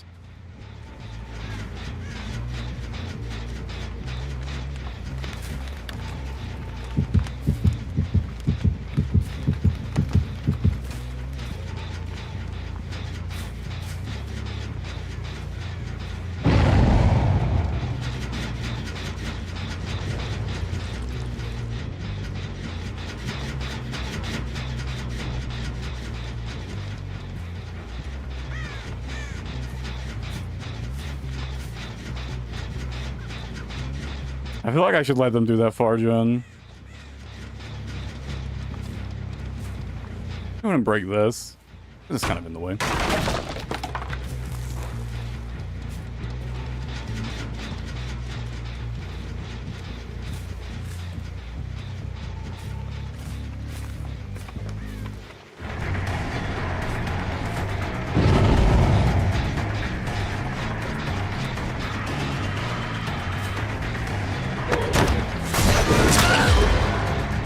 Nice.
There's someone on that gen. She's baiting.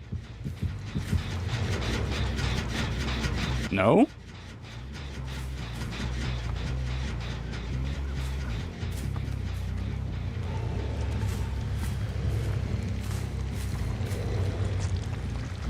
You just mess up?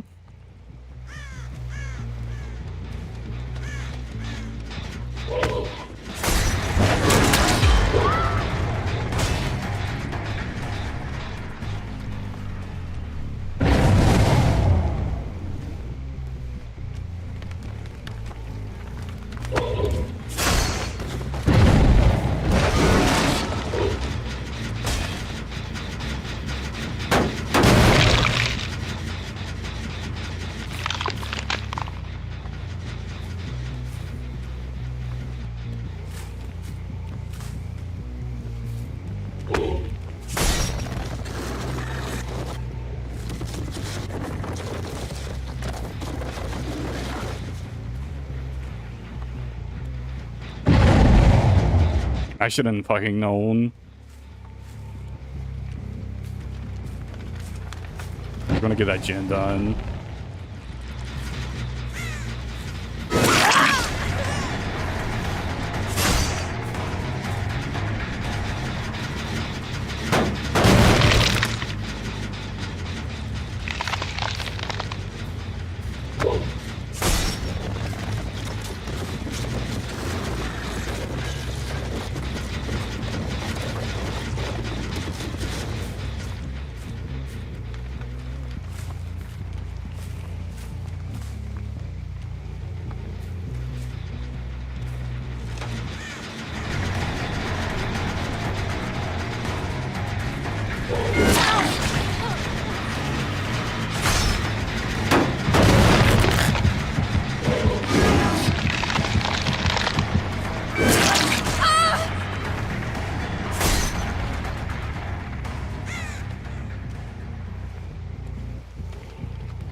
I really need to get it down.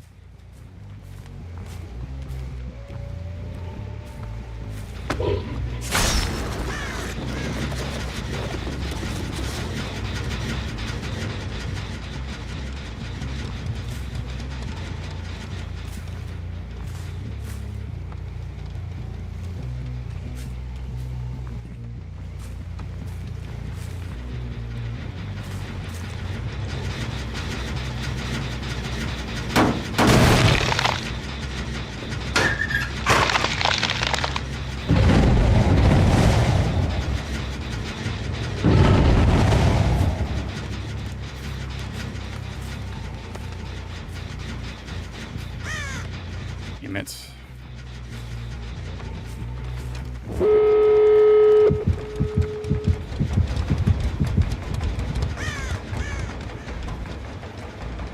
Fucking unwinnable.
You really want to go for it, huh?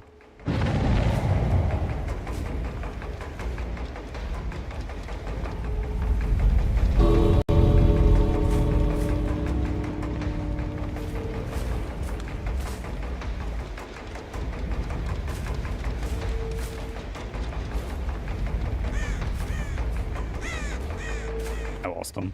They're out.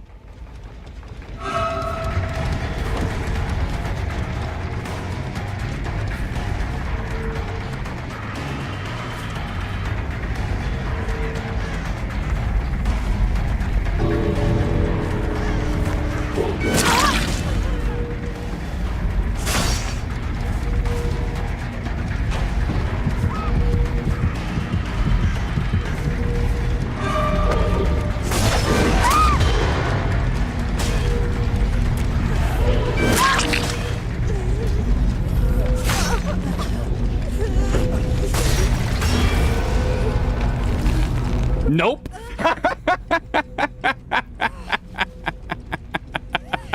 No fucking way.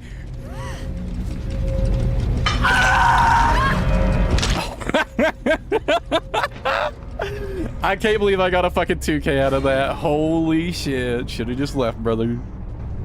Should have just left.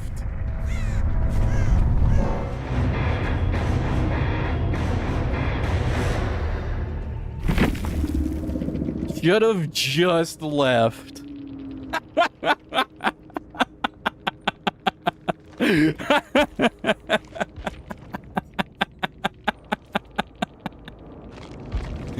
Oh my god. Ooh.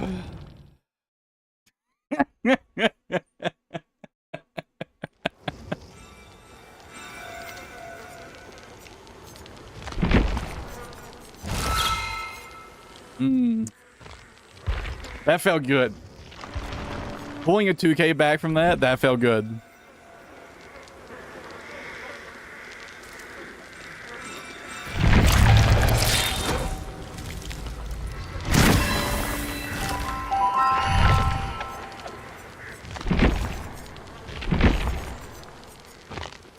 Holy shit, dude.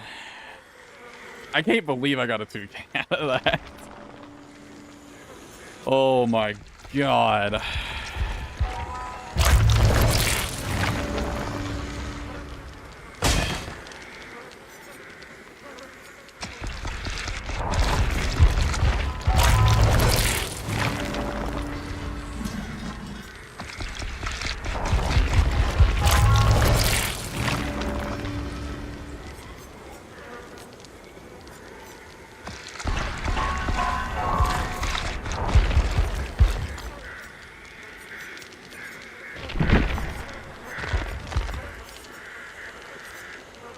Honestly, it's pretty fucking wild I got a 2K out of that.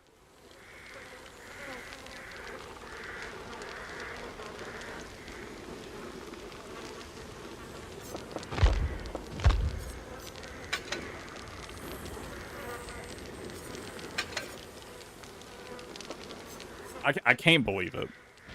Like, honestly, I can't.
Ooh.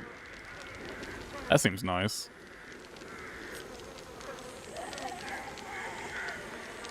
And the range.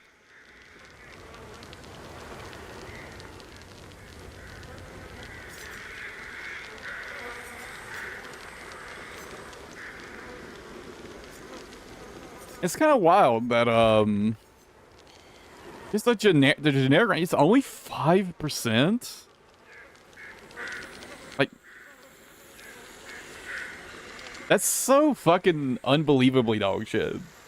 It's not that long that 5% is a relevant amount.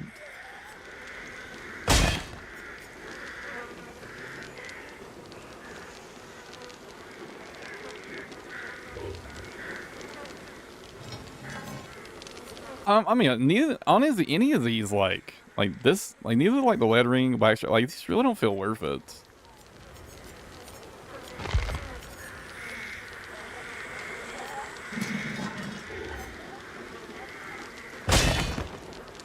I can see this being good for just holding rites of punishment and just walking in a loop.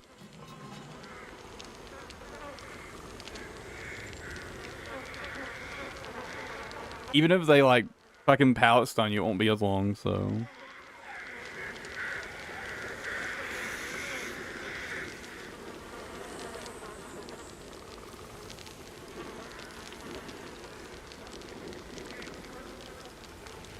Although a lot of times, if they go for it, you can actually trade hits with pallet stuns with the power. This seems like it could be good for catching people off guard. Who cares about the cooldown?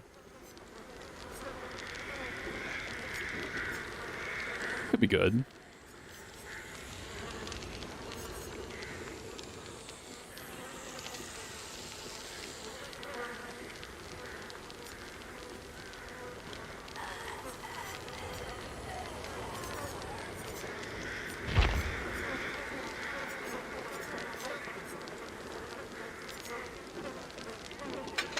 I'll just use this until I have more add-ons stocked up.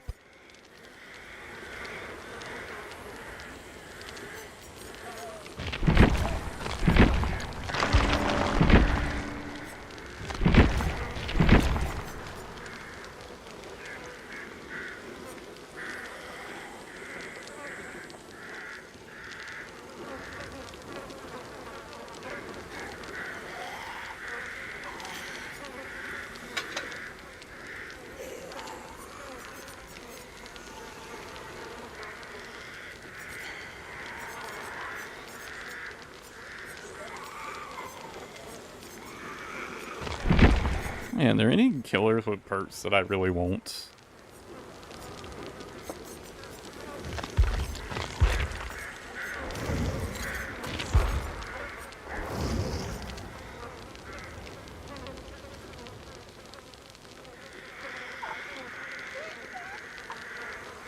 I know pain res is good.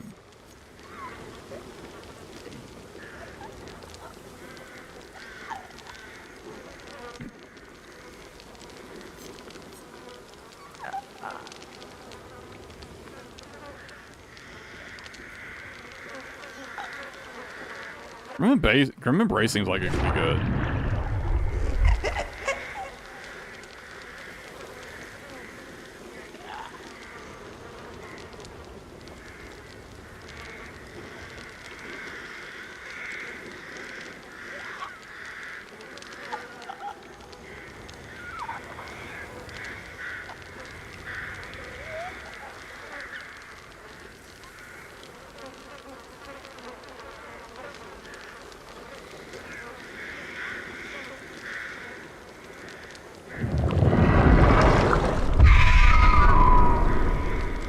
Wait, does it mean you can like reactivate hexes?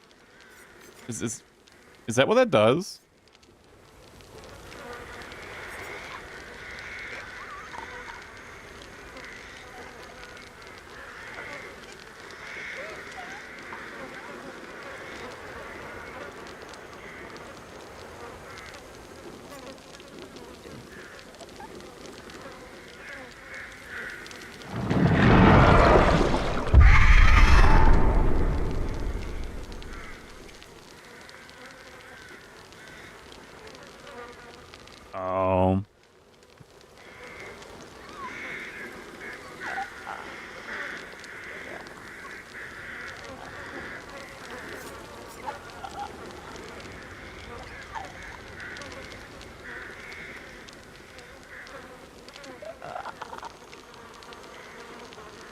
Wait, isn't this kind of like a slowdown perk then?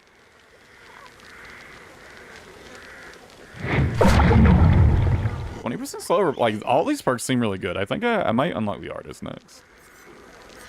Wait, let me check Shiner Secrets.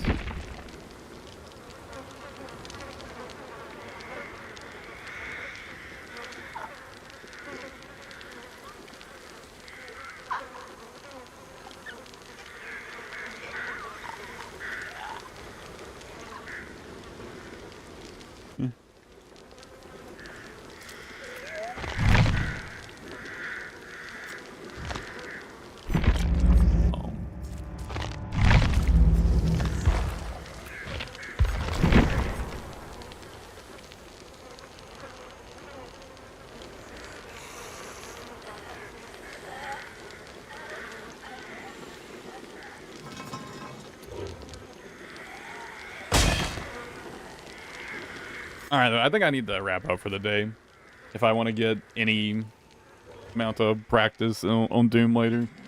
I mean, I had a couple of really bad matches, but I had a good time.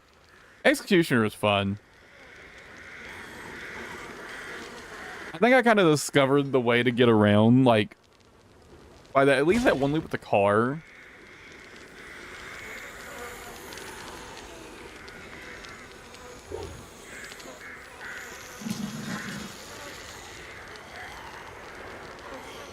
Kind of just hold rights of punishment and just walk at them.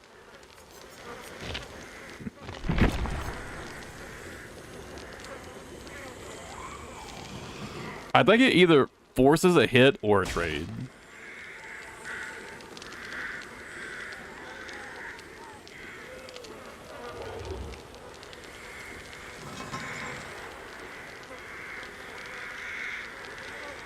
I guess I'll find out for real the next time I play. Anyways, guys, as always, thanks for hanging out. I appreciate it. And I'm gonna catch y'all tomorrow. Tomorrow, I'll probably be grinding a lot of Doom. Because you know what? I want to get back to it. I want to do some real content in RuneScape. You know, some high-level stuff. And Doom seems like the best option for that by far, right? And as always, guys, thanks for hanging out. I appreciate it. I'll catch y'all tomorrow. All right, take it easy. Have a good one, everybody.